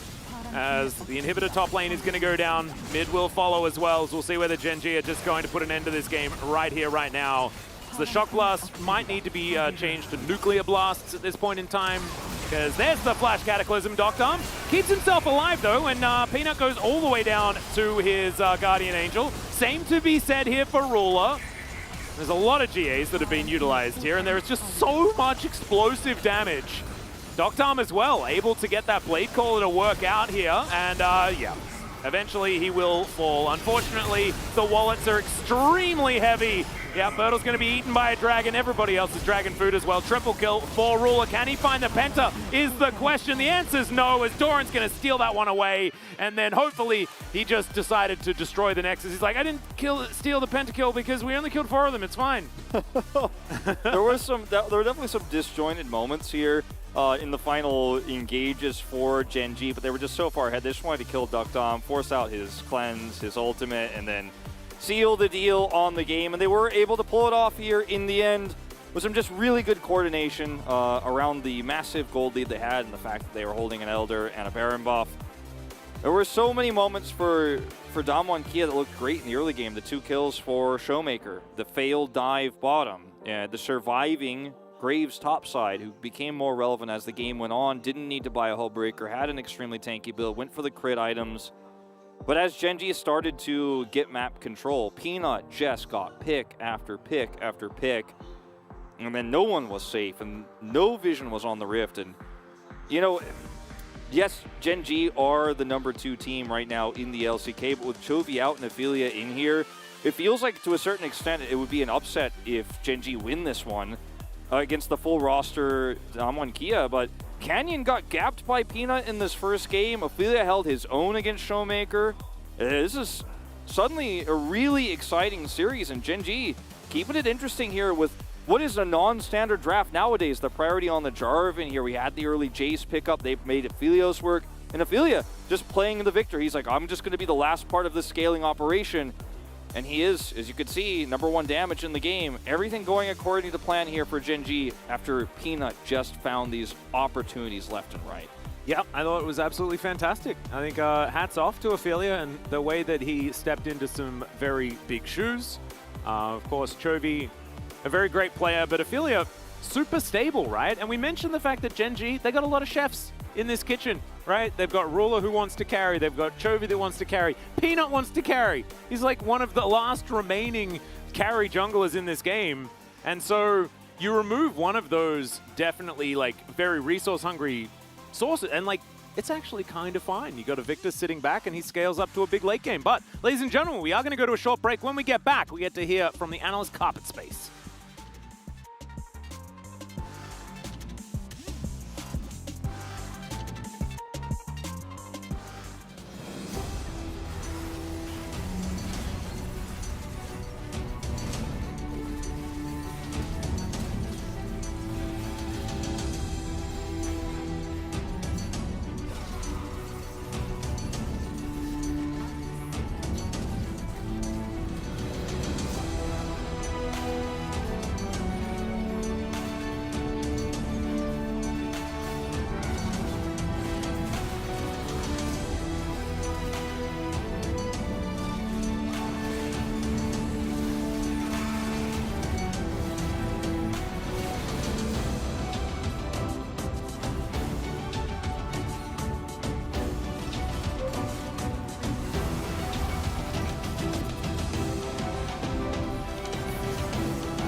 피업하고 다시 하자. 일단 내가 자연 쪽 이번에 들어갈게. 아니야 안 들어가도 돼. 지키기만 하면 돼. 이거 포킹하면 끝나. 잡았다 나이스.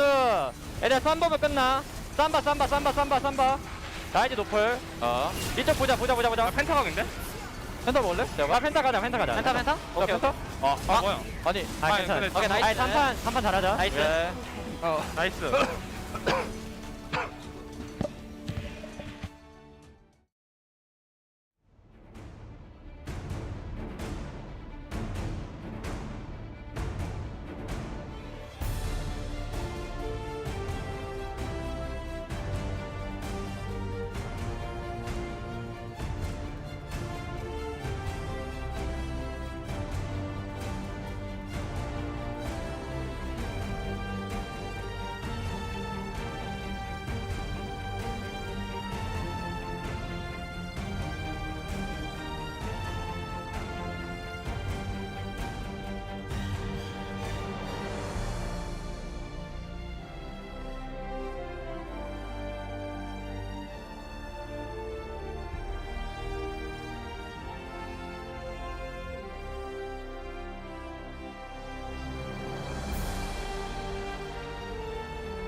the sky fall and the sun turn black.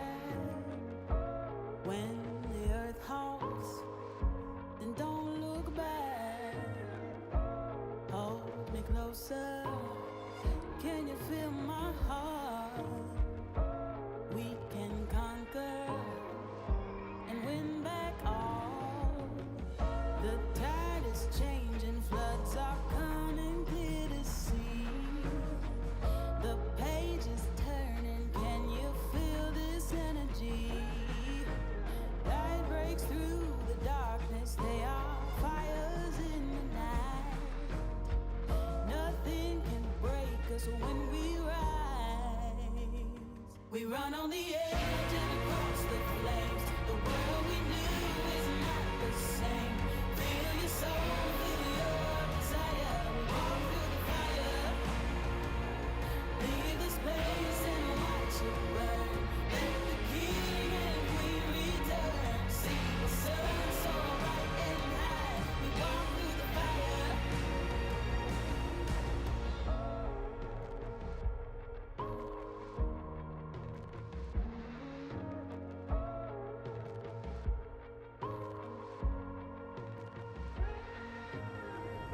The embers glowing, we're waiting for the blaze, ascending from the ashes, bonfires in the haze. Standing tall now, your feet are on the ground. You fought your demons, nothing breaks you down. The tide is changing, floods are coming clear to see. The page is turning, can you feel this energy? Light breaks through the darkness, they are fires in the night. Nothing can break us when we rise. We run on the edge and across the flames. The world we knew is not the same. Feel your soul, feel your desire. Walk through the fire. Leave this place and watch it burn. Let the king and queen return. See the sun so bright and high.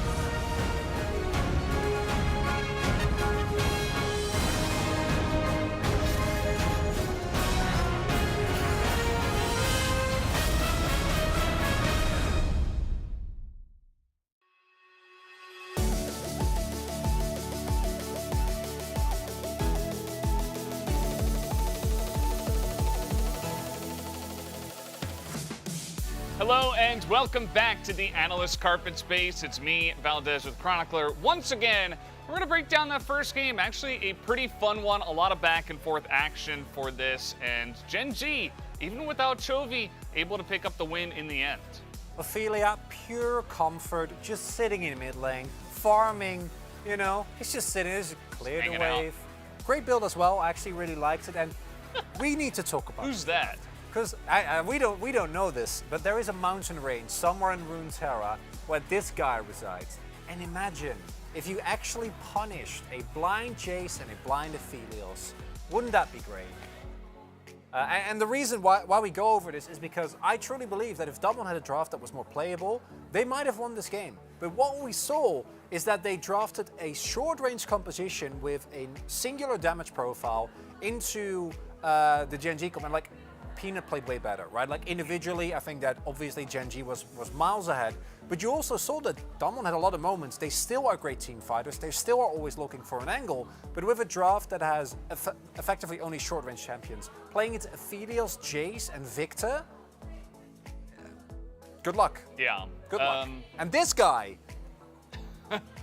goes a long way. He does exist. He's not disabled for this patch or anything like that. He's been around for many, many years, in fact. Perhaps we should let them know. But yeah, I mean, it did feel like they were a little bit hamstrung in this game for Dalmonkia.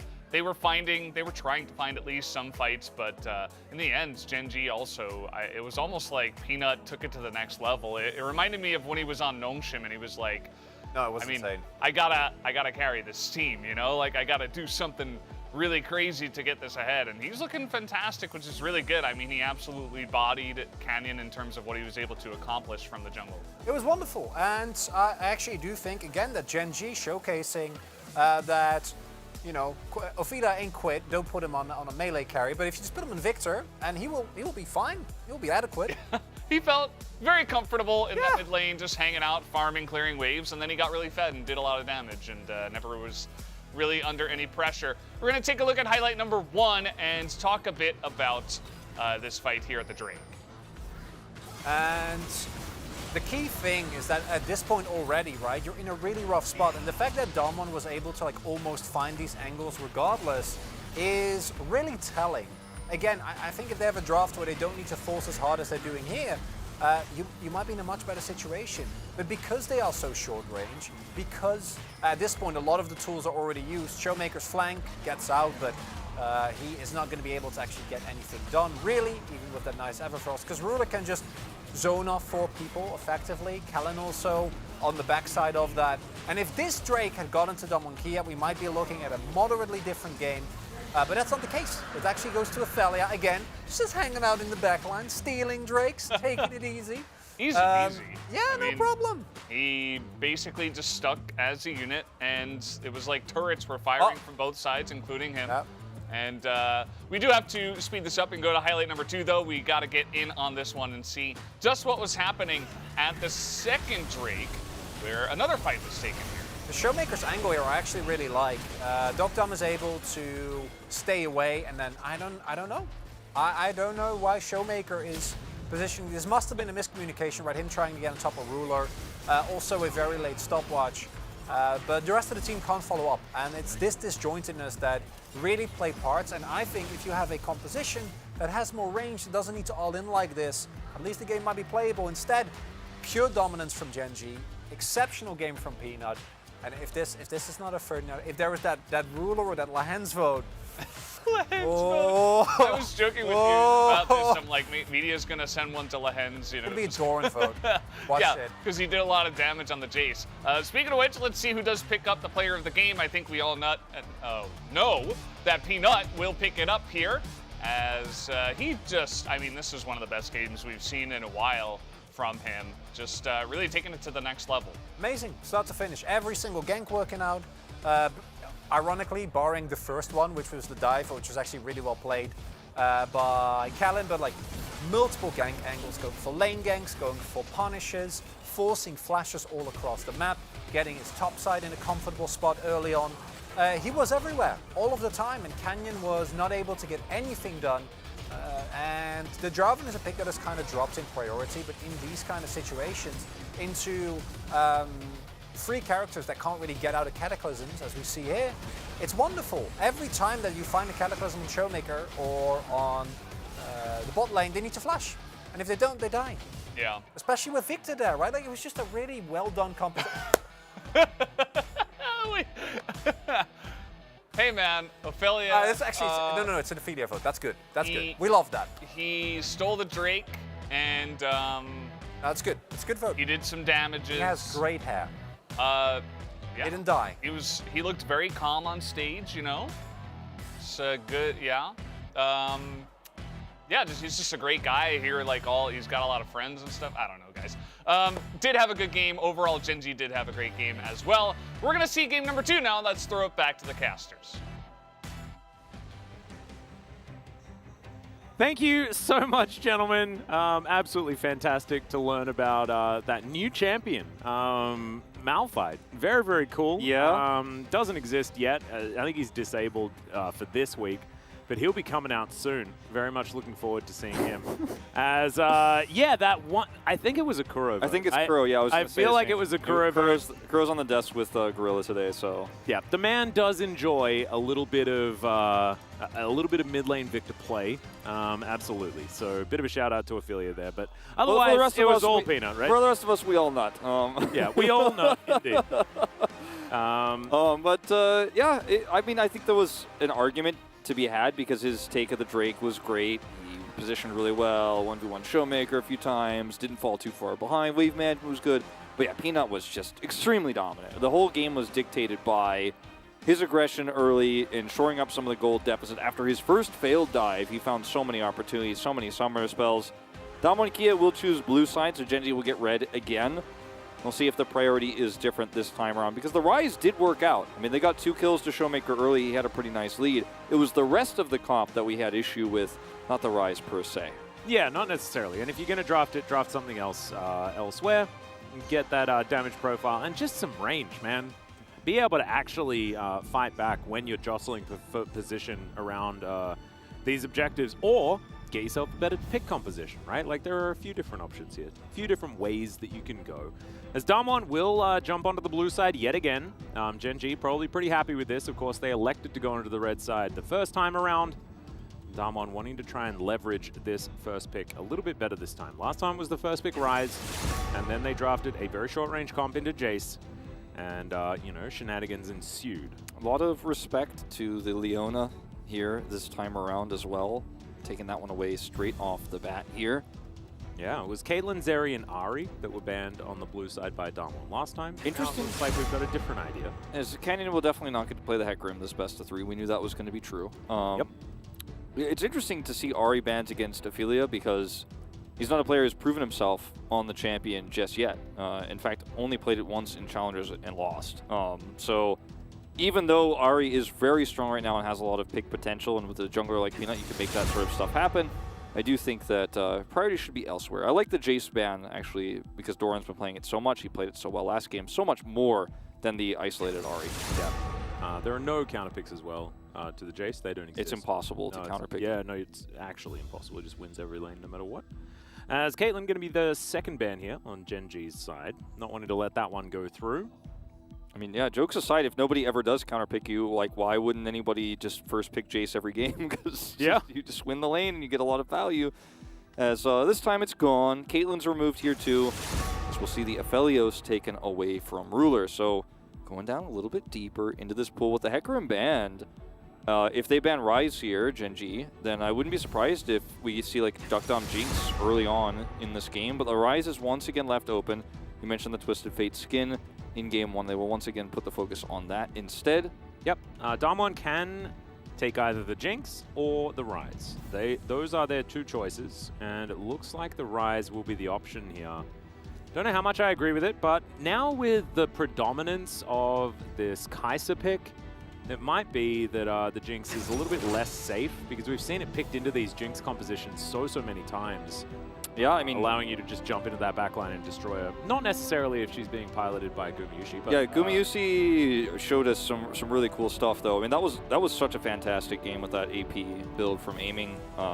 You know, he did decide to ult in the last moment under a lot of pressure, and everything all came down at once. But that was a really fun game to watch. So we see the Jinx locked in here. Yep, man, this is Ruler as well. Also a champion that's fairly punishable by Rise Realm Warps if you have a strong jungle that comes with it and can dive very aggressively onto the Jinx that's sitting back. And we'll see what ends up coming here in the bottom side of the map for Damwon Kias. I love the Nautilus because you want to play defensively around this bottom side of the map, but you also gain a lot of turn and initiation with this. Yeah. I'd rather see this than a jungle pick right now, because you want to react to what Canyon's playing first with this Rise. And Nautilus is going to be great on both counts, defensively and offensively. I just really don't want to see the Xayah. That is... Ezreal Karma, please? I mean, Ezreal Karma sounds like decent. Finally! I literally said this to you after the game, but I was like, I don't know why AD carries just don't want to play Ezreal anymore. Yeah, well, there it is. Apparently, Doc Dom and Kellen want to jump on the Ezreal Karma hype train, and of course, a lot of lane power now on the bottom side of the map. Lane power, priority against a Jinx who has, you know, not a ton she can do when she's not laning with Nautilus here, unless there's a mistake on the side of Doc Dom and Kellen. Rise can use that extra prio to Realm Warp down there and look to dive the Jinx, or force her to walk away from the turret, losing CS, losing control. And with Hecarim banned, there's not a lot of recourse here, as Lee Sin will be the choice for Peanut in this game, so changing it up here. Kind of like it. Now they get the ability to ban away as many of the picks into the Lee Sin as they would like. Wouldn't mind a Jarvan ban, as of course Peanut had such a great Jarvan game, and Canyon very, very good at the pick as well. It's his most played, actually, this season. Yeah. And believe it or not, even more than the Diana that is now banned away. Diana Not going to be as big of a threat on the bottom side of the map, but will be extremely powerful with an already great scaling composition here for Damwon Kia, so I think that's the reason they choose it, rather than its power to Realm Warp dive. Sometimes you can pull that one off, but not as easy as other junglers, like the Jarvan you mentioned. And they want to try and remove any sort of engage that you can grab from the jungle as well, just because there is a Karma on the side of Damwon, so Genji probably wanting to opt in there. Ahri going to be taken away from Ophelia. Still taken away Ophelia's Ahri. Somewhat of a puzzling choice. Very strong with the Lee Sin and the Nautilus, so you have a lot of pick power, and Damwon Kia's comp outside the Rise so far kind of squishy. I'd love to see just another Victor ban. Like, just take that away from Ophelia, don't let him play that. You already have a great late game scaling Jinx. Just take the Victor away, make sure he can't just sit and farm and then do damage by default, which has kind of been his MO. Oh, the Jarvan ban is good. This is some good drafting from both teams. Yep, trying to figure these things out. 20 seconds now until Damwon decide on their 5th and final ban. I think Victor's probably a pretty comfortable one. Try and get more out of Ophelia.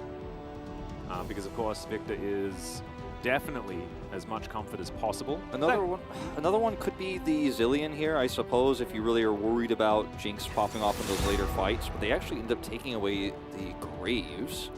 All right. Interesting. Wonder what that indicates. I mean, because it used to indicate a Tryndamere pick, but these days not so much. Okay. Okay. So Galio will be locked in. That will be putting... yeah, that will be in the mid lane as well. It's not like it's a support flex or anything like that, because Nautilus has already been locked in. So we're really doubling down on the early stages, and with, you know, a low range mid laner like the Rise, does allow you to create that zone of control. Xin Zhao has certainly fallen down the priority list in the jungle this week thus far, but will be locked in here the 4th time of asking on the blue side. And neither of these jungle players are prioritized as much as the rest of the junglers in the LCK. True. As well. Especially Peanut. I think he's like only played it once.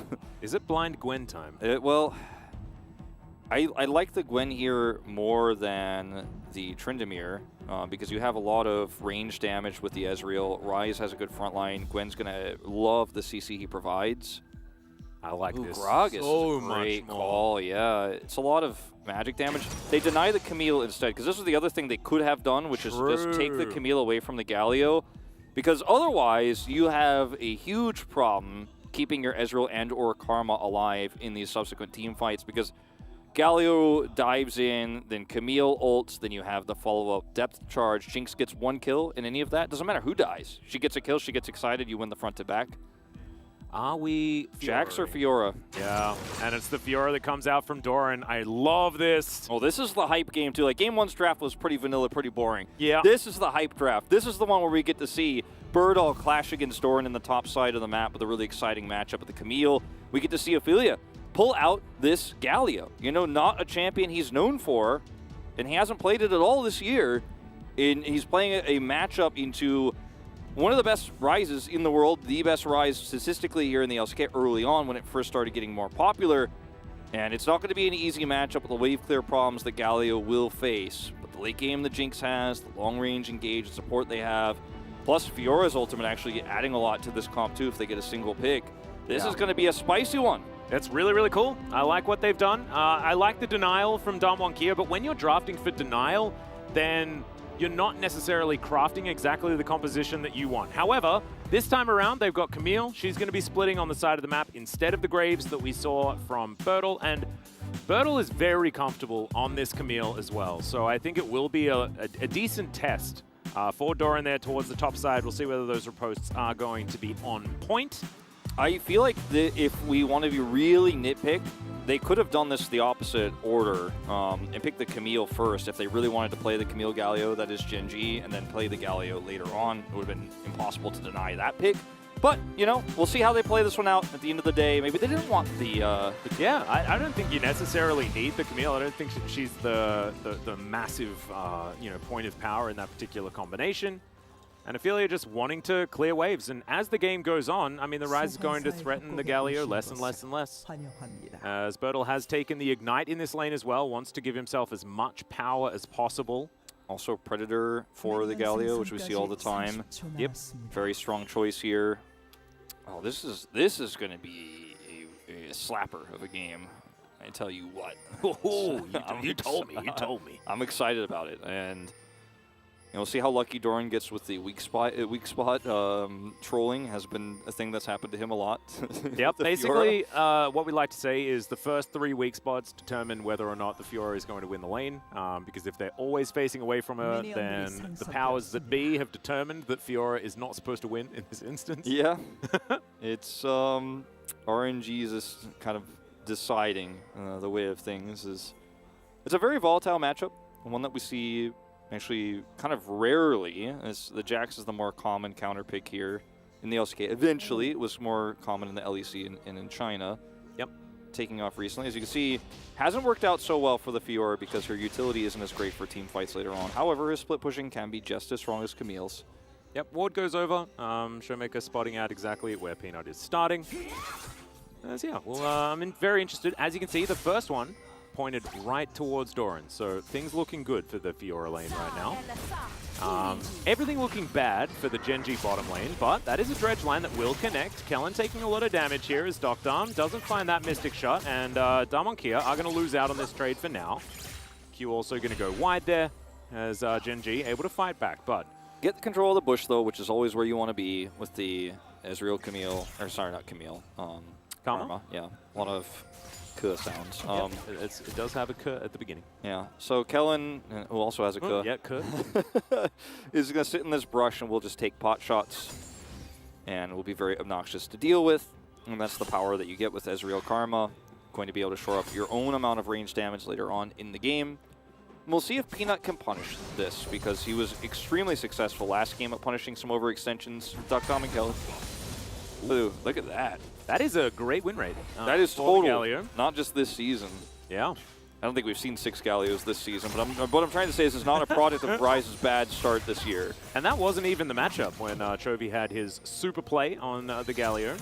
It's very interesting that Ophelia is subbing for the guy that probably has one of the biggest plays that we have here in the LCK on a Galio when he was playing against Genji a while ago. It was definitely a really fun one. Yeah. As Peanut not going to get spotted by the Scryer's Bloom, as Canyon's going to aim it a little bit off. See if he can get his own 3-man tot legendary moment. You know, we already had Quid play the Yone mid and had an okay game. Well, Peanut, he wants to get this steal, but no, he's just going to stand here, waits for a potential... well, now he can go bottom. Oh, this is so cute. If he hides where he's going, well, he's going mid instead. No, it's Peanut immediately moving towards this brush and trying to stay out of vision. He's so patient as the Q is going to connect. Showmaker gets the phase rush, isn't going to have to flash, but does lose out when it comes to the HP. He'll have to go for an early teleport. Yep, early teleport forced here. No summoners burned. Phase rush not actually taken this time around. It's the unsealed spellbook, so he's a little bit more vulnerable than he would be in a lot of different other matchups. Oh yeah, true. But he does find his way back into the lane, and it was an opportunity for Peanut to go bottom, but you know, you really have to skirt around vision and stuff like that if you pull that one off, so does not actually decide to go for it. Still a successful gank, just not going to lead to a kill. Yeah. Can't believe I was like, it must be phase rush. Well, I also thought it was. Like, I was like saying that I had to double check. I'm like, wait, no, I actually did take unsealed. Yeah, so that's it's of course what Showmaker does every time. I'm just used to them having it. As Docdarm finds a few shots onto Ruler here. Kellen happy to tank up some Flame Chompers, and it looks like the Ezreal Karma lane is doing exactly what it says on the tin for now. Showmaker gets back to lane here as he's chasing after a failure. And he's just going to tidy up the mini wave. So Showmaker's Rise still doing great things here in this laning phase.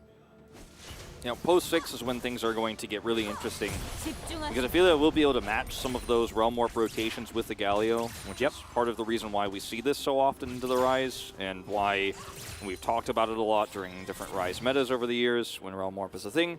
Also see it into the Twisted Fate sometimes for the same reason, and it's somewhat of a pylon comp here for Genji, but it's not the all-in version of it. And Ophelia will have a lot of utility in this comp because he can also defend against the Camille, because the Camille's counter-picked to deny that combo, but then she's very weak into the Galio, in fact, because he can taunt her. So it's somewhat of a catch-22 problem here for Damwon Kia with this Camille in that regard. Yep. Ophelia does manage to hit level 6 first, but Showmaker grabs it immediately afterwards. So very, very even here in this mid lane. As, yeah, passive just trying to get as much done as possible. That is a bit of a shame, as we can grab some -1s in the chat. You guys do not mind? It happens, you know. Yep, Doran doesn't quite get the lunge just there. Somewhat off. Tactical sweep comes on through here, as Birdall's having a pretty good time in this lane. But Doran, with a few more minions to tidy up, will be able to reclaim his advantage. Hopefully we see Trinity Force from Doran. That's the expectation, especially with the nerfs. They'd come through to the Sunder. Yep. Ooh, Ruler now taking a lot of damage. Lahen's going to block the Mystic shots as best he can, wanting to save the Summoner spells. They do get the heal out from Ruler. This should guarantee a Drake, though, and this punished the fact that Ruler and Lahens were pushing up super far, trying to look for a hook, and actually we're continuing to try to trade against this Karma Ezreal, not respecting the power that this duo brings, and a Manfred Q just puts a ton of damage off there. They commit the Ignite. Now they're forced out of lane, which costs them to lose not only Drake, but also a lot of plates down here, potentially. No cannon either, so this is going to be a lot of minions lost. 2 plates definitely going to go down, as you can see all these caster minions bearing down on this turret. And it's, you know, Ezreal Karma push, this is what you expect, and if you get punished, like we saw there from Kellen, it's just so much power. Now you have to come down and tidy this up, which means the Rift Herald is a problem. Yep, stun going to land here onto Peanut, as he desperately wants to steal away this blue buff. Canyon in this area, not going to go for any dives just yet, as Ruler able to find a bit of farm. 10 CS is going to be the lead after they sent Ruler back home. And Galio making his way back as well, as Lahen's moving forward. And Ophelia is going to show once again. So it does mean that Damwon Kia can now feel free to go even more aggressive here on the bottom side, knowing that there's not going to be a big old gargoyle coming down from the sky. Yep, that's always the fear. Yep. Realm Warp is up, and Showmaker's hiding himself right now. It's kind of a tricky thing you can do. Scare your opponents out of some farm, and then just come back to the wave, because Ryze has such great wave clear. He just pushes the wave in, then he disappears, and you're like, oh, he could be anywhere, and we have to all respect him, and then he just comes back to lane and does it again. Yep. Oh, man. It's almost up to a 3rd plate here, as Peanut is going to start up the Rift Herald. But as you can see here on the bottom side, Damwon Kia not too worried about it. True Shot Barrage going to connect onto Ruler as well. Showmaker is still just kind of clearing up some vision, being a threat here that Ruler and Lahens have to respect, which means another plate goes down. So what Peanut picks up on the Rift Herald will not equalize the amount of value that Kellen and Duckdom got in this Karma Ezreal lane. We finally see teams, or at least Damwon Kia, pick this when the Jinx is picked so early in a draft. And I like this way more than the Xayah. So much more power, so much more control. No, I like it a lot as well. And the old Ruler, I think. Yeah, Canyon is going to spot him out. Ruler immediately gets out. As When Becomes Lightning is going to be there. As Lahens, yeah, I don't know whether he's going to be able to make it here. Does still have his flash available, but it does not matter. That's first blood going over to Canyon as he wanders towards the bottom side, and they'll grab themselves a turret at the same time. This is a fantastic start this time for Damwon, as Peanut going to steal away a Gromp, but that's probably not going to even it out. The problem, too, about this Rift Herald take is obviously the 2 plates are never going to equalize this. It's going to be a full plate, and they can actually lane swap.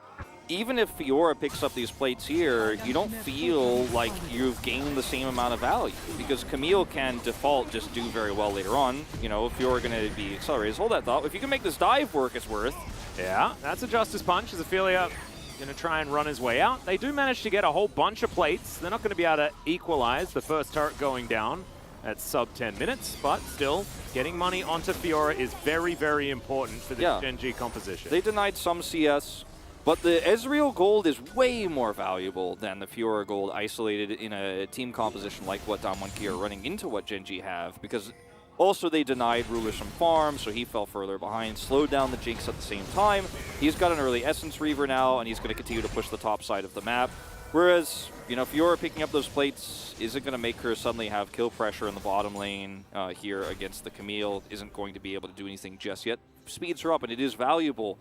But Damwon Kia just winning on all fronts right now. 2,000 gold up with only 1 kill onto the Nautilus. Bit of a zoom. Thank you very much, Jonas Strong. We appreciate those. Yep, we definitely do. As Ruler will catch the Duckdom! waivers. Yeah, depth charge. Going to block him, and Super Mega Death Rocket sails in. They get the dab out of Peanut, and Genji are on the board. That was just a bit of a whoopsie. Yeah, just not checking, not respecting whatsoever. It's a flash depth charge onto an Ezreal, and Ezreal does feel pretty safe in moments like this because he's got I think his he also key. face planted his Arcane Shift into the wall as well. Yeah, he messed it up. Well, suddenly, now this is actually going to be Ruler picking up this top turret, so that's the gold you want. Yeah, Wind becomes lightning. Doran does a grand challenge and the riposte, so it's going to be difficult for Kenny to do too much here, but Ruler grabs some money for this turret. And you can see Doran just playing some weak side Fiora here towards this bottom side. It does mean that Bertle is going to get the work done. Let's have a look. Yeah, Arcane Shift into the wall. Yeah, unfortunately. I think he is probably dead either way, but... 올 것 같은데?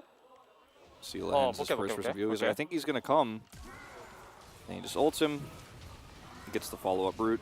Rocket looks to get the kill, but it's actually Peanut who takes it away. You don't feel too bad about that, but it would have been nice if Jinx picked up the money. Duck Dom just immediately is like, well, I guess I'll get played mid, you know, whatever. Yeah, doesn't manage to do that at least. He's still significantly ahead in gold, but a lot of the lead he had was kind of washed away there. Well, it's going to be second Drake. Genji, of course, gave up the first 2 and then took the remaining 4 last time around.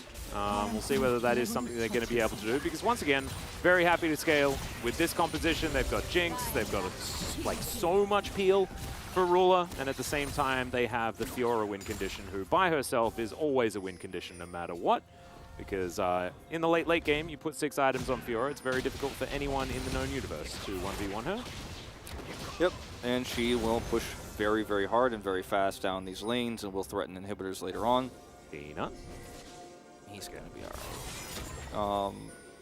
This is quite a close game right now, as Damwon and Kia have a pretty nice lead in terms of Drakes. The big difference between this game and the first 2 Drakes that Damwon get versus the last, because it's also Infernal, which is kind of hilarious, like we're doing this again, is that Genji last time had the much better scaling comp and things turned around really quickly, and Peanut had a massive lead. He does have 1 kill this game, and Genji do have a great scaling comp, but so do Damwon and Kia, right? Damwon and Kia have this Ezreal, they have a Karma, speed up the Camille engages and stuff like that, so, you know, it's not as clean cut of a, okay, well now it's Genji's time. We passed the 20-minute mark. It's not quite like that this game. No, not necessarily. I think that Genji have, I guess, the less difficult to play composition when it comes to the later stages of the game, just because you play frontline for Ruler and Ruler kills everyone. Meanwhile, Doran is theoretically beating Bertle in a side lane. That is sort of like the game plan here for Genji. But Damwon Kia, they demonstrated in the last game, doesn't even matter whether they have fallen behind, they can still find some pretty good team fights as long as they don't have any mishaps with blast cones and such as that. Yeah. Double Sunderer game on the top side of the map, by the way. Very sad. Yeah. A little bit less interesting than the Trinity Force we were hoping for, but, you know, take it. It's a good item, just not as good as it used to be. Yep. It's fine. It's okay. And it's sort of a gentleman's agreement as well, so I guess in all chat they were like, Sunderer, is that what we're doing? Just to make sure that there's as much honor in the top lane as possible? Yeah, like if Doran is divine and I'm not, I can't handle that. Yeah. Vice versa. Yep. Nice clear on the vision here as Doran is finally starting to put some pressure on the bottom side of the map with Peanut together. And this could lead to a pick potentially if Bertle steps over the line. Peanut does have flash kick.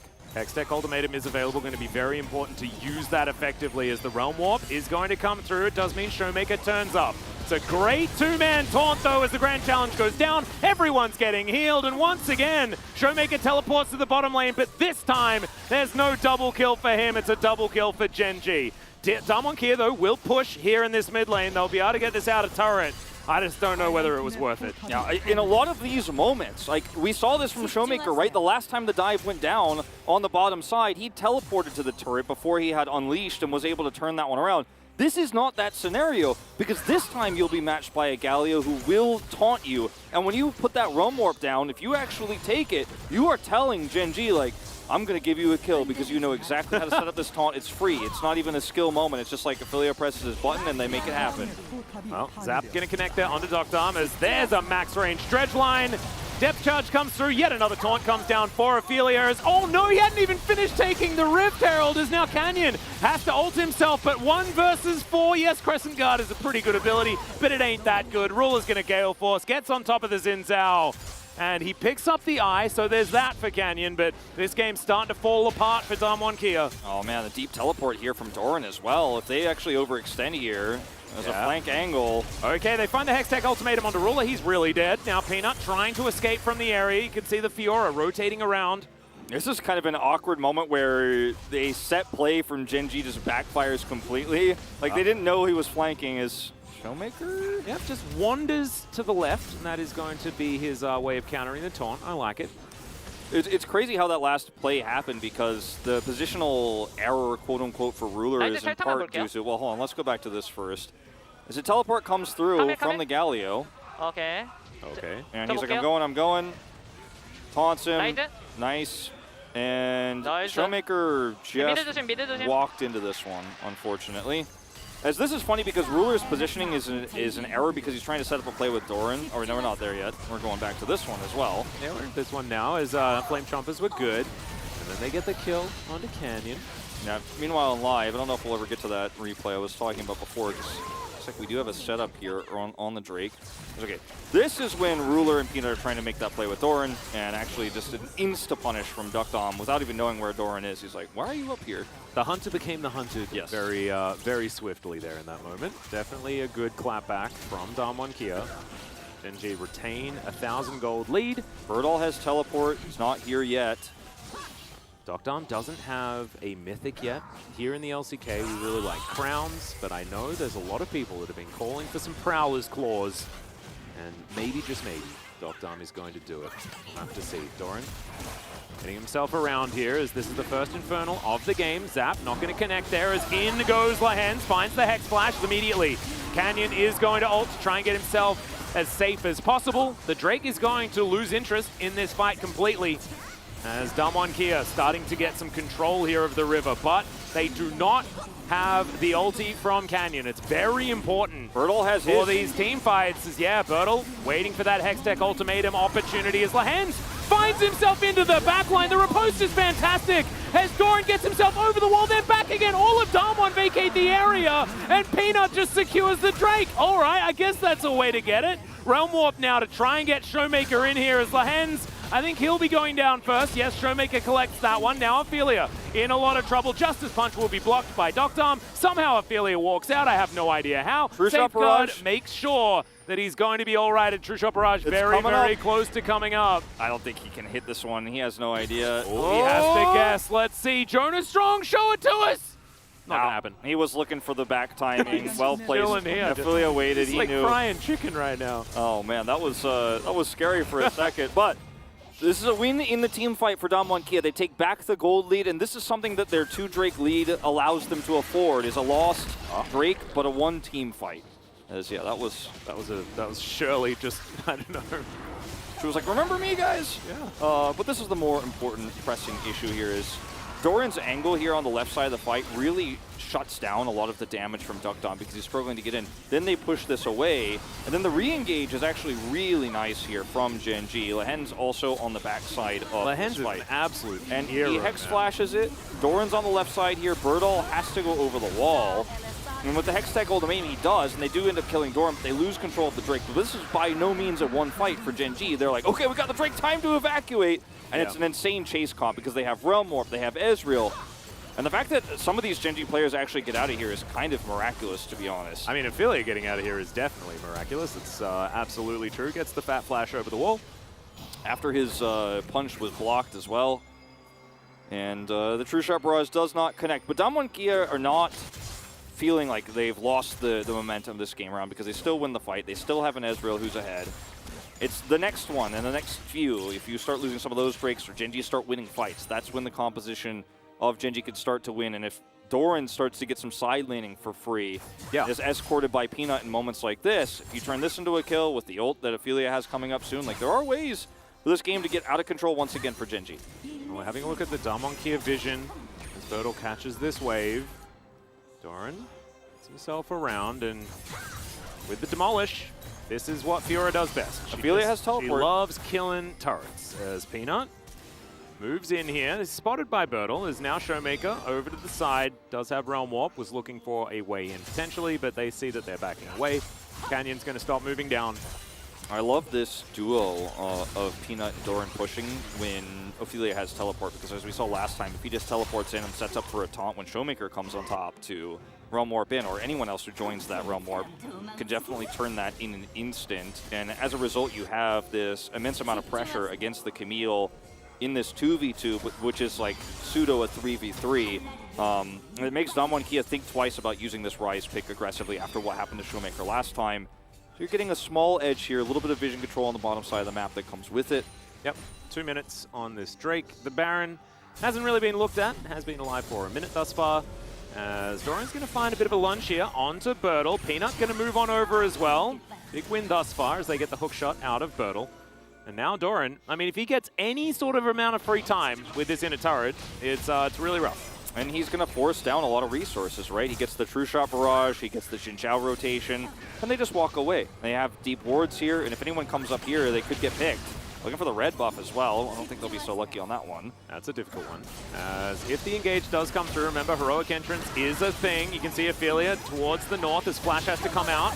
And now Doran gets towards that backline. There's the grand challenge. Heroic entrance will come in. It's a great Hextech ultimatum to negate all of that CC. Great kickback there from Peanut as he looks for Bertle. But Bertle's so incredibly low, but will still survive. 2 already dead on the side of Gen G, but there are low health bars on Damwon Kia, and they do not want to push any further forward into the Jinx. I mean, Damwon Kia just keep winning these scrappy fights and just barely. 2 kills for none here. They will back off. Those low health bars here. There's going to be a full reset, and it's going to be a race to get Drake Prio here as soon as all of these members come back alive, because this is the really important moment for Damwon Kia to take Soul Point and to win this fight decisively.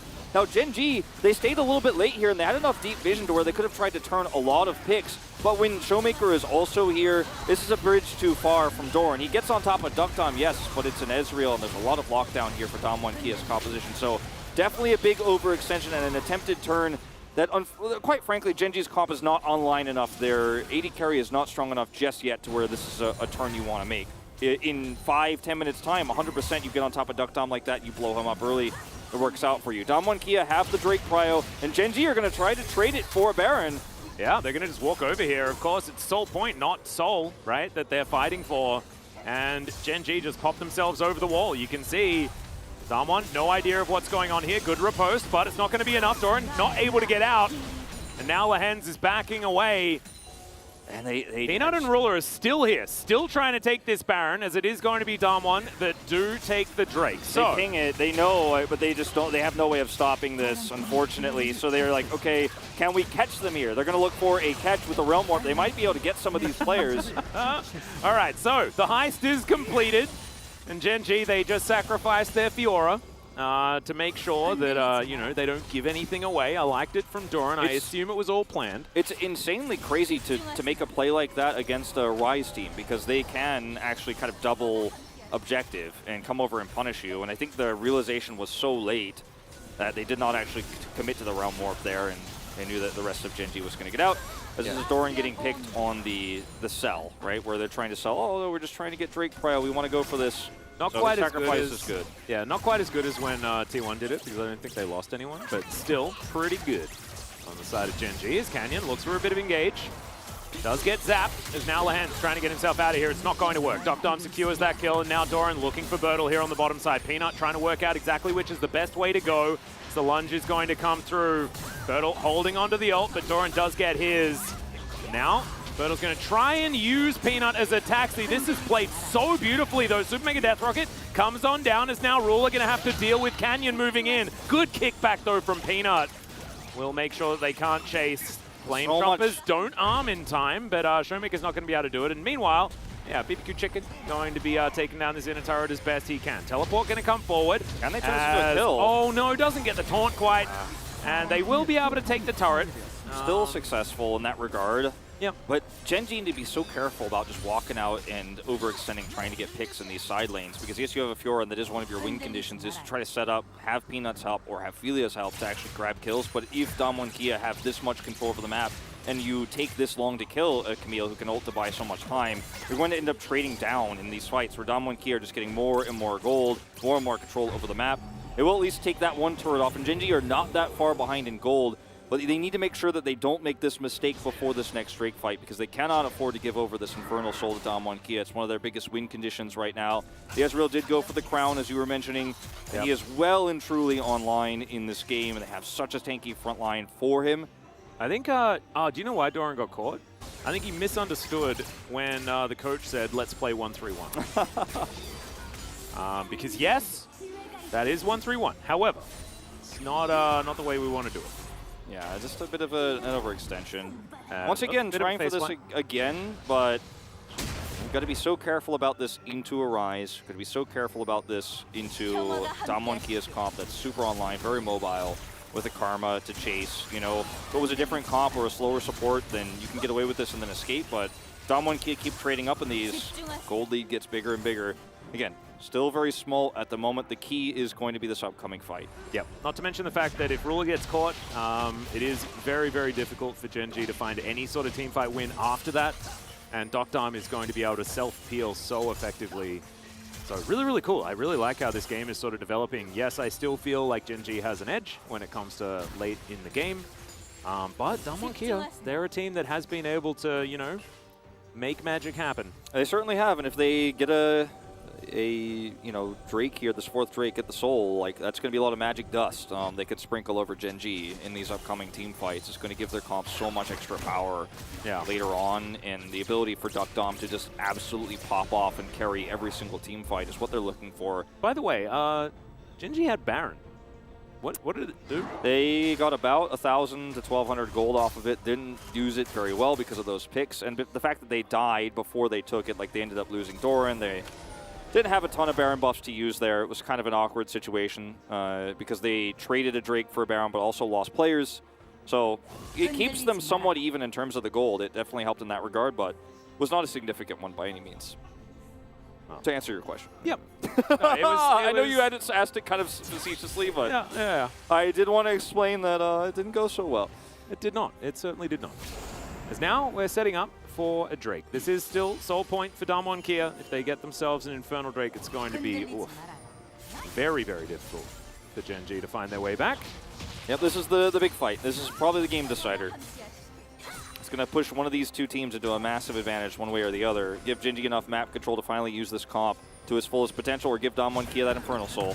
Yeah, there's the Grand Challenge actually issued very, very early in this one. Doran gonna have to flash, get himself out of the way, but it's not going to be enough. Now Bertel is bearing down on Lehens. Double kill comes forward for the top laner of Damwon Kia, and the Drake hadn't even spawned yet, and Gen G are already getting obliterated.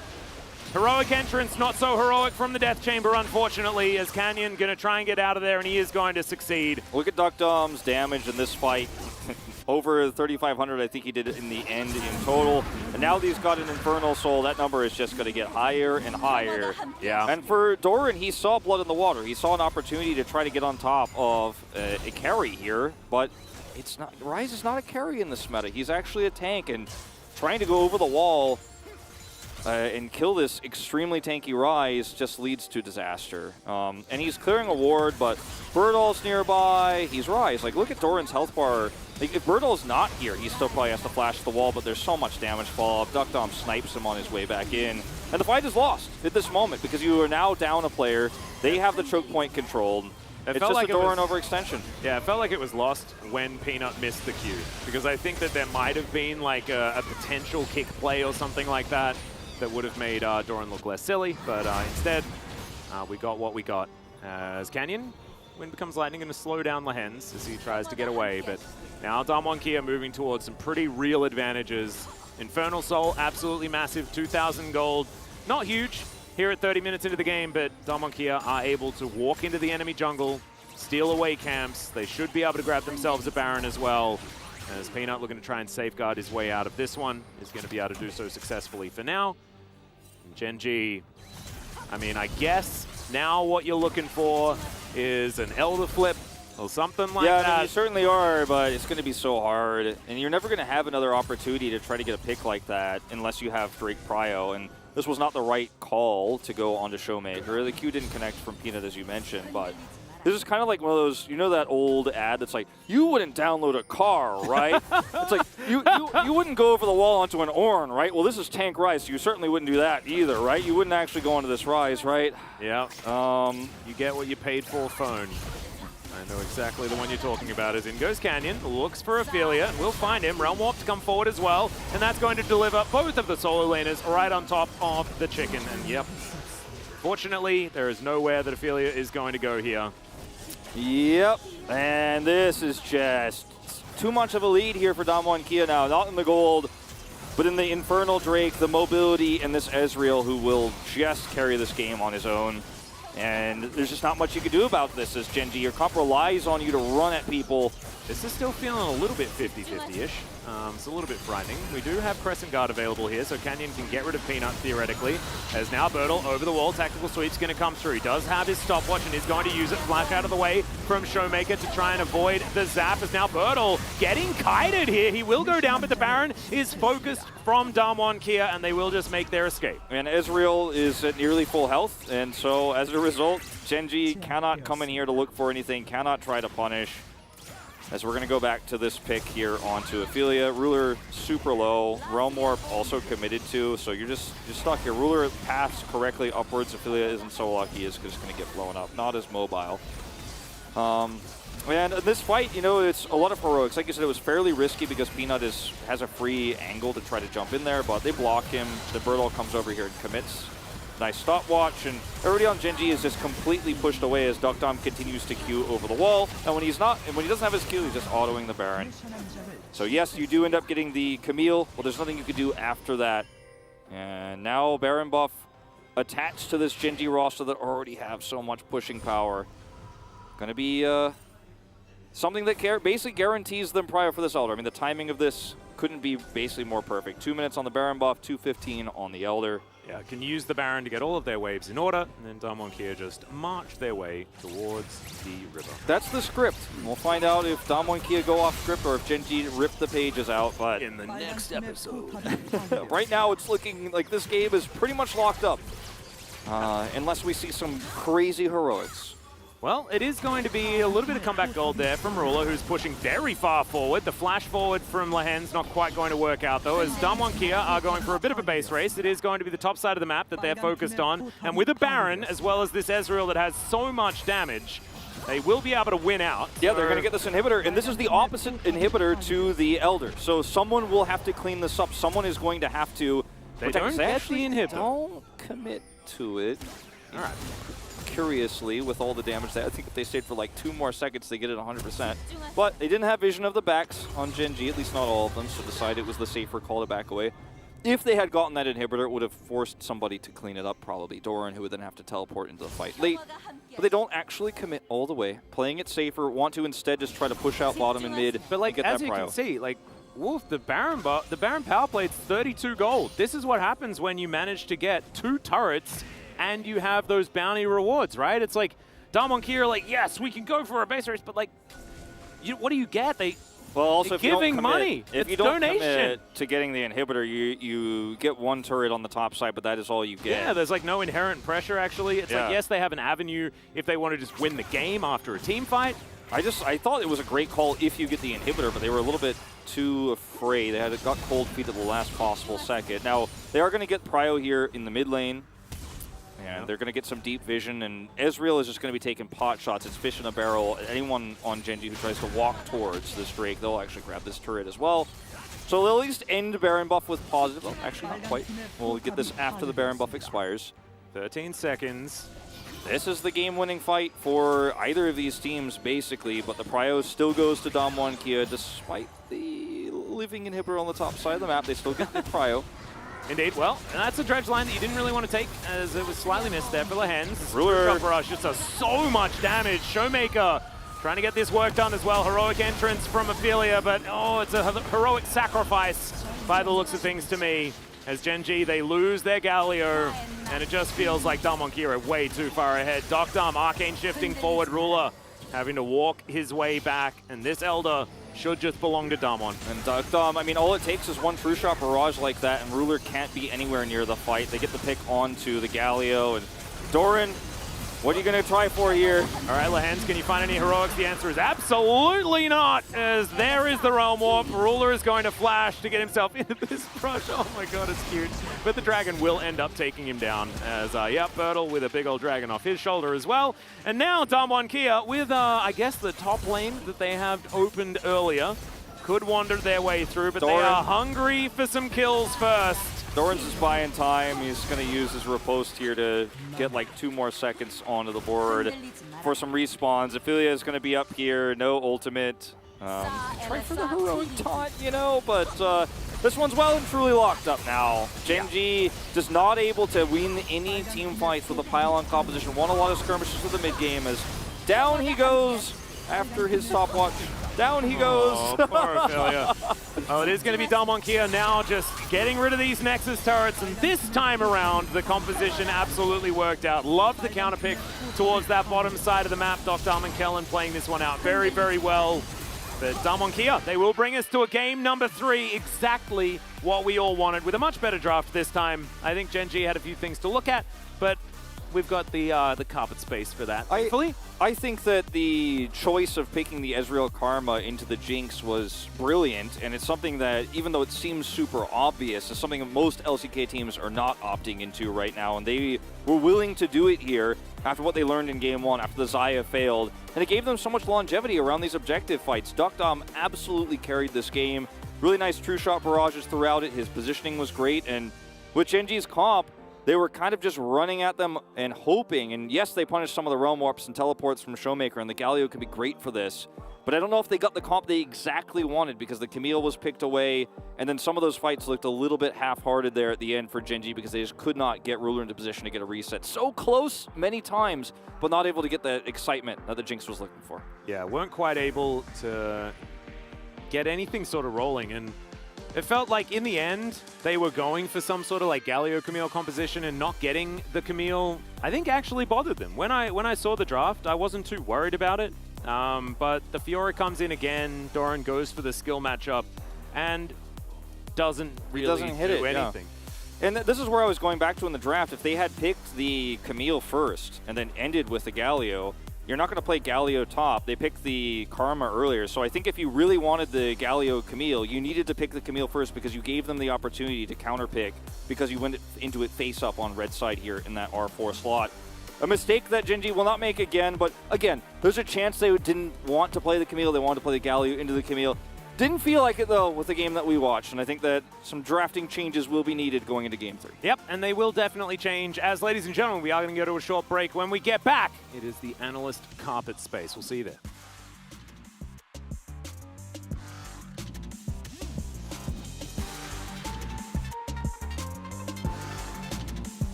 아래로 갔어.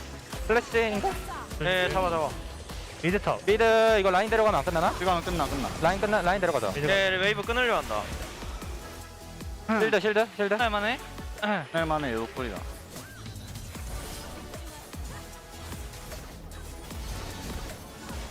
나 텔 찍는다 그러면. 아, 이거 갈리오밖에 없어. 그냥 끝내면 될 탈게. 듯. 저거 근접 미니언에 탈게. 끝나긴 할 듯. 갈리오 풀 있다. 소식에도 있고. 헬 타줘. 갈리오 아래로 돈다. 형 라인 지는 거 내가 지어볼게. 독박할게. 나 이거 몸대고 할게. 포탑 쳐줘. 나오는 거 내가 긁을게 리신. 리신 초식해. 리신 나오는 거 긁었어. 끝난 거 같아. 오케이.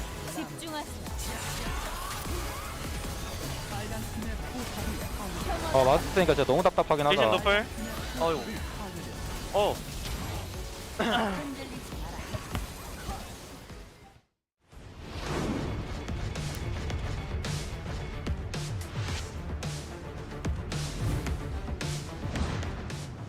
Thing is, Super Mega Death Rocket's gonna find Ice as Kale goes in there, closes looking for it, gets a couple of flashes as Kellen eats the Grey Health. There's so many years coming in, but it's just not going to be enough. Bertle turns up, the train has left the station, and the orb deceives the Aphelios.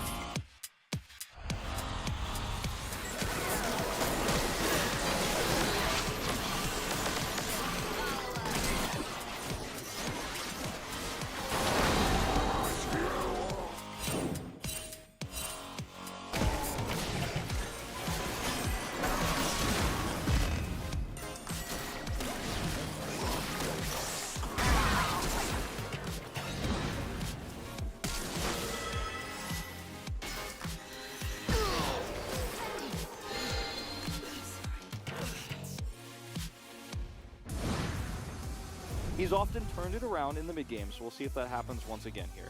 Yep, well, here is BDD joining Dread, looking to see whether they can lock down Kane. It is, of course, Lee Sin into the Akali as he gets into the Shroud. Perfect execution! Dread is just dead! 안 보이는데 웬만하면 위쪽이긴 할 듯. 리신 탑.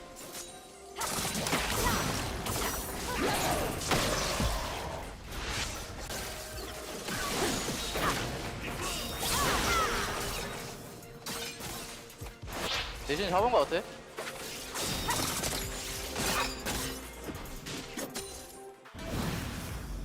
Doesn't even have to use it, as over the wall, Life wasn't able to support too much on the play. Now Pioshik is 6. Oh man. Vikla's getting in there. He lands the stun, and he's going to Akali, assassinate the Akali.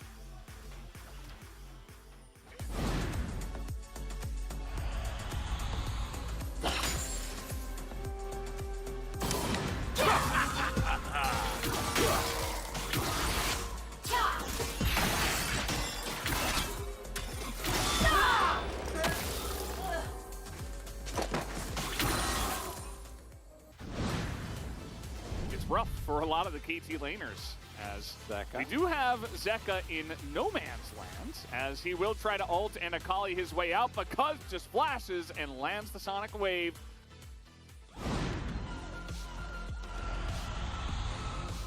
좋아되었고 미드 한번 이거 나오면 본다. 아카리 본다.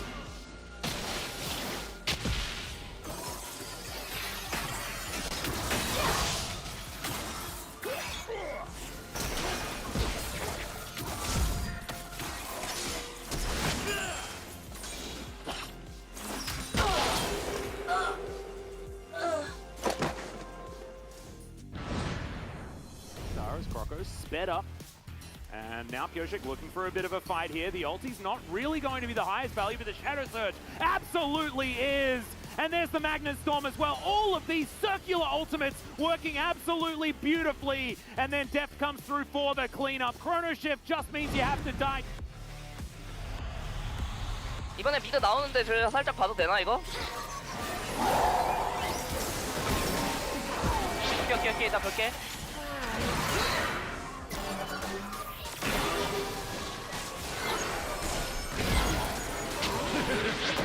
기다.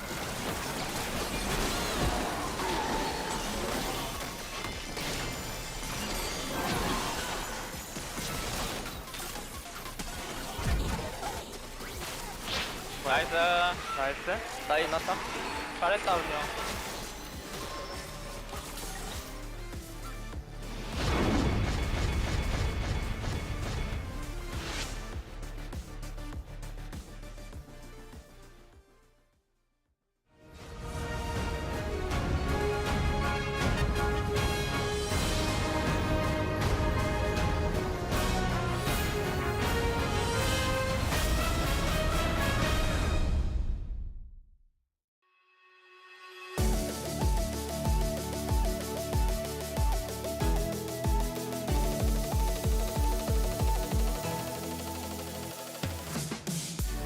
Hello and welcome back to the Analyst Carpet Space. We are here after game number 2, and pretty nice that Damwon Kia able to clap back in this manner, showing they have the tenacity and the ability, get a bit better of a draft, and they're able to take one down from Gen G.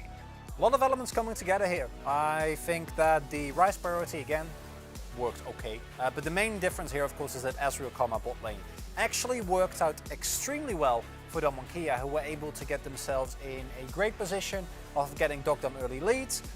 And then the Camille pick, which felt like a bit of a risk, of course. Do have to deny that to Gen G, as the cast has pointed out very nicely. But he actually did really well, even with the Fiora counter pick. Yep. I think that overall the Damwon Kia composition could have kind of fallen flat, but they got the gold onto Dogdom, and they played out their skirmishes really nicely. Yeah, they did really well in that facet. Also, the fact that, you know, not only was the lane very dominant, but then Dogdom's Ezreal was really fantastic afterwards. So in terms of the individual ability to pilot those champions, I thought that it worked out extremely well. It's going to put some fear into the minds of Gen G. You know, do we have to ban the Ezreal? What are we going to do to deal with this now? And yeah, just a really nice touch overall. There is one other point about this draft that we did want to get into a little bit more. Bertel has some experience in this matchup, Chronicler. Well, the last time around, he played Irelia, but I can tell you this was a memorable moment. Of course, last Worlds, Ale picking up the Fiora. This was the last time that Bertel played into Fiora. And he got Flame Horizoned very early on, and he had a horrible time, did nothing. So the reason why we do the little throwback is because I think it's fun to see where players come from and where they've gone. Bertel still had a couple of mistakes, especially in some later skirmishes, but overall, I'm always happy to see our players develop. Now, would he do that against LPL tops? I don't know. That was not Doran's best game, but still cool to see. Yeah, it's definitely cool. I think that Bertel, you know, this isn't, we're not putting this into trash on him or anything like that. That happens to everybody. He's really developed as a player as well, which is really loving to see, and was able to do pretty well in this game as well. But speaking about this game, let's jump into highlight number 1 and talk a bit about how this game wins. Because this was actually a lovely play, and it started out pretty good. And you see some of the power. Showmaker also not flashing out of the taunt here, a little bit greedy. Of course, no way for Bertel to get out. Because this is exactly what this composition wants to do, right? You want to try and empower your Fiora so that she gets ahead, and then in the side lane you can support her with, for example, the Galio, making sure that every time she goes for an extended 1v1, you can follow up with a hero's entrance. But that was the only time that Doran got any attention, and he clearly acted out because of not getting enough love from the rest of his team. Yeah, I don't know what happened after that, but there were some moments where he really wanted to fight, let's say. He saw an enemy, he went in alone, and kind of got caught out a bunch of times, so that was a bit unfortunate. Both sides of the Rift had a lot of potential to play those side lanes, to work around it with the Galio, with the split pushing, with the Rise and the Camille on the other side, right? And I think that at the end of the day, Damwon Kia handled that a bit better. And we are going to take a look at highlight number 2 and see how it all came to fruition.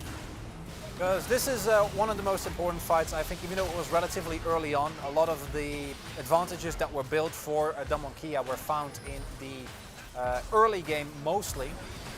And you do see here that the poke is really, really strong, right? And this is Dogdom is already pretty ahead of the curve here right now. But there is a really nice flank angle here that I actually think showcased that, again, if the Fiora would have been another pick, if it would have fit a little bit better in the team comp, we might have had a completely different game, because there was a lot of close moments here, right? This Drake actually does end up going over to Gen G, but every time that they got something on the map, they were out-traded. And this is something that T1, I think, is the best example of. And this game, Damwon Kia did so as well, where every single time that Damwon got, Gen.G got anything, Damwon would immediately counter trade. Yeah, it's very Out true. trade them. Yeah, and they did do pretty well in that facet at the end. We are going to take a look at the player of the game, and I know you polar bear enthusiasts out there will be very happy with this because we get another polar bear Photoshop from the side of Damwon Kia. Very nice to see. Oh yeah, that's what I'm excited for. Kenya had a very good game. This is, I think, should be a split vote. I was contemplating Birdle, but I think his mid to late game skirmishing had a couple of mistakes, and also me voting for Birdle would be a bit of a meme. Showmaker as well. He did really well on the rise to control space and get a lot of re-engages for his team. Dogdom is the other obvious choice, I think, because yes, you know, he's Ezreal, like in a comp that can barely reach him, so he should carry, but he did, right? Like able to just consistently get the damage down, get the poke down, some amazing true shot barrages as well. And overall, just a really nicely played game by Damwon Kia, I think, for the team. And putting us in a position where I'm really curious who's going to take this third game, because thus far, both games have been not one-sided, but pretty much in control of one team, and I would love to see a game where it's really back and forth. And look at that. There you go. I had a feeling that Wolf was going to vote for Duckdom. Kind of makes sense, right? Yeah, good vote. Got a couple of votes there. Even one vote for Media for top. Not even a meme this time, which is very nice to see. We're all growing over here on the side of the LCK. But that's going to do it for us on the side of the analyst carpet space. Let's go back to Atlas and Wolf for game number 3. Thank you so much, gentlemen, for the breakdown and 1,300. I actually need to give a little bit more work to Jisun, which is not very nice of me, but I want to find out what the highest amount of POG points in a season ever earned was, because I don't know whether I've seen a number higher than 1,300. Would like to know. We don't really keep track of those records, as Jisun did mention that she will ask for me. So that is definitely cool. Picking blue side here, Doran seems to be in good spirits on camera right now because we saw it during the break, before we went to break, that you guys were able to see as well, that looked a little bit crushed after that loss in game 2, and definitely some overextensions from him, and the Fiora pick did not work out. I really like the callback to that Ale game from Worlds there that we did see from Chronicle, because growth has happened. We have seen the evolution of this player and in Birdall, who even was heavily criticized at the beginning of this split. It just goes to show that players can grow and develop. And he is certainly doing that. He and Zeus, the two big top laners that are coming into the LCK as permanent top laners this season, are really taking off. Wow, that was a drawing. That was actually pretty cool. All right, so ban and pick Gen.G and Damwon Kia. Gen.G taking blue side this time. Very unusual for this series so far. They'll take away the Karma. They are not going to get dominated in the 2v2. I think one of the least appreciated parts of that game, I think, in terms of how we talked about how it ended, because it gave Duckdom such a lead. Kellen set it up for him. That's part of why my vote went to Duckdom in the end, is because he, with this pick, dominated lane and then just was Ezreal later on and did great jobs in team fights. So, she thinks Kellen should have gotten POG as well, but let's keep the streak going, the sign says, as Hecarim will remain banned on red side here. Never going to be a consideration. And apparently I was already given the stat, and so I need to say a very, very, very big sorry to Jisun for not remembering the stat, but it was apparently 2015 summer, Sunday got 1,400. I believe there were MVP votes back then. Yes. For MVP points. And Smeb tied that in 2016. We changed it to player of the game after the Ujin production. Yep. Damwon Kia now with a lot of opportunities here with this Twisted Fate ban, something that is often in the red side slot. They'll take away the Rise, so just no main global mid laners here to come through.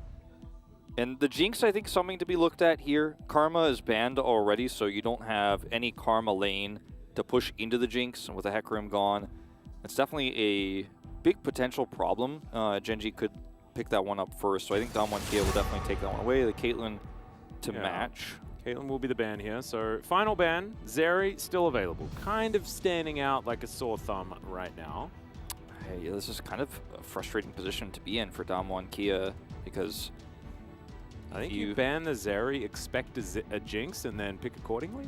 Yeah, but you don't have some of the strongest picks you could pick into the Jinx here. If Elio's not what you want, you've lost the Karma, you've lost the Caitlyn, and they'll make it a trade. This is a gauntlet throw, though, as the Zeri being available, and its ruler, right? We've already seen his Zeri was pretty powerful. As Doran, you can see, he's still grinning. It'd be so interesting here if they actually just pick Jinx and go, yeah, good luck. Like, but then Damwon Kia get the Nautilus. You could like go one level deeper and first pick Nautilus here. They'll first pick Jace as Doran is grinning, and there are no counter matchups for this one in the LCK. Wink, wink. We always have to say this, but we got it out of the way early this time. As now, you know, you have a bit of a range problem into the Jace if you pick the Zeri early. Yeah, that's true. So Jace is a pretty decent answer into the Zeri, kind of like that idea. Showmaker thinking about the Ahri this time around. And if you lock in like Ahri Zeri, you're pretty happy. But maybe they're going to leave Nautilus. that. And Nautilus. Because now you have a great support in basically every situation. Now they are really reluctant to pick the Zeri here as Genji. We'll see the Vex picked early, so that cannot be denied in second ban phase. Yeah. Might just be the Vex Jinx here. Yeah, Vex Jinx could come out. I think that's you're really going to be pushed out of all the AD carries if you don't pick her here now, and you can't pick the Zeri comfortably, especially with an Ahri on the other side too, on top of it all. Yeah, there's a little bit of danger to have a shorter range AD carry here, but Damwon Kia don't necessarily demonstrate a lot of range themselves, and you do have the Jace to be that artillery from the backline. So Genji definitely feels like a difficult position to choose one of them, but it will be Viego, so they will forego the bot lane pick for now and just give Peanut a bit of power in that jungle. There's a lot of pressure on Ophelia with the Vex pick here if they do play the Zeri. You know, locking down the Zeri is going to be basically your job. You know, in terms of the CC here, Viego shouldn't be able to get close. Vex is going to have to hit these spheres.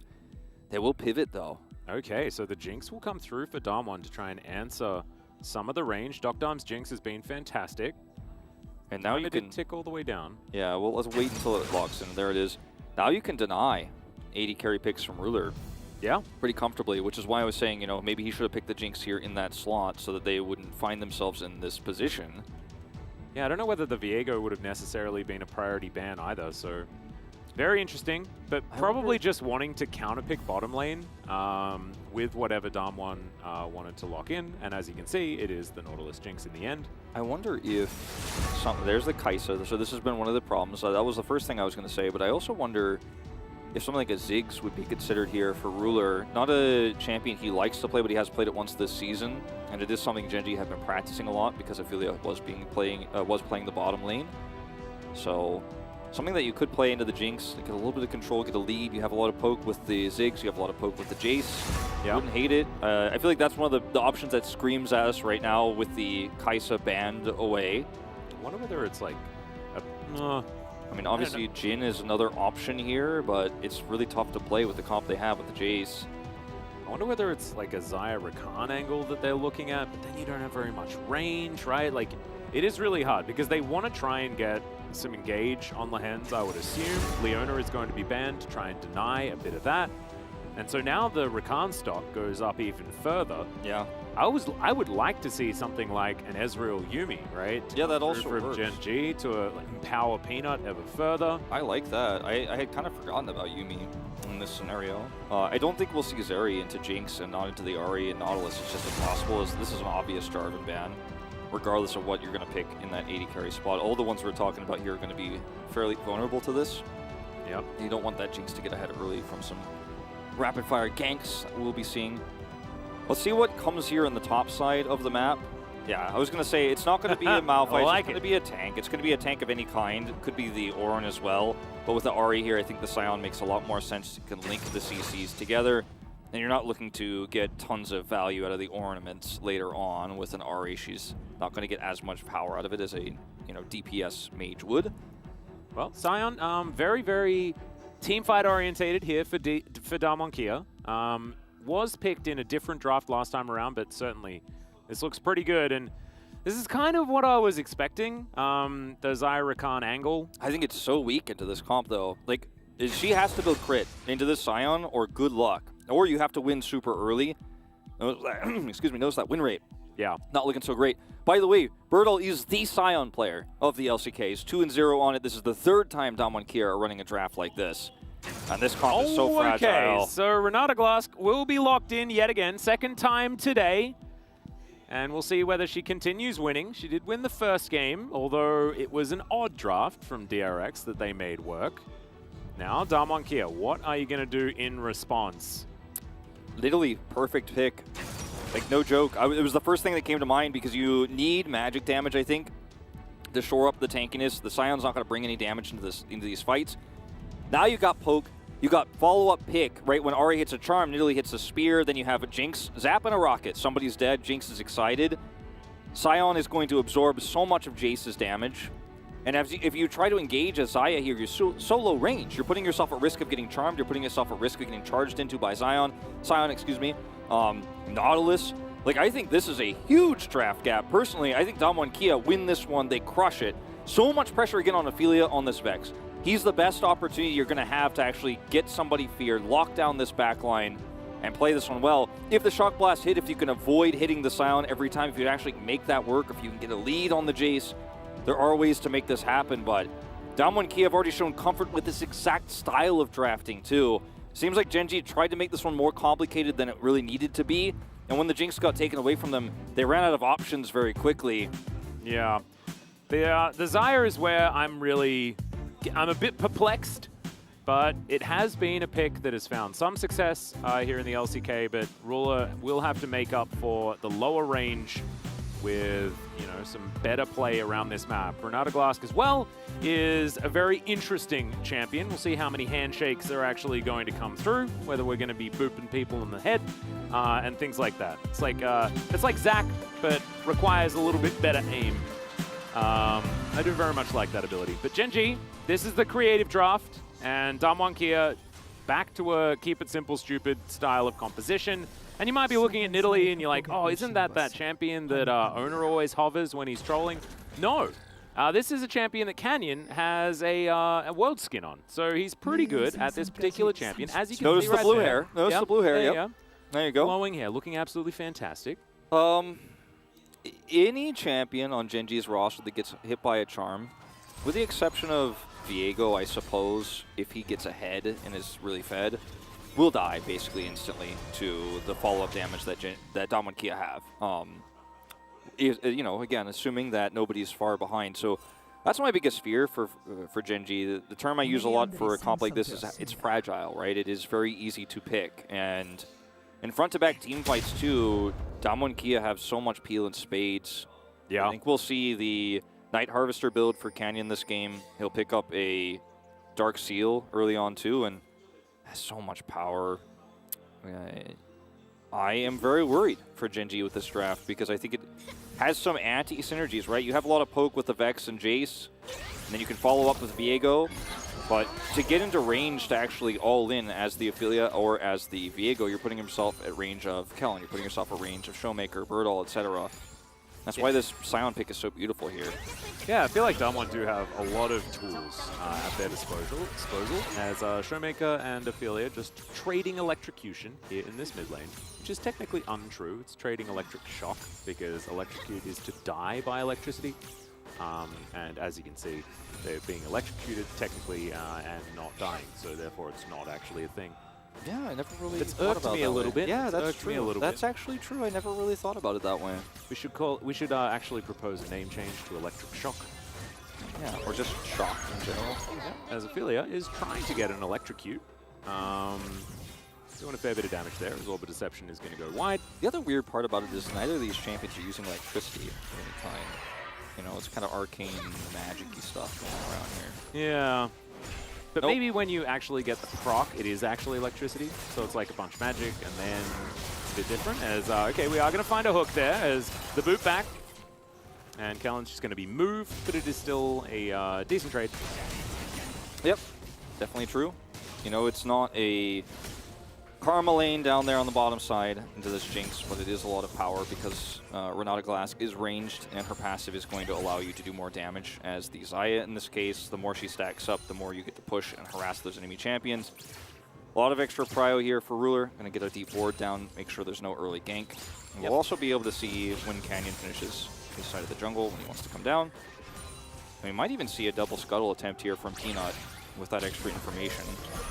Yeah, another Fear connects. Wow. Ophelia's laning very, very well. I mean, we've seen it work very well into the Ahri in the past, but he's really feeling it.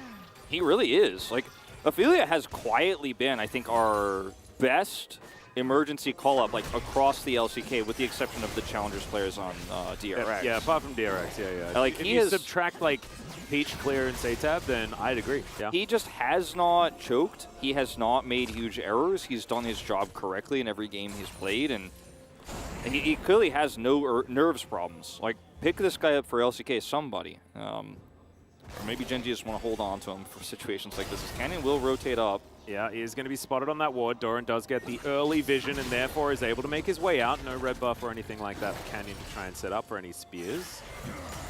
Yeah, Bertle just hanging out here. Does manage to get the Roar of the Slayer through Doran. Such metal names for a lot of Sion's abilities, which is pretty cool. Yeah. Mordekai's jealous. It's pretty death metal. Yeah. Ophelia does get charmed, but he's all right for the moment. Currently with a slight CS advantage. Orb Deception avoided. Does have that Fear charged up.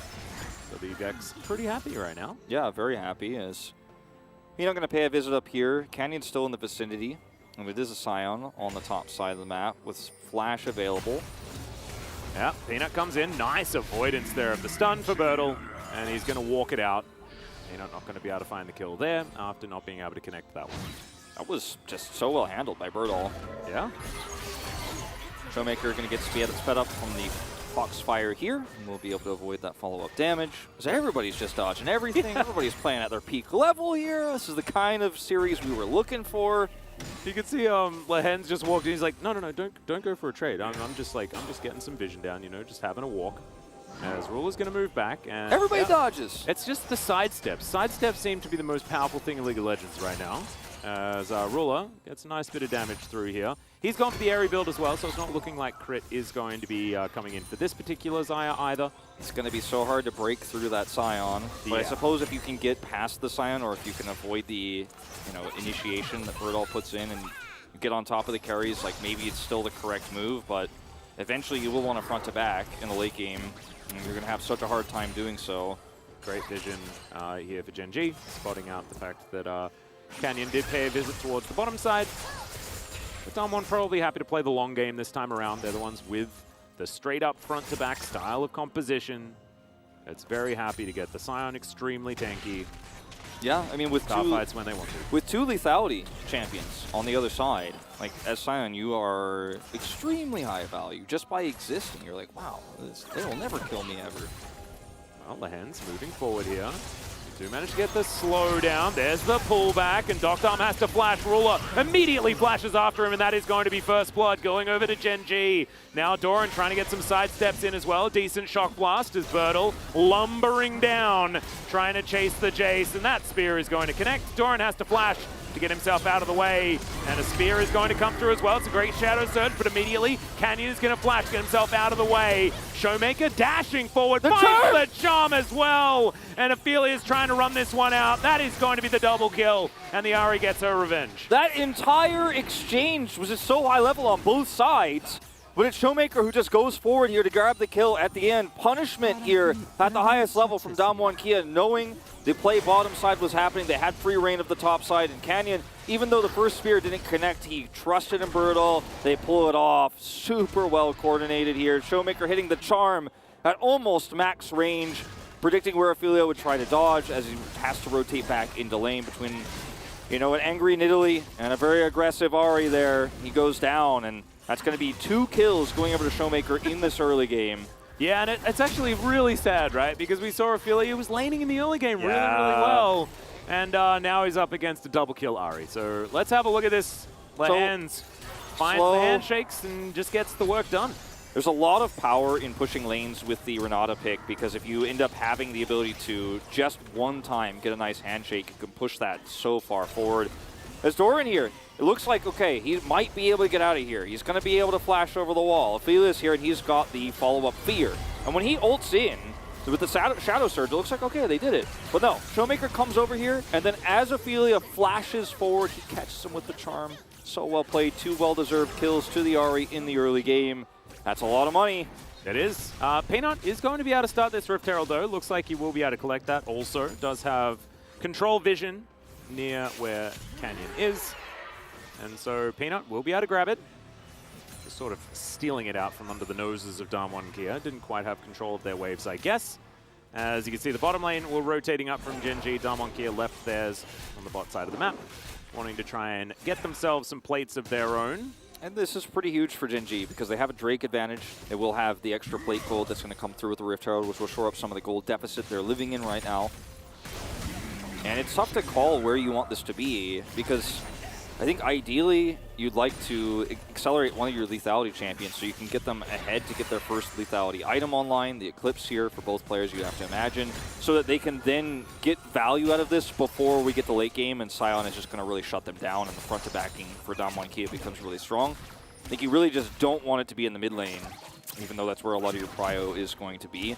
See where he ends up putting this, because the choice is important and it will affect this game quite a bit. Yeah, it's interesting because I think the map control around mid is going to be really important as well. So if you're just thinking about the map state, then yeah, you kind of want to park it in the mid lane, but like you're talking about, getting money on the right members of Gen G to maximize their value. And both of them do have the leads, right? Yeah. 100 gold, it's a very small lead here for Doran, but he's got one. And obviously with the advantages that Ruler has been given bottom side, he is pretty far ahead. Doran showing so much respect right here.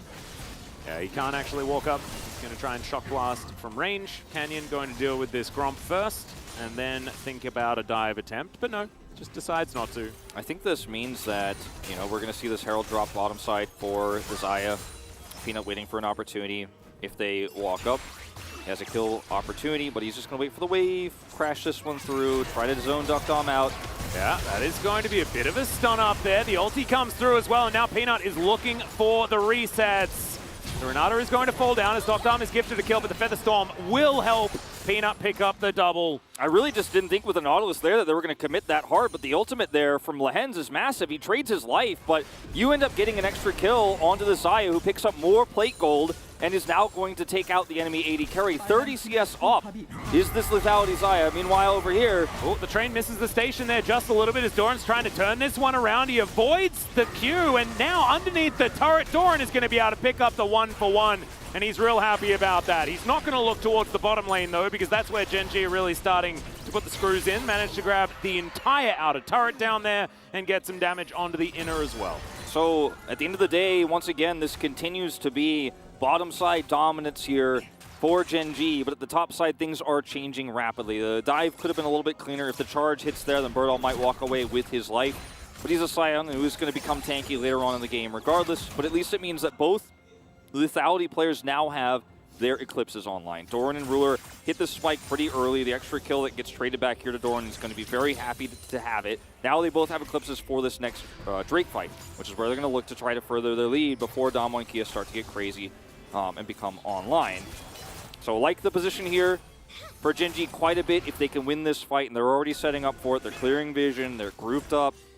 Yeah, looks like it is going to be that second Drake to come through. Let's have a look at this replay on the bottom side of the map. So handshake hits first, and then the knockups come through from the Nautilus, which is why it's so hard to pull this one off, but the Berserk is great. Lehens tries to ult himself, or not ult himself, but bail himself out. And if the kill was a little bit faster there, if it was a little bit more well-timed, he actually doesn't die. Kind of a cool dive there. Yeah, it's a cool idea, as Birdall kind of misses everything here, unfortunately, and that means that Doran's able to trade 1-for-1 while the rest of his team is doing amazing things bottom lane. Just a bit cataclysmic for Damwon Kia in that particular passage of play. Yeah. Really nice play from Lehens on this champion, though. I want to see more of this. Just watching how these types of aggressive plays can be done against a Jinx. Really like how he's laning it. Yep. Getting Ruler an early advantage. Look at the gold leads again, 1,300 for this Xayah, who has to continue to push the advantages forward. Yeah. She is very, very important here as Canyon moves on over. Holy And Ken. another Inferno. Oh, it's crazy. Triple fire. As, yep, Canyon is always going to be able to steal that. He has the smite. And Ruler doesn't so much. So that is Canyon completing the steal. And will just move his way back. No real fight around the Drake. Damwon Kia knowing that that's where they're going to put themselves at a really big opportunity for disadvantage if they give over more kills, and their comp isn't quite online yet. They want to avoid this really fed Xayah at the moment. Try to look for elsewhere some objectives. Getting a lot of vision around the top side of the map, you could see that's where they put their focus when they gave the Drake away. So they do have the advantage here for setting up for the second Rift Herald fight, if they would like to take it. And with the lack of vision here for Gen G, it's going to be hard to use that Jace poke, and Shock Blast opportunities will be lessened. Yep, you can see right now with the armor that's being built up by Bertle, he just doesn't really care what Doran is doing. The turret, as it ramps up in damage, is still frightening, that Bertle was reminded of a little bit prior, and doesn't quite manage to get the second plate there, as the plate's going to fall off in 5 seconds. So a little bit sad for the Scion, but Night Harvester comes in for Canyon. He's feeling pretty good as the Nidalee. And it's going to have to be, I think, the Canyon Showmaker show with Bertle just standing in the front line, and they need to create this space for Doctarm to get these team fights working. Because the bottom side, I mean, Ruler is just so powerful. If they can lock him down like this. I mean, you get his ult, that's super valuable. Oh dear. Okay, that's a nice little stun. Flash has to be used. A lot of respect given over to Canyon. It's like, yes, you get the handshake, get the stun. Looks really cool there from Lehens. But he has to ult, he has to walk away. You push out the Renata, now you have full prio with the vision you had earlier on this Rift Herald, which is going to be potentially some big map control. Oh, okay. Showmaker kind of caught in the jungle here. Does land the charm as Kellen comes on over. Super Mega Death Rocket comes through and Peanut is just going to get taken down. Showmaker goes golden. Ruler looks for his opportunity as the train is going to connect onto Doran this time. Great zap to land as well. As, okay, yeah, we're going to have some berserk players flying through here, but it doesn't last too long. And there's the Rift Herald dropping. This play attempt from Peanut was heroic, but it was not the right call with no vision. Really easy rotation over, and now it's a free mid-turret here that comes with the death of the jungler. Damwon Kia starting to pull ahead in gold, but also objectives on the map. Do see now the Chem Tank is online for Bertle. The Night Harvester is up for Canyon. He did go for that Dark Seal like I was talking about too, so he's going to become scarier and scarier as time goes on. Showmaker possibly in potential danger, but not going to overstep or anything like that into the darkness. And in fact, there was a lot of darkness as well around this map. Philia, he's going to go back. The two Drake lead into the third Drake going over to the other side, and it's being Infernal every time. It's just so insane to me how this narrative of the story has continued. Kellen just comes over and he's like, yep, you used everything for this. Even a flash is actually used for Peanut. And if Ari is watching or being a little bit more, aware of where you are, like, she wins that even harder 1v1. They also had to use the Renata Glass ultimate here to try to escape. And they are successful in that regard, but Gen G, the sun is setting on this composition very quickly. This is the next fight that they're looking for, is on the Soul Point, and they need it so desperately. They need to push this advantage so hard. And if they lose this fight to Damwon Kia in a straight-up 5v5, not only is it going to give a ton of gold over to Damwon Kia and deny their Soul Point, but it also will showcase that Damwon Kia's comp is starting to come online and will be able to start looking for those front-to-back 5v5s that they avoided until this point. And now they're pushing out Vision here 35 seconds before this Drake. Gen G, kind of, the clock is ticking here, and this is a desperation, not that they're in a desperate situation, but if they lose this, they'll be in a desperate situation. This is the most important fight for them until this point. Yeah, definitely a big one. Philia here towards the top side, going to get a bit of money, as Doran needs to land a Shock Blast, does start to do so. He's also throwing feathers around, Spears going slightly wide, but 9 seconds. Teleports up for the Ophelia. Infernal Soul, exactly right. He's going to teleport to the bottom outer turret, get himself in here. As Ruler, he's standing pretty far forward, and Kellen's going to flash on in. Tries to lock down Peanut. Super Mega Death Rocket comes in, and it's actually Showmaker that finishes it off in the end. The hostile takeover fell through, but you can see Damwon still able to grab that kill onto Lehens. Not enough that he can do to stop that. I mean, it's so easy to just charm and then go for the spear, and then go for the zap and the rocket, and somebody dies every single time. Peanut and Lehens both finding themselves victim to what is an insane combo that Damwon Kia's comp has put together. They execute it well, and this will be the first straight going over to Damwon Kia. We might see another 4 back-to-back Infernals if this continues here. And, you know, for Gen G, they teleported in. They look to try to scuffle around the bottom part of this fight. Their only real entry point to the Drake pit because they didn't have Cryo, and they have a lot of tools. But when Damwon Kia strike first with this insane combo, it almost feels hopeless. Like, what are you supposed to do here? And Ruler has his ultimate so he can get away, but in the longer fight, you also lose. You know, it's really rough. But if Jinx gets the initial pick, just a takedown at all, that's the whole point of the comp. They get excited, and then being able to run around the giant front line that is Bertle is really rough. It was just a really nice engage from Kellen. And then it's like Charm, and then it just continues. This Canyon does tons of damage in this team fight. That's all it takes. Yeah, the hostile takeover looked cool as Bertle is pretty far forward here. He's going to flash away. He's going to use the train in order to find himself some safety, and does so effectively. Shock Blast not really finding the mark here, as Gen G are going to be able to steal away a red buff. Super Mega Death Rocket was trying to answer that, but Dr. not going to be so lucky. Spears avoided.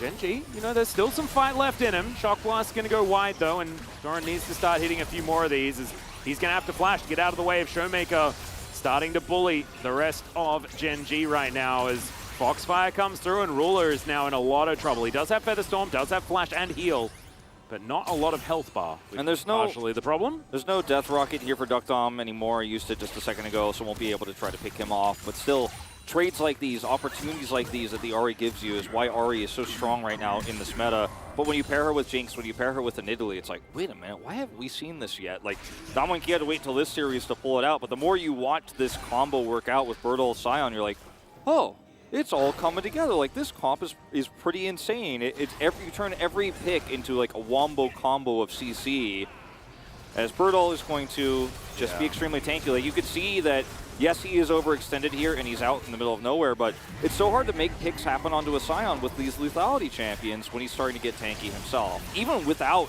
big items, like he only has his Chem Tank and a Bramble Vest, but like his Scion's base stats and base armor alone really stopped this lethality from working out very well.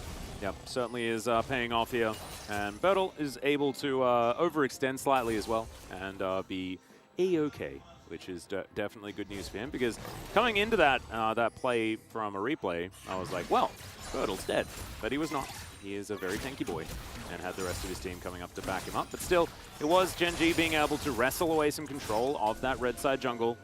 And things like this, defensive vision now put down for Damwon Kia. The Hex Drinker here for Peanut, I think, just like really tells the story of how these fights can be so desperate and just one error, one mistake, and you lose anybody. Like I said, if the VA goes super ahead, like maybe he lives, but pretty much everybody else who gets charmed just instantly dies.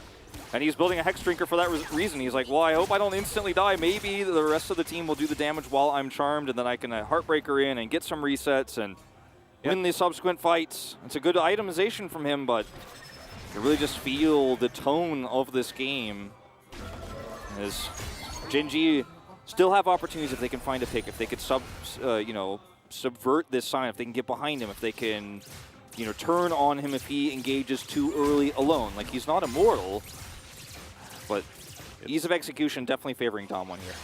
Certainly is, as this game goes on. Ruler as well, possibly in trouble. That is going to be the Featherstorm used. Does actually avoid basically everything. I mean, I think if Ruler had used that in almost any other time, he would have suffered a lot more. So keeps his flash and also gets Ahri's ultimate out. So, it's a pretty nice trade, because now you've lost one of your long-range pick opportunities to Damwon Kia. I think as Gen G, you feel pretty happy about that.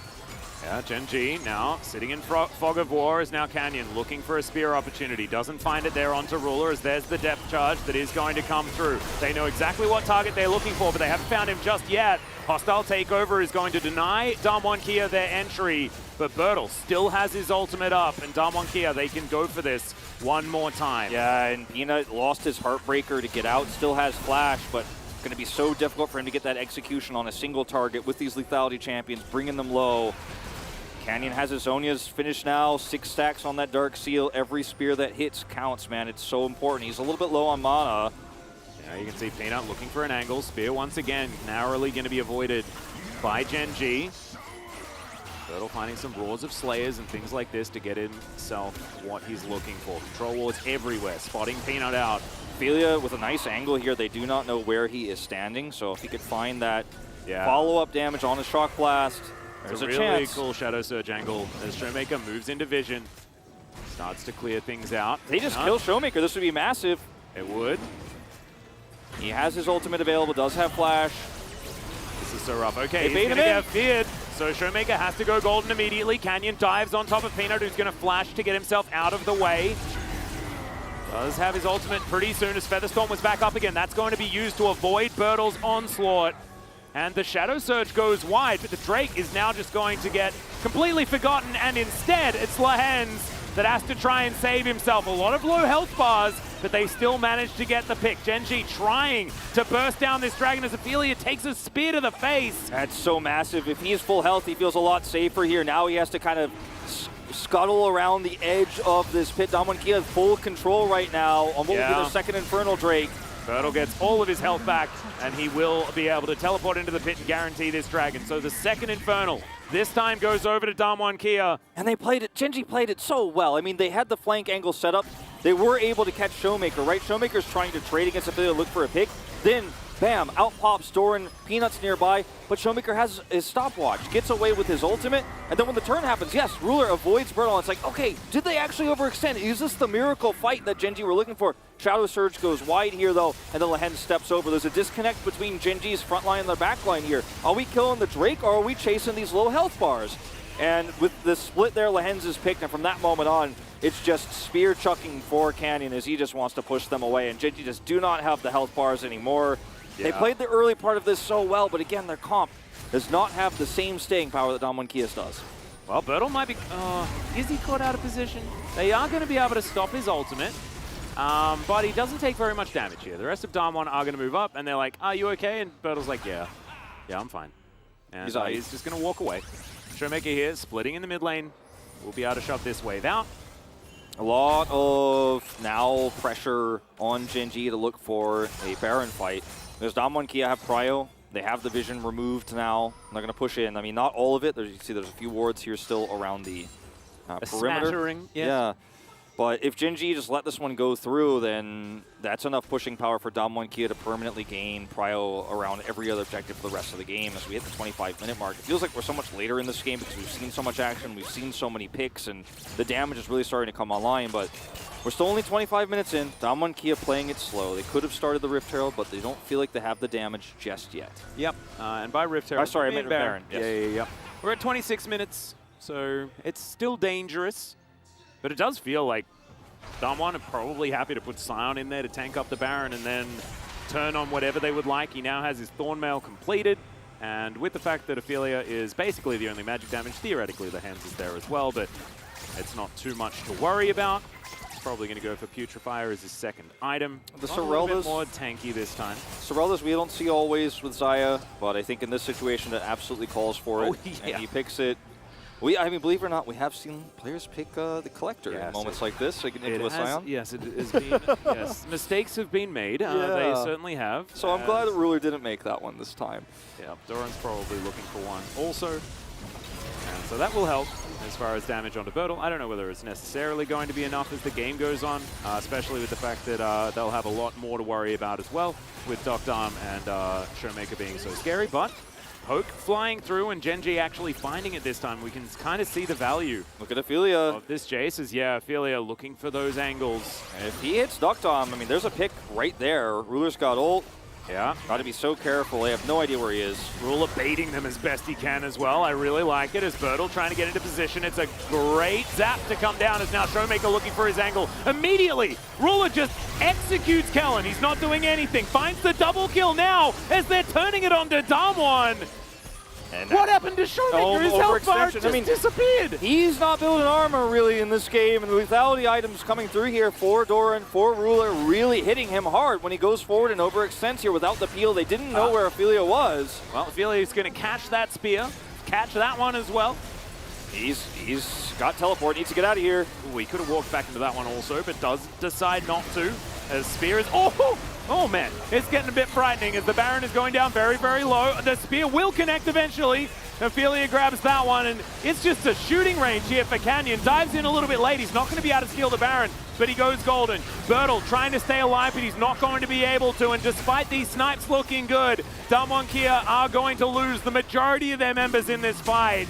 Canyon still trying to tidy this one up the best he can, but Doctom, not a lot of mana, not a lot of cooldowns. Super Mega Death Rocket will be coming up right now, as that's a great knock-up, and the dive forward from Canyon, but he immediately falls down. Ruler grabs that kill as well, as Peanut's going to dive back up again. Featherstorm just thrown out there from Ruler. That was a weird situation, as now the teleport going to come forward. There's the ult to try to peel for Doctom here, and they should be able to get away. Yeah, they're trying to get even more, and Doctom just explodes. Goodbye.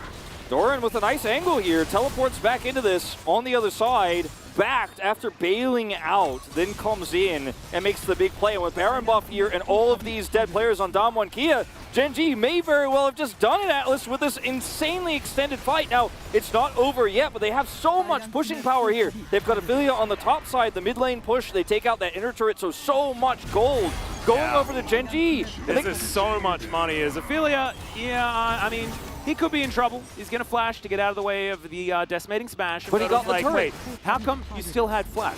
As the Drake is also going to be picked up. Man, this is such a huge turn. Look at that Baron power play. And the Baron's barely started. And we're going to go all the way back to this moment here where it's a perfect Featherstorm. And look at the pullback onto Kellen.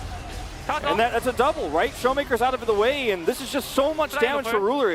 Perfect ultimate from him. Nice pullback on the feathers. You come over here, and with Showmaker being dead, Gen G are like, okay, we win this. But then Canyon hits so many spears. There's a magnet on Ophelia. Like, watch this spear hit. It's just insane. Like, look at that happen and tell me, like, this is... Tell me that's not a magnet. Tell me that he just aimed that. And Ophelia, he could have backed and teleported back in, but the timing of taking this Baron is so thin that Gen G decide to stay. And even though he dies, they get the Baron, they back away. Then you see the fight that happens down here where Canyon is still doing the majority of the damage. The bailout is so good here on the Doran. It allows him to survive. This is just such an insane game. He survives here with a bailout. Are just so ridiculous as well. Now he bails out, teleports back in, and kills Doctom. It's just insane what Gen G pulled off. Like, Gen G are almost making a miracle happen, I want to say, in this game. With the comp they have, the situation they were in, winning these fights so handily. Now they have Soul Point. Well, welcome back, Ruler. That's all I have to say. Looking absolutely fantastic in this game, making me a believer in this Xayah pick that I was a little bit worried about based on how the first game went, right? But, Ruler is showing us exactly what there is to expect. Now has his Maw of Malmortius as item number 4. 6,000 gold, the Baron power play. Yeah, Handshake is going to connect that onto Bertle, and now it's starting to look like he has absolutely no armor, even though he's spent all of his gold on armor.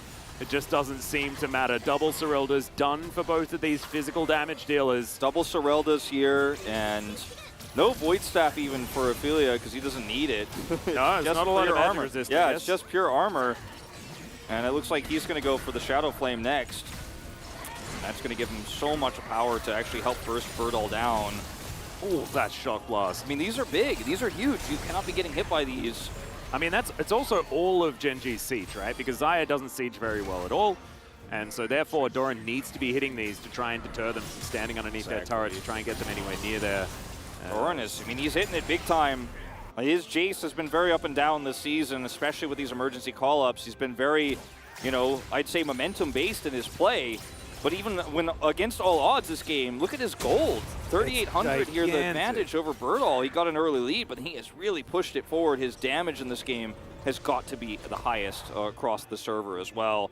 And I know Canyon is trying his best to be up there because he is really hitting some spears, but game's not over yet. We still have this next fight that will be potentially the Infernal Soul for Gen G. Yeah, they want to be able to secure that. That would really state their claim to this game. And Damwon, they still have some fights left in them, but it's going to take some tidier play than what we've seen thus far.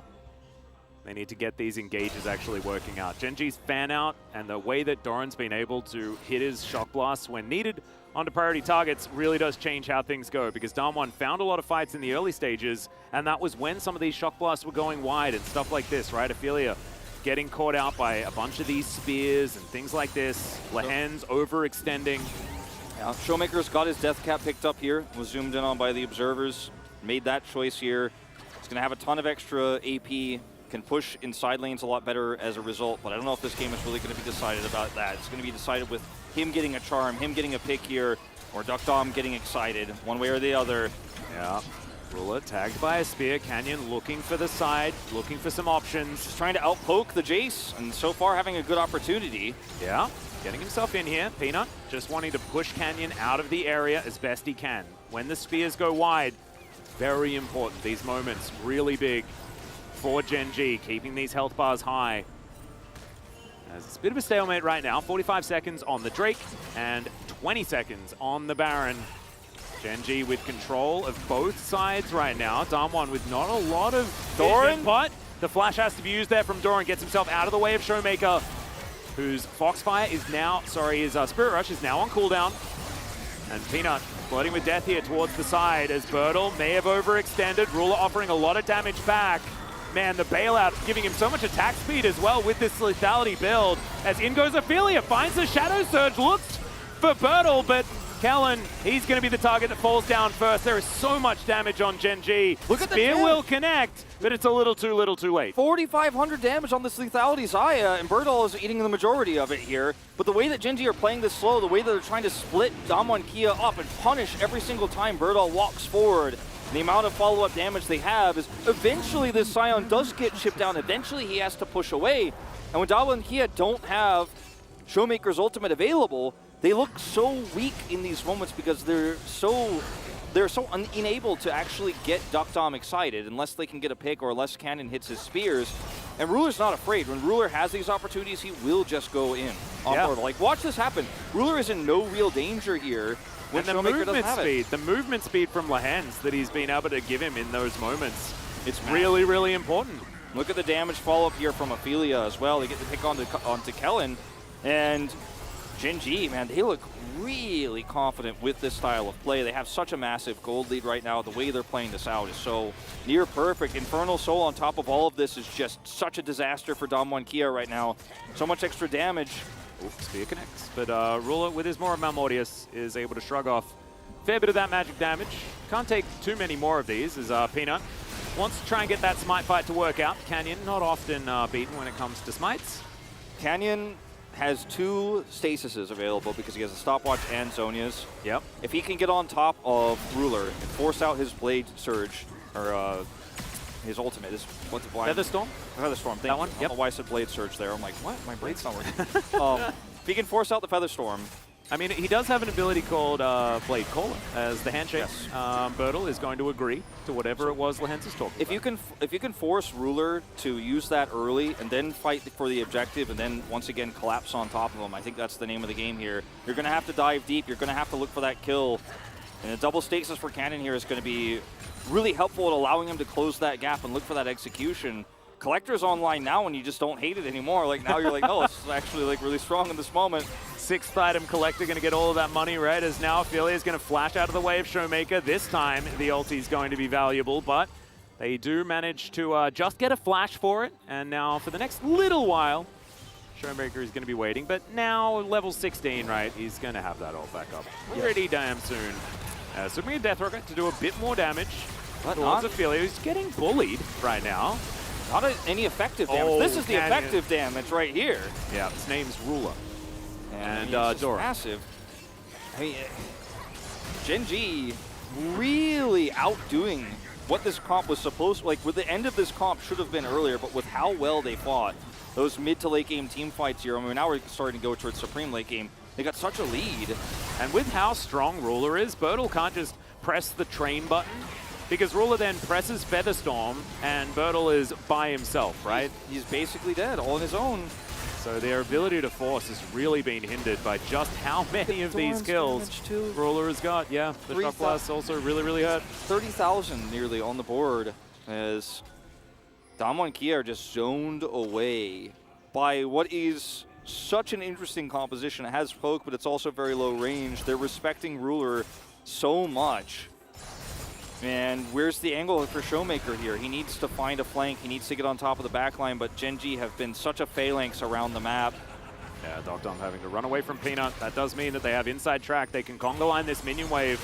towards this inhibitor turret. They should be able to take it as Damwon Kia. Let's see whether they can get the collapse. Good spear is going to connect onto Ophelia as Showmaker dashes forward. That spear is going to be avoided. Shadow Surge going to be used, but Ophelia not going to follow up. Gen G trying to keep themselves together and not get hit by all of these spears. It's now Damwon. They're the ones with control of the mid lane.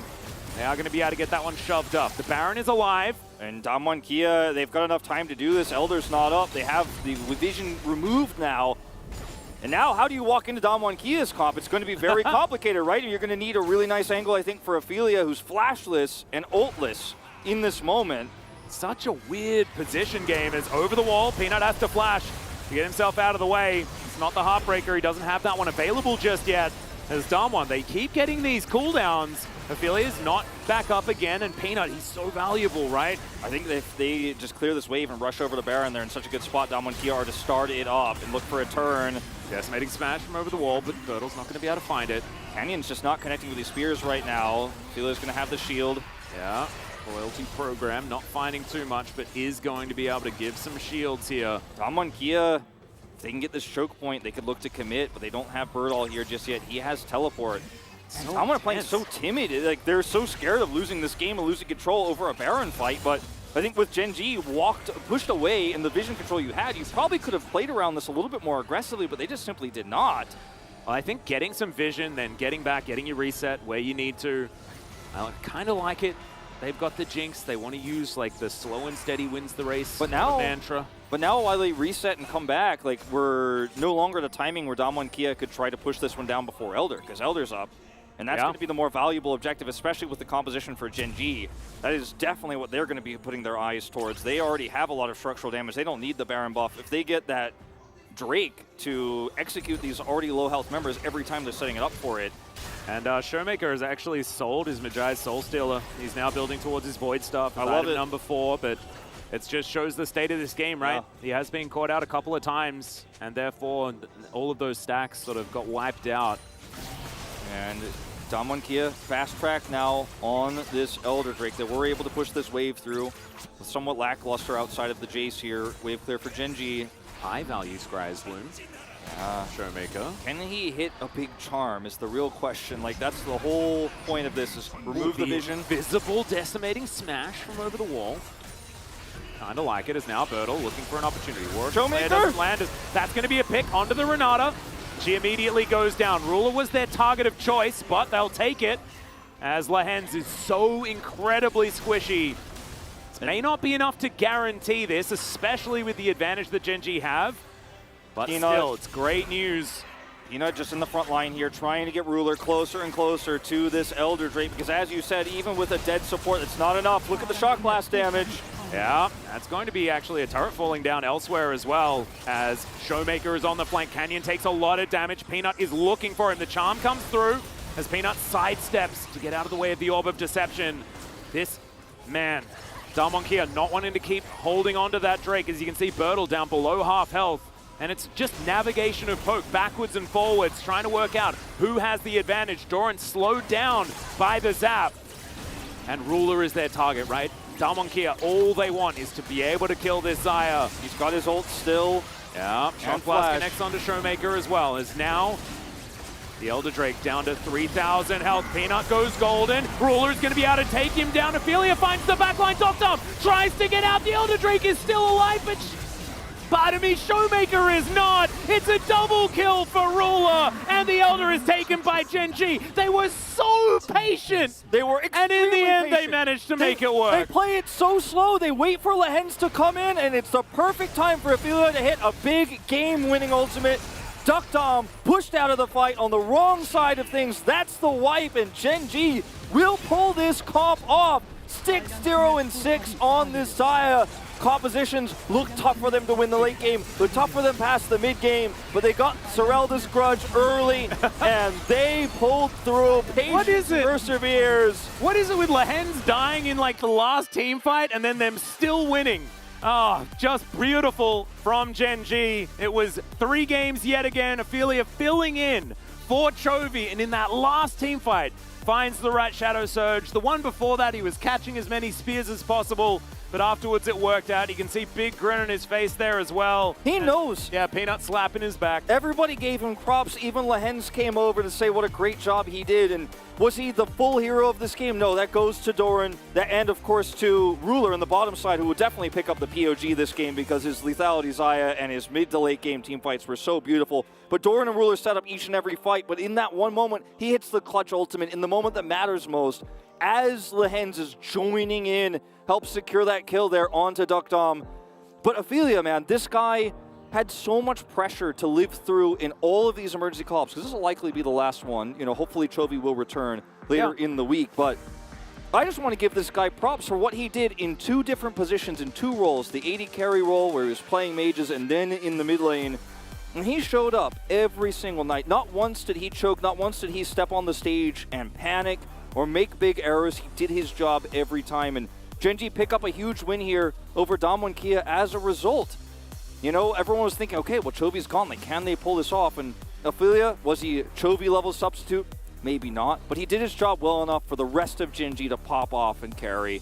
What a series. Yeah, really, really cool stuff. Made me a believer in the Xayah, as Ruler had probably one of the biggest turnaround moments. That Featherstorm flash to get the kill onto Showmaker and Kellen at the same time. Just so pivotal, so huge. That doesn't happen.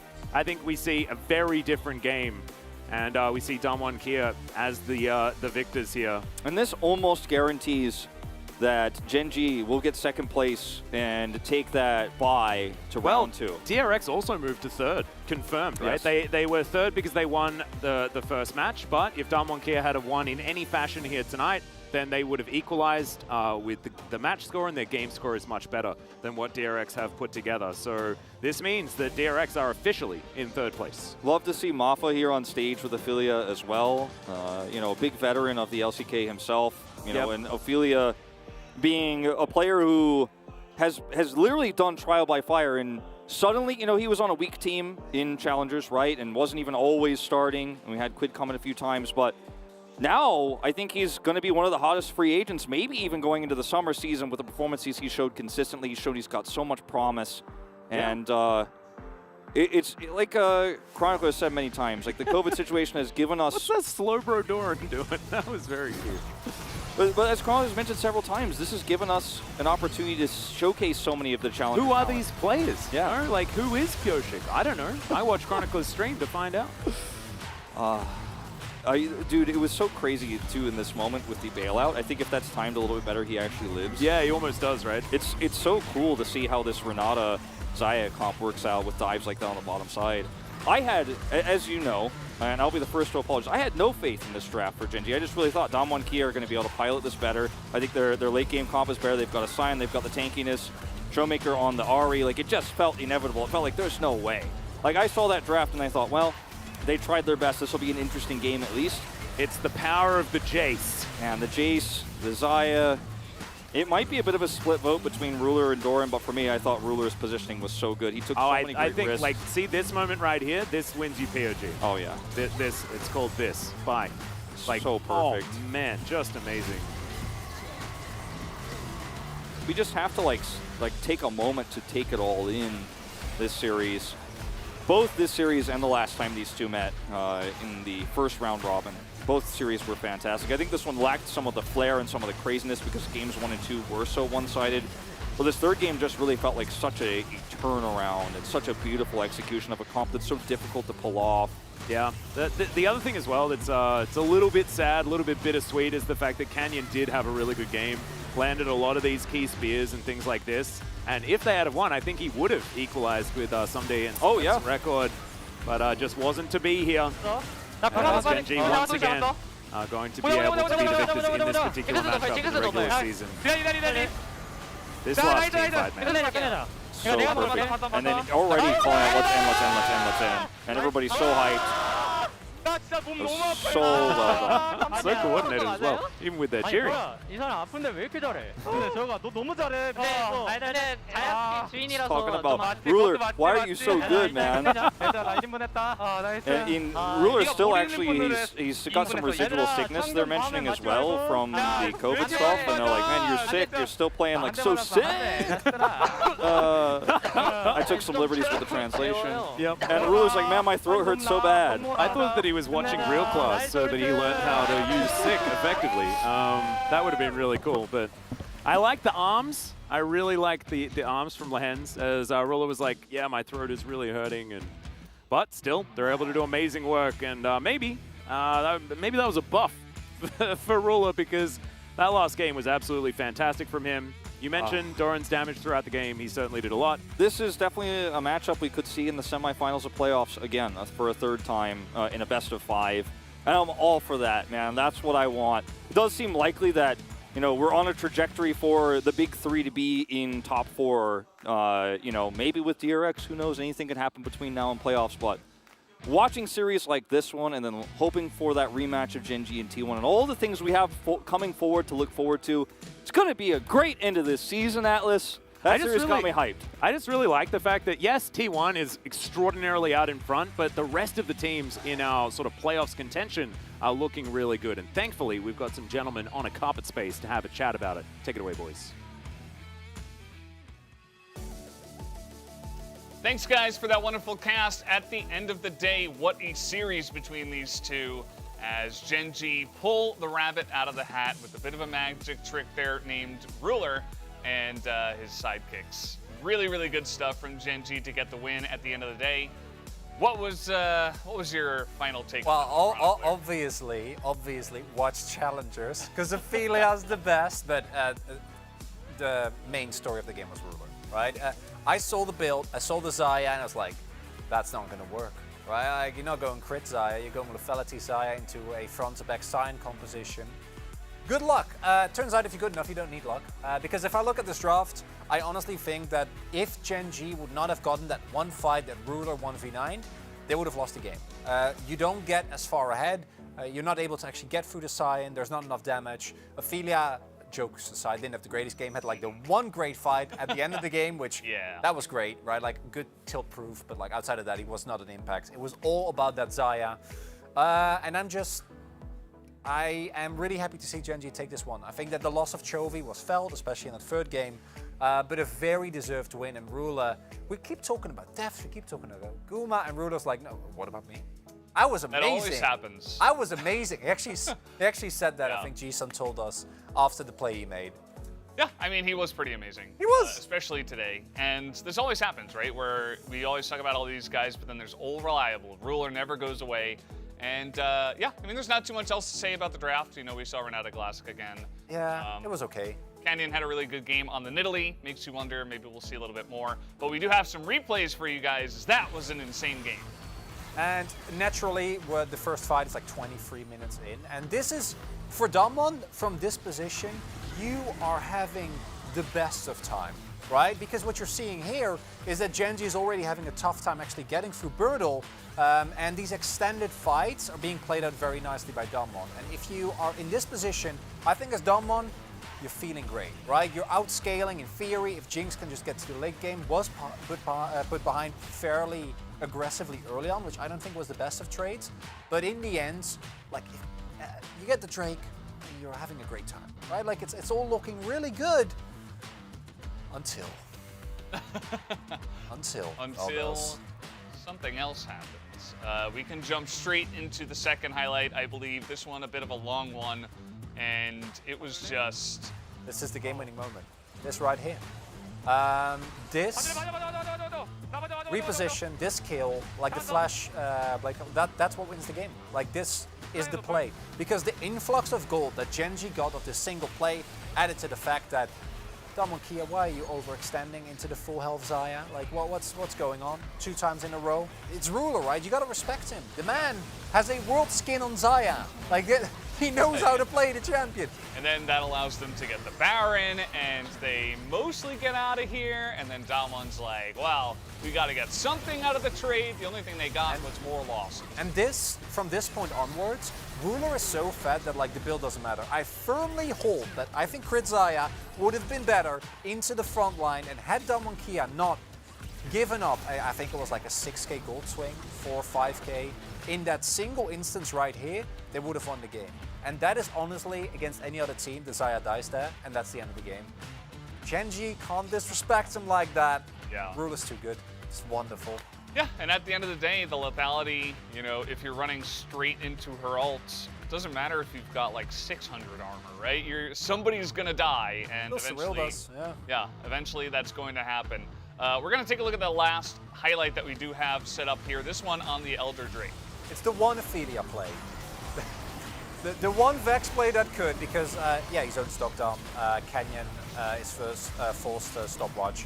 And that's the end of the fight, and that's game. But of course, again, please vote for Ruler. He won that game. Without that fight, prepare yourself. Without that fight, it wouldn't have happened. Because Ophelia, like I said, like I love challenges plays. We all know this. He had one good play. Outside of that, he was kind of a liability. Yeah, absolutely. Well, guys, we are going to take a look at the player of the game. Let's see who does pick it up, as Ruler will pick it up 6-0-6. And, I mean, like you said, he makes that one play, essentially checks himself off in the POG box just with that. But it wasn't just that one play. It was his insane stability and consistent play throughout the entire game. Just played exceptional, I think. Also there, hovering the Samsung Galaxy logo. This is a Mad Movie play. You know, this is a give this man a million views clip kind of play. Because I can't keep reiterating this enough. Damwon Kia, I agree with the casters. I think they had a better draft. I think that this would have been an incredibly tough game for Genji had they not won that one fight at that crucial point in the game. Cyan out skills, Jinx just hits her free item power spike and gets her freely front to back. Anyway, what's your thought on that, Valdez? I don't even... I don't know. What? I think maybe we were watching different games. Anyway, guys, we do have the interview ready. I'm going to hand it over to Ji-sun for the translation. Thank you very much, guys. This is Ji-sun for the POG interview translation. We're here joined by Roller Peanut from Genji, the OG 2019 Genji players. And with this victory, you guys are now having 99% of chances of making it to second place. So yeah, it was a very close series, you know, pretty dicey, but I'm happy that we were able to secure a victory in the end. And even though we didn't play the full roster, the main roster, I'm happy that we were able to take down one of the strong teams, Damwon Kia. And welcome back, Ruler. How was today's series? First off, my teammates did a fantastic job. So even though I was feeling a bit sick, you know, we were able to win. It's a big relief. Yeah, I heard that you are not fully recovered yet, and the fans are also so worried for you. How are you feeling these days? It's getting slowly better, but still. Yeah, I think I need some more time. And wish you a very quick recovery for Ruler. So today, this was Ophelia's first LCK mid debut series. And we could see that, you know, you were playing around him for the rookie player. So what kind of advice did you give for Ophelia? I mean, he already won the previous series, and when we get to play together, he doesn't really get nervous. So I didn't really have to teach him a lot of stuff. He did everything so well by himself, and also we were making great calls as a team, so we were able to grab this victory. So any message over to Ophelia, who filled Chovi's shoes, and also any message over to the Chovi as well, who's watching this game? I mean, he did a fantastic job, so I was like, wait, we had this kind of a talented player? Not only him, but also, you know, other challenges players who subbed in for the emergency call-up. So I want to say thank you for all the players on the Genji squad. And Peanut, I think you were able to outplay Canyon in the jungle. So what was the process of getting ready for this particular series against the POG leader, Canyon? I prepared something special, a couple of stuffs, but Showmaker was so good at blocking those attempts. So I was like, oh, that's a bummer. He's definitely so good. So today, but I think I did play so well, so I'm so satisfied right now. I'm so happy. I have a question about the draft. So Xin Zhao was available but ignored by both sides. So I feel like he is slowly losing the priority in pick and ban. So what's your thought on that champion? I think Xin Zhao is still very decent, you know, but still he also has some limits. So when I get to play Xin Zhao, I'm like, if I were playing something else, I could have been more proactive, but this champion definitely has some limits. So I do not really prefer that champion these days, and also other players kind of agree with that as well. Speaking of draft, so you guys last pick support, and we saw a green on Lihan's face, and he locked in Renata. So, I mean, in scrims, we only played Renata once, so I was concerned for sure. But the result of that one game was pretty good. So, because we were not playing our main roster, we wanted to kind of try this out, give it a shot, and we were just on board with that plan. Ruler, what about you? What do you think of this pick as a support role? I was pretty vocal about this pick, you know. I thought this was pretty good, but I'm not sure it's really that good. But still, she's strong in laning phase. Your next opponent is Hana Life Esports. What's your mindset for that series? Joby will be back in that series, so I hope we can, play really well. And I think this is the start of us preparing for the playoffs as well. So I hope we can all take care of ourselves and come back stronger. And Roller, what about you? A quick answer, please. I hope to become. I want to come back kind of healthier, stronger in that series. And looking forward to your support. And when I got, COVID, a lot of fans are sending me nice messages, so I want to say thank you for the support, and I will become a stronger ruler. And this will be the end of the interview from Peanut Ruler from Gen G, and I'm going to pass it back to Valdez and Chronicler. Thank you. Thank you, Ji-sun, once again for the awesome translation there. As we are going to take a look at the standings actually after this one, and as the casters did mention, this does mean that DRX do stay in that third place spot, and Gen G get a really nice lead here. Very well deserved for Gen G, even with the adversity that they faced. Losing out on Chovy, who, especially on paper, should be such a pivotal part of this matchup. What Gen G showed here is something similar to what T1 has shown us throughout the entire split, and that's that if someone isn't having the best game, the rest of the team can step up, and that's really important as we get closer and closer to playoffs. For DAMWON, it's another 2-1 loss. Maybe in best of fives, you will get the 2-3. But during the split, just a little bit too much. We'll see. We'll see how that goes. But tomorrow, guys, will be a nice Thursday. We got Hama Life Esports up against KT Roaster. And then, of course, Fred Brion up against Liv Sandbox. Should be an interesting one to kind of round out the bottom side of the bracket and see where everybody lands. Very important for playoffs. A lot of these teams technically still have a chance, but you got to win every single map. Yeah, it's going to be fighting tooth and nail tomorrow. It's going to be pretty insane, so make sure you don't miss it, guys. But that's going to do it for us here on the LCK. Everybody have a great night.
Standing on the edge of this big love. I'm not looking down, baby, I'm ready to jump. Baby, I'm ready to jump. I never believed love could set me